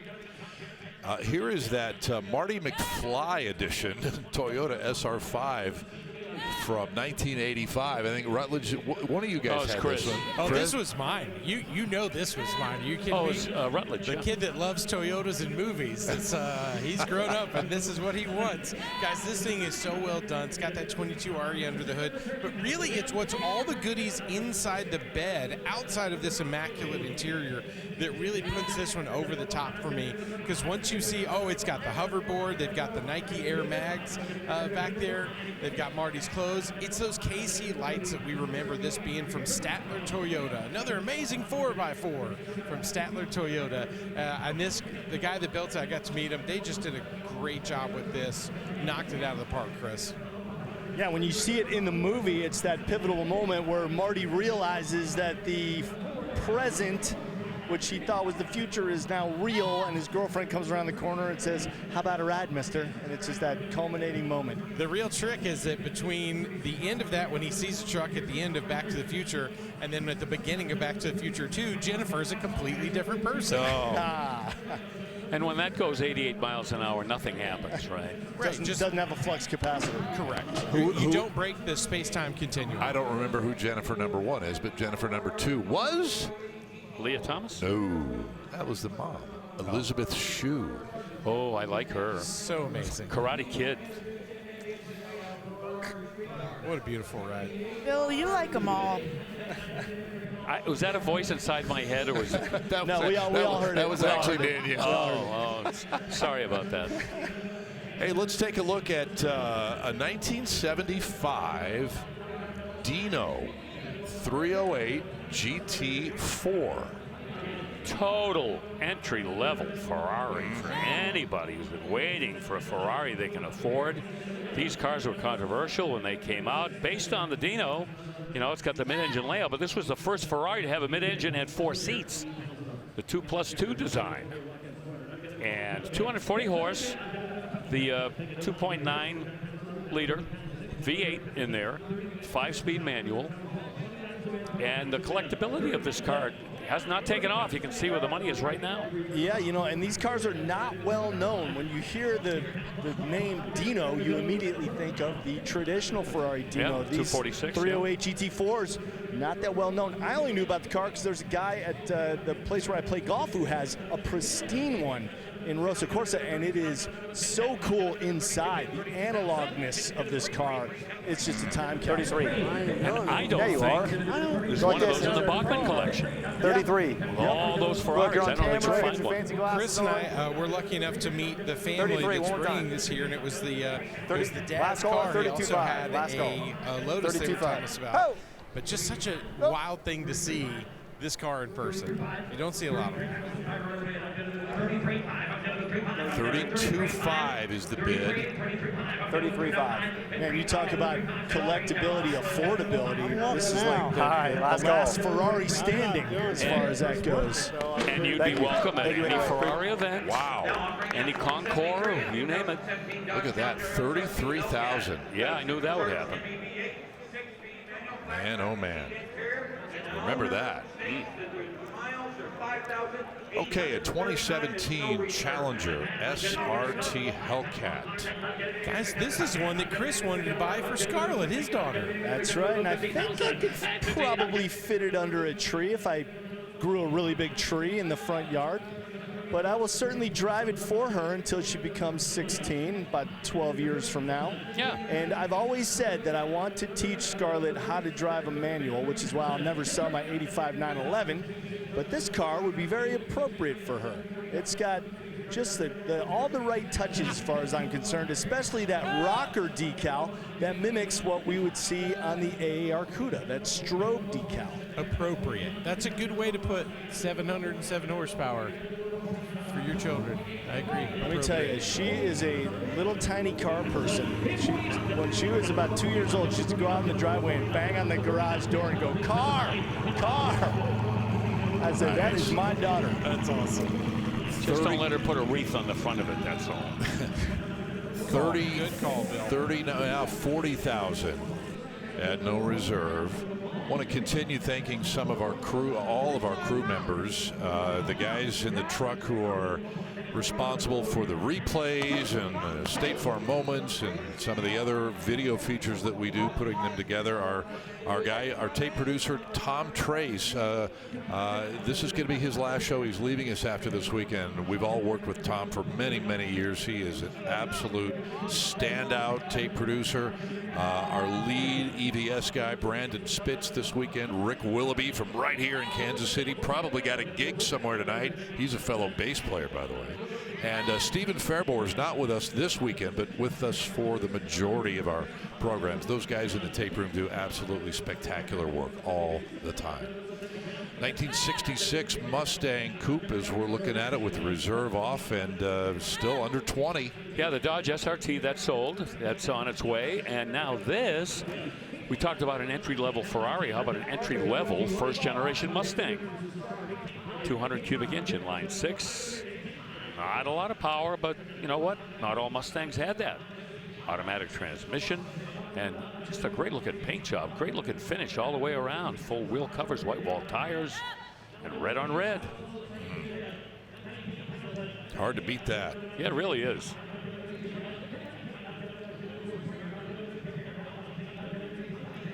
$18,500. Internet has the high bid. And the final bid, $18,500, buys that car. Super cool. 73 Roadrunner. How about this?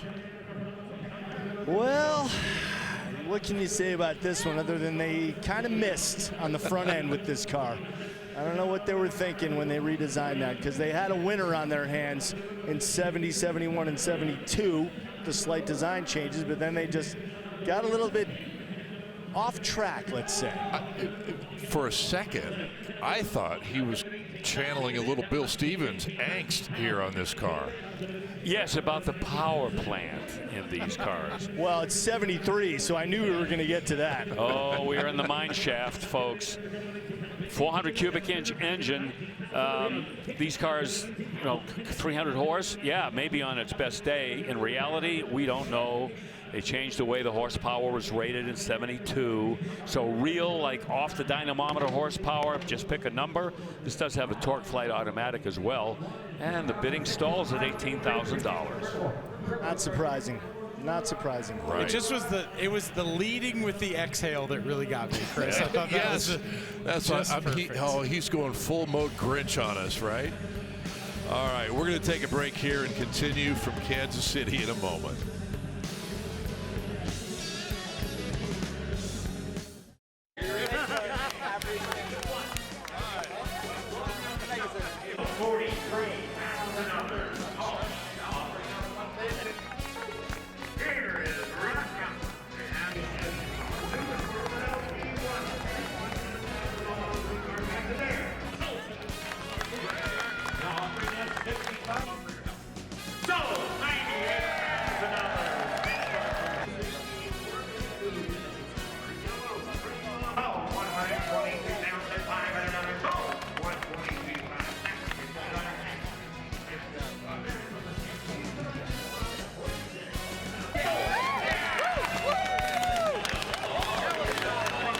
Yes, indeed. Boy, that's quite a collection of State Farm moments here from Mecum, Kansas City as we wrap up the calendar year. And again, our 18th season of Mecum Television with you folks. This year, our first on ESPN Plus. It has been quite a year. $17,500 for this 1969 Chevy Caprice, big Chevy here. Yeah, 66 first year for the Caprice, and before long they were dumping the rat motors in them. This has the 427 in it, 300, not the big 427, the 4.25 horse one. This one has 335, but it's the matching numbers 427, and this has been kept in storage for a long time, since 1981. Really? Yeah. Yep. Wowzers.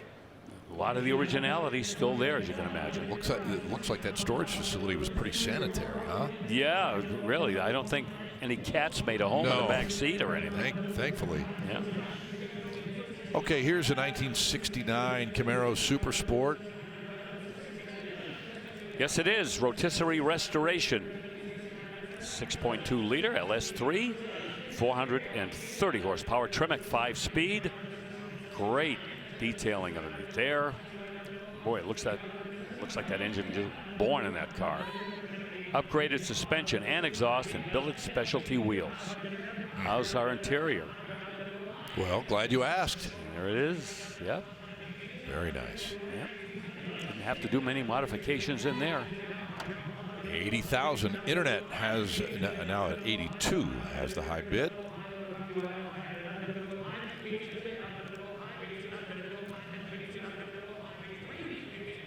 Well, let's continue our thank yous here to some of the members of our crew in the truck handling all the video in terms of making sure the cameras look their best. A couple guys back there. Kenny Berg up from Florida. Gary Corarte, who also doubles as one of our cameramen from time to time, but he's in the truck this weekend.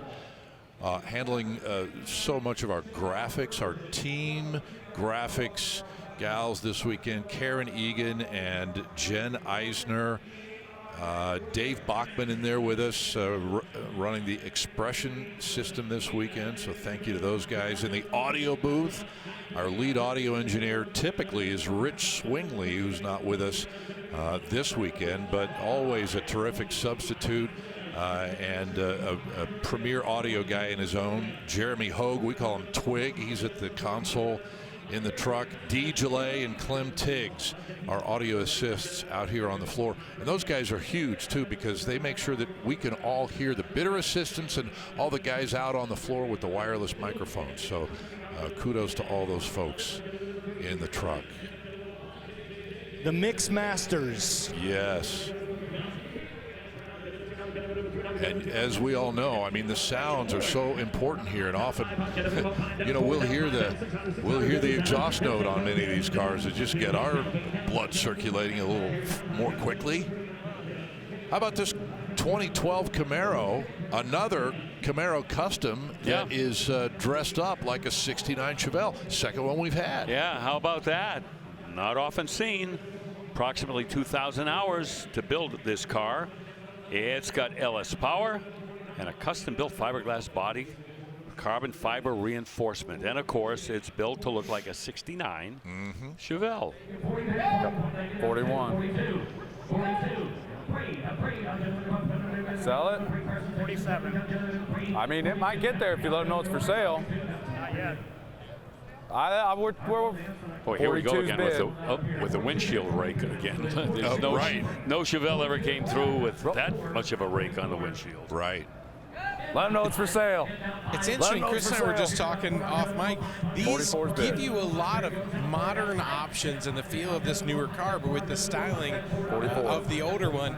And it is interesting because the car has a different look from very different angles. From that 3/4 angle right there, the rear seems a little bit short, but when you see it from the front, the proportions seem to make a little more sense. You know, it's always a little bit 44. And are we going to sell that car? Kind of the GM version of what ExoMod is doing with the Challengers. Yes. Turning them into the Chargers. Good comparison. Hey, how about the Corvette CRC and the Carl's Corvette conversions? Modern drivetrains, platforms with that vintage body style. $44,000. And looking around the room for another bid here is Matt Morvac. And they're not going to get one. That's okay. So, well, wait a minute. Apparently that sold. Okay, just got the confirmation that it did sell, in fact. Yeah, no reserve on that one, so it did sell. Okay, very good. Next up, 68 Camaro RSSS. How about that color, island teal? That's a color we don't often see. Yes, very unusual. It's got the 396 big block. Yep, that was available in 68. 4-speed, all right, 12-bolt positive traction rear end, front discs, that tick-tock-tack combination of tachometer and a clock. Just saw the engine there, that 396. Some paperwork goes with it too. NCRS shipping data report from our friends at National Corvette Restorers Society. Her shifter in there. And of course, it's got that RS option package, which includes those hideaway headlights. Ice tray bling on the hood, as we've called it in the past. That's very cool. Yeah. 56,000 is the current bid. Still looking for the magic number to pull that reserve. You know, guys, where would we be as a crew, not to diminish anybody else in the truck, but where would we be without our camera guys? They are amazing. We'd be doing radio. Well, that's true. Let's give a big thank you to our lead tech manager, handheld camera guy, Eric Kohler, also Mike Bowling from right here in Kansas City, one of our KC crew members, Jay Del Rosario, Matt Hoffman, and Aaron Kelly, Nate Pitts also on our handheld camera. Our big camera one operator at the top of the grandstand, Jim Lucy from Chicago. The guy that's running that camera right there that you're looking through is John Atkinson, part of our Florida crew, and also our robo operator, John Paluzzi, and last but certainly not least, Wilfredo, and I'll let you handle his entire full name. Well, he's not only our cameraman, but he is the head of my security detail as well. Okay. Wilfredo Antonio Trinidad de la Vega El Camino Telemundo Tyler Moore. Oh, Newton John no more? No, I changed it to Tyler Moore. Tyler Moore. Yes. Where was I? I didn't get that memo. Yeah, it's changed. That is Wilfredo's camera that you're looking through at the moment, and he is inspecting the interior on a 1965 Pontiac GTO. Impressive to hold it while laughing as hard as he was for that name drop. Well done. That's true. Oh, man, our guys. I should also mention Jake Kilgus is part of the regular crew, but not with us here this particular weekend in Kansas City. But these guys carry these heavy cameras around all day long, man. It's a job. Mm-hmm. It's my NPD car, I believe. Oh, was it? Okay. That's GTO. Right. Very good. Well, we tried hard. You're $56,000 Hammers, and it is going to find new ownership as of right now, in fact. Wow, yeah, that is a super clean build, too. I got an up close and personal look at that when we were doing MPD. That is well bought at that price. Loaded with shut up. How about 467 cubic inches? Yow. Right on. It's another great shirt design, isn't it? Loaded with shut up, in quotes, Bill Stevens. 2007 Bentley Continental GTC. Another one. Oh, triple black. Mm-hmm. Twin turbo 6-liter. Yeah, huh? I'm telling you, these cars, you know, I always threaten, I'm going to rent one of those and go to Monterey, and all of us can just ride around and look like the beautiful people. Haven't done it yet, but these cars are so classy. Diamond black paint on the outside, just have a black leather interior, all the options and extras. Oh my. Selling for a fraction of what these stick are for. Well, $35,000 bid certainly is a fraction. A few more thank yous before we wrap things up here. Still 30 minutes to go, but up in the front of the truck, actually out on the floor, a couple of guys. Sean Belby is our floor director today. Stephen Dale Skinner has been with us for many, many years, but is retiring from our program after this weekend. Our associate director, Joe Goodrich, our technical director from up in Seattle, Todd Gordon.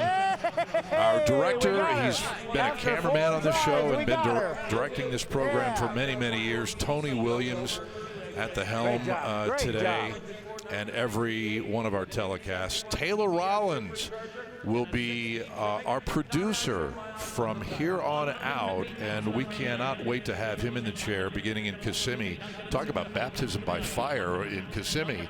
And the reason is because, as we showed you earlier, hopefully you were with us, our longtime producer and longtime colleague and friend John Sifferlin is leaving us and retiring after this program, and he's going to be spending a lot more time with his wife Mary Beth back home in Indianapolis, and we wish John Siff all the best. Or as I call him, Siffley. Siffley, yes. So that runs down a list of almost all of our crew. Our executive producer is Ben Christoffel, and our production manager, the amazing Heather James, who keeps everybody else that I've just mentioned on track at all times.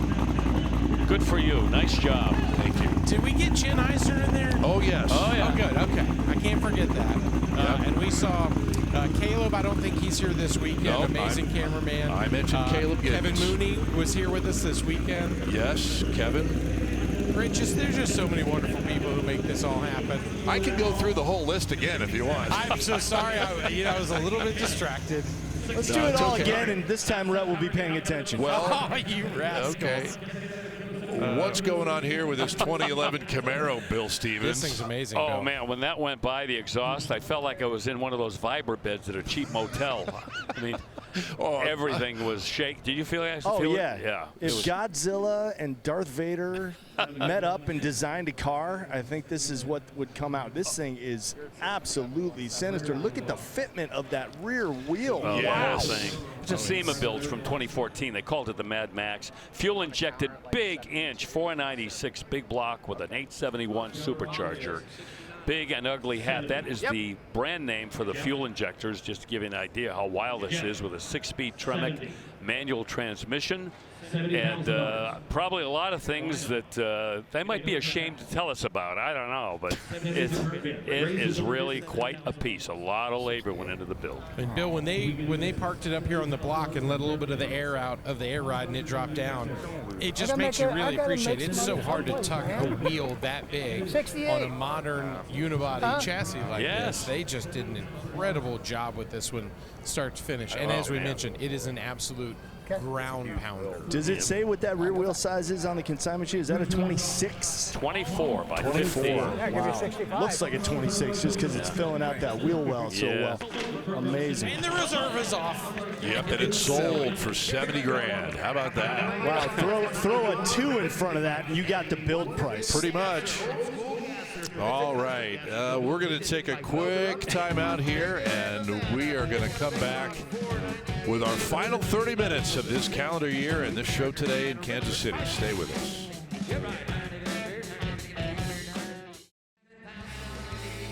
Here's a look down our 303 staging lane here at Bartle Hall, the Kansas City Convention Center, as they're working on this 2012 Mercedes-Benz SLS AMG Roadster.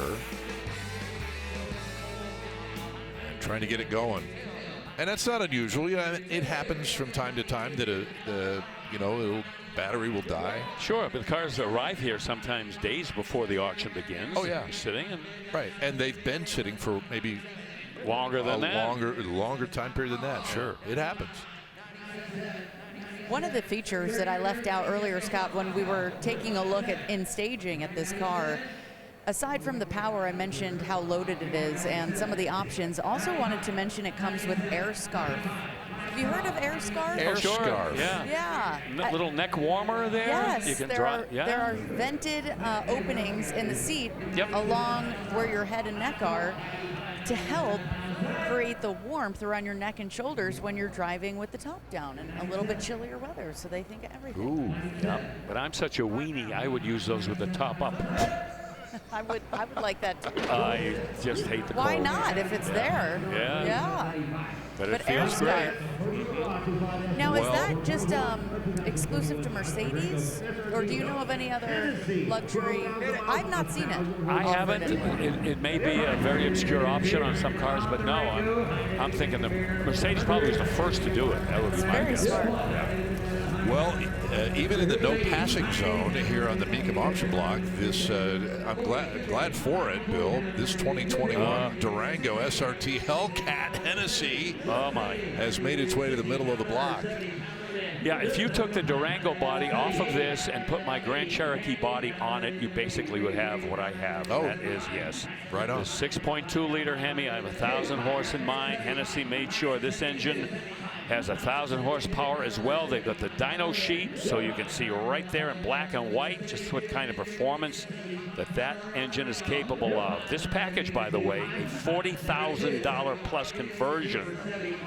And only 12,000 miles on the odometer. But how about the finish on this? That black, it certainly befits the kind of performance John Hennessy has dumped into this Durango. My, oh my. Lots of other comfort and convenience features as well inside that truck. And oh, bid goes on. Okay, up next is going to be wanted to see that sell, Wow. and it still might. Sure. 72 is the number they'll work with there. Oh, hear that? Hear that? Oh. Yeah, I hear that. I'll tell you.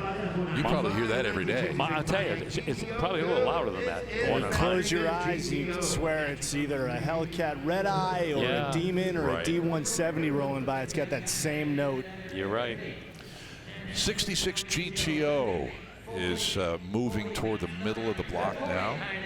Real one, that VIN, vehicle identification number, begins with 242. So we know it is a factory-built GTO. Matching numbers engine, that's the base engine, the 389, 335 horsepower. Last year for the Tri-Power, which this GTO does not have, by the way. And that is not the original carburetor and air cleaner setup either. But that's okay. This one with an automatic, not a 4-speed, original window sticker and Protecto plate. Power steering and brakes and factory air. Platinum exterior paint, black interior, and those PMD wheels. That's a good-looking ride, Bill. It is, man. And 66, in the minds of many, probably the best looking of the GTOs.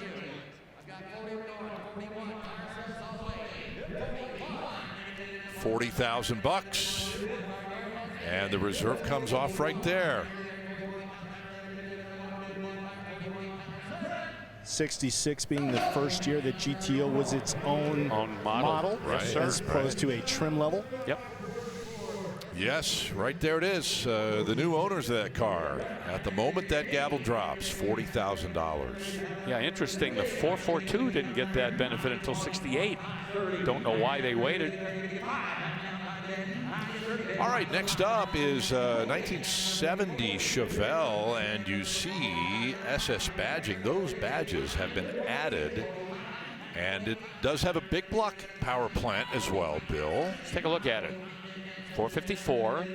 Got aftermarket valve covers, open element air cleaner, aftermarket carburetor. So it's been beefed up a little bit. Sure. Automatic transmission, probably a turbo 400 underneath there. Maroon exterior, very well applied. Interior, it's black. And you see the horseshoe shifter there for that turbo automatic. Vintage air, power steering, and front disc brakes. And already the reserve is off. Gonna have to work very hard on that one, Scott. Nope, not at all. Boy, that red, white stripe, black vinyl, that really works. It does. And you got big block power to go with it. The color choice, the color finish, you know, that's probably polyurethane clear coat on there. It's beautifully polished out, waxed out. Yep. Well, here is 1935 Chevy, a Master Deluxe Coupe, all steel. V8 power, let's go. And how many of these have we seen? These Chevrolet Masters. Yes. From different years. This is a 35. And different body styles. We've had a sedan delivery, I think. We did indeed. Yep. We had a businessman's coupe. Uh-huh. This is the Deluxe Coupe. And look at that beautifully finished interior right there. Power plant, sure. Small block Chevy. As you may have already guessed. Aluminum intake, 4-barrel. And some chrome here and there. Bill, you know I love the interiors of these things, and this might show my nerdiness. I'm almost 100% certain those seats are from a Honda Odyssey minivan. Yes, quite possibly. I can't verify that, but... Had one with that same tan interior when we first had Elsie, and I was like, oh, I know that seat latch. What is it? I stared at it and went, oh, I think that's from an Odyssey. Very comfortable, makes perfect sense. Might be a good catch. That's what builders do. They put a more contemporary bucket seat in these hot rods. It's a great looking ride. It is. Yep, sitting low. Oh! 32. Staggered wheels, low profile rubber. Bow ties on the running boards. We don't see that too often. Nice little touch. That's cool. Yep.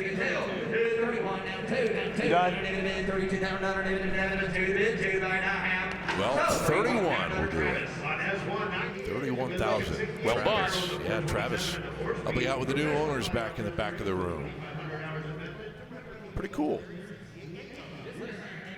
All right, I see kind of an array of badges here on a 1968 Camaro, but as the professor told us often, never trust a badge. Right, and the consigner's up front with us. This is built to replicate a 1968 Yenko RSSS Camaro. Only 11 were produced in 1968. That was one of the lower production runs for the Yenko Camaro. And a professional body off rotisserie restoration with 4 years under its belt. Yow.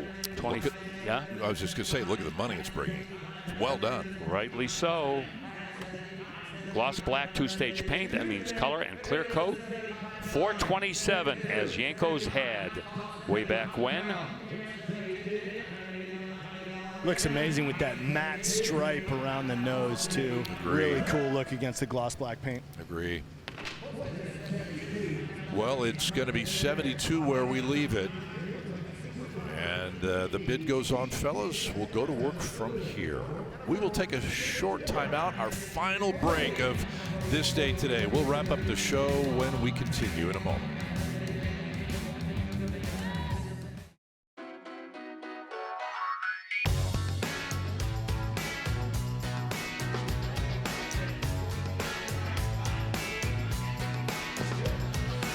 You're looking at some of the inventory from the My Garage Museum collection from Mike Yeager, Sr. and Jr.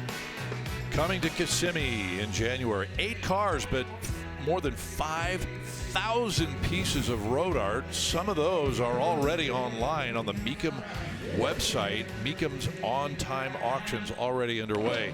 And just a real quick hit on a couple of the cars in that group, Bill. A 1989 ZR1 prototype and the very last C4 to leave the factory in 1996. Pretty good stuff. Yeah, and all that road art and memorabilia, things that nobody else has. Oh, man.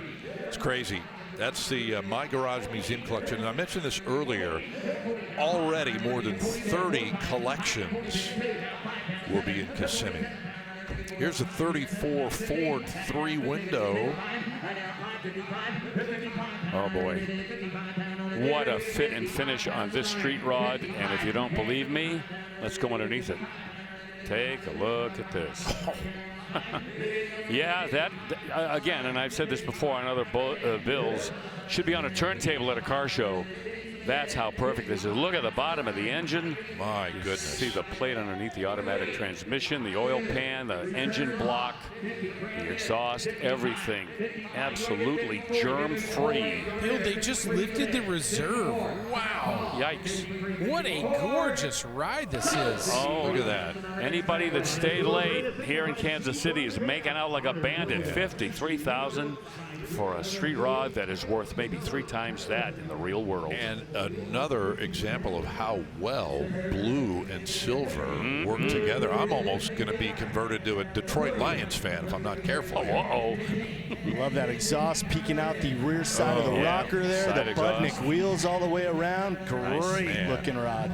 Yeah, very impressive. That might be the buy of the day. Could be.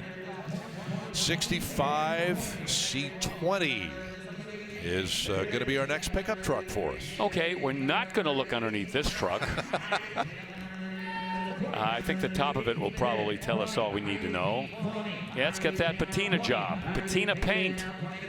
That is not what you call a truck that's been left out in the elements for a long time and wound up suffering the ravages of Mother Nature. No, that's what they were going for on this build. It's got the LS swap in it, 5.3 liter, an automatic transmission. just the fun. I think I just snorted, didn't I? Yes, I believe you did. I didn't mean to do that. That's a good sign normally, well, right? I know. That high-rise intake on there. Look, it's funny. I like when you see them that they're so clean under the hood, and you can tell people knew what they were doing. But like, let's leave it crusty on the outside, Chris. I gotta say, I'm not always a fan of faux patina, but this is probably the best job I've seen. They didn't clear it, and they really did a nice job of just randomizing patina. It definitely looks good. I'm impressed. I have a feeling that some of that was natural, and they're like, we could either paint the whole thing or match it. Yeah, you know, that's a good point. I think we should scuff the rest of it. Yeah, I think you're right. Awesome. I just remember back in the day, if you had a truck like that, you didn't even want to be seen in it, you know? Absolutely. Now people are like, could you make it look like it's been in the field for 40 years? Can you do one of those for me? Sure. Come on over. Hey, it just sold for $20,000 as well. Here's 23 Jeep Gladiator Mojave. A few mods. A few, yep. This got the 3.6-liter V6. That's not a mod. 8-speed automatic transmission. Got the tow package black Rhino wheels. A little bit of a change there, and the Nitto Grabber tires wrapped around those wheels. Sting Gray, that's what they call that exterior color, with light gray leather interior. Looks like the suspension has definitely been modified. The stance is certainly lower than what a stock Gladiator would be, and it really looks nice with that bigger tire package in there. Right. Beadlock wheels, looking very cool. Probably put some spacers in there. They got Fox shocks. You can see some Foxes in there, yeah. Yep. Side steps. And $34,000. It sold for no reserve. 1951 Chevrolet Fleet Line. Haven't seen one of these in a bit. Yeah, this is so period correct when it comes to some of the modifications that the Hot Rodders did back in the day, but it still has its original 235 cubic inch inline 6-cylinder engine and a 3-speed manual. A lot of these we see with the Power Glide, which debuted a year earlier in 1950, but no, this has a 3-speed manual, 3 on the tree. Fender skirts, Lakes pipes, and there we go with that kind of velvety interior. And your fuzzy dice. Yes, if Wayne Newton goes to his closet and is missing a suit, we know where it went. This is beautiful. What is this, velvet? Yeah. Oh, yeah. 11,000 is the bid. Yeah, that's close to the real money. These cars are so charming and so nostalgic, but very easy to buy. Affordable, right? Yeah. Right in that wheelhouse. And 11,000 does buy that car. Still have some time left to cover a 1968 Mustang GT, a California special. Yeah, and we've had a couple of these here in Kansas City, and we don't always get these. 4,118 of these were produced back in 1968. They're like a Mustang that's parked too close to a Shelby Mustang, and a few things jumped over. That's actually a good description. Is that a good description? Yeah. Yeah, you'll see some of the Shelby cues on this, like you see the brake cooling scoops there, the faux scoops on the rear quarter panel, things like that. 289 small block, matching numbers. It's the engine that came with the car along with that automatic transmission. And those CS initials, which are meant to stand for California Special, but also CS for the man himself. Wink, wink. Yes. All right, $36,000. And so we take care of the sale on that. How about we run down our top sales of this day today, our second day here in Kansas City. 2022 Shelby GT 500 dark matter gray ebony interior. Oh boy, it's all about that 760 horsepower V8 supercharged engine. And it brought 122.5 a bit earlier today. A couple of big white cars, however, lead the way. A 2025 McLaren 750S Spider. That one is twin turbocharged, 4-liter, 740 horse V8, silica white blue interior, 325,000. And our number one car today, really no surprise, they have been continuing to march upward in the value curve. 2005 Ford GT. 550 horse, 5.4 liter with that 6-speed manual. But even with 6,500 miles, Bill, it still brought $485,000.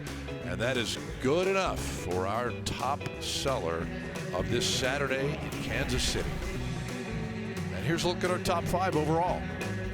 Yeah, that Ford GT. Again, it wasn't that long ago that a car with that much mileage, 2005 Ford GT, would not be trading. People were looking for the ones that had less than 100 miles. But boy, the worm has turned, as we say. Yeah, not just the 2005, but the 2006s were going to grab more money. Yep. But the 05s are certainly keeping pace. Here we go with 1967 Jeepster Commando. Okay, little V6 engine in this. Sorry, Scott. No, that's okay. 4-speed manual, 4-wheel drive. Those locking hubs, those mechanical locking hubs up front. And that top is removable. But Scott, you know what my brother-in-law says about removable tops. Yes. All tops are removable. Yeah. Yes. All right. That's a great point, guys. Rutledge is thinking of another T-shirt design, I think. Yeah, you try hard enough. They're all removable. Hey, come to Kissimmee. You might see an extra rack full of Bill Stevens quote T-shirts on display there. I hope so. I'll give you the friends and family discount. The bid at $6,000 for this little Jeepster. It's a Am I having creamsicle. deja vu right now? Did we not have the twin to this car come through yesterday? Well, I don't know about yesterday, but this one sold for $6,000. And so behind it is a 71 Chevelle Super Sport at no reserve. Impressive. No expense spared, frame off, rotisserie restoration. That means it costs a lot of money to bring this car to the level it's at right now. It's been restored, 70 model front and rear styling. Yeah, here we go with those double headlights in the front. You know, people prefer those to the single headlights in the front, and we see things like this happen occasionally on 71s and 72 Chevelles. Yep, and it's a real SS. Great paint on it too, huh? Fit and finish again, as I like to say, right up there. Torque thrust 2 wheels, big diameter. I'm going with 18 inches, my guess. Wow, those exhaust tips aren't too shabby either. Look at the size of those dudes. Yeah, the rear wheels are, they got to be 20s in the back. Well, you could put this one in your sold column if you're scoring at home. $50,000 for the 71 SS. 1957 Bel Air, very similar color to the Chevelle here. It's red Chevy o'clock. It is. 57 Chevys, they just keep on coming, and every one of them done differently. Small block Chevy, and oh my, look at the powder coating, intake manifold, chrome, all of that detailing. That was an Edelbrock Performer intake, by the way. They got the powder coating on it. 4-barrel carburetor, as you saw, and a 4-speed manual. There you go. That classic Hurst shifter. Power windows, wow. AC, and those torque thrust 2 wheels. With a bright finish. Gonna sell too, no reserve.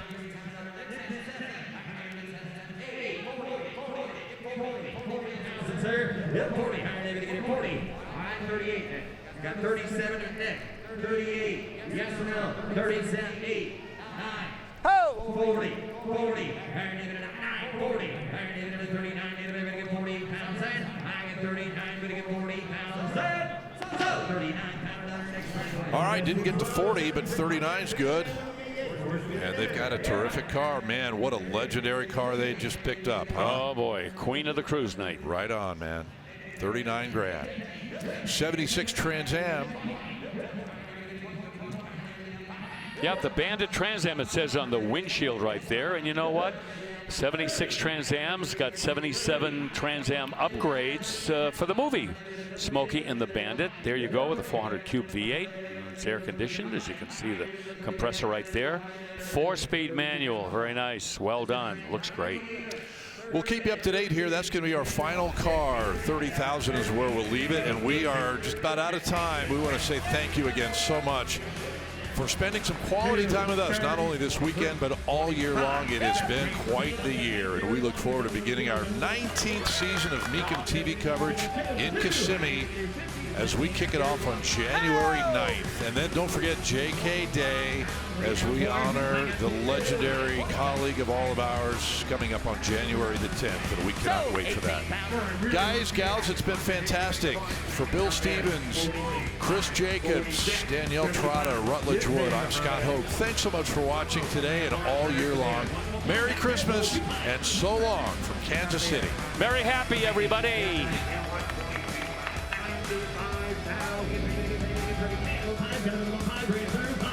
Yeah!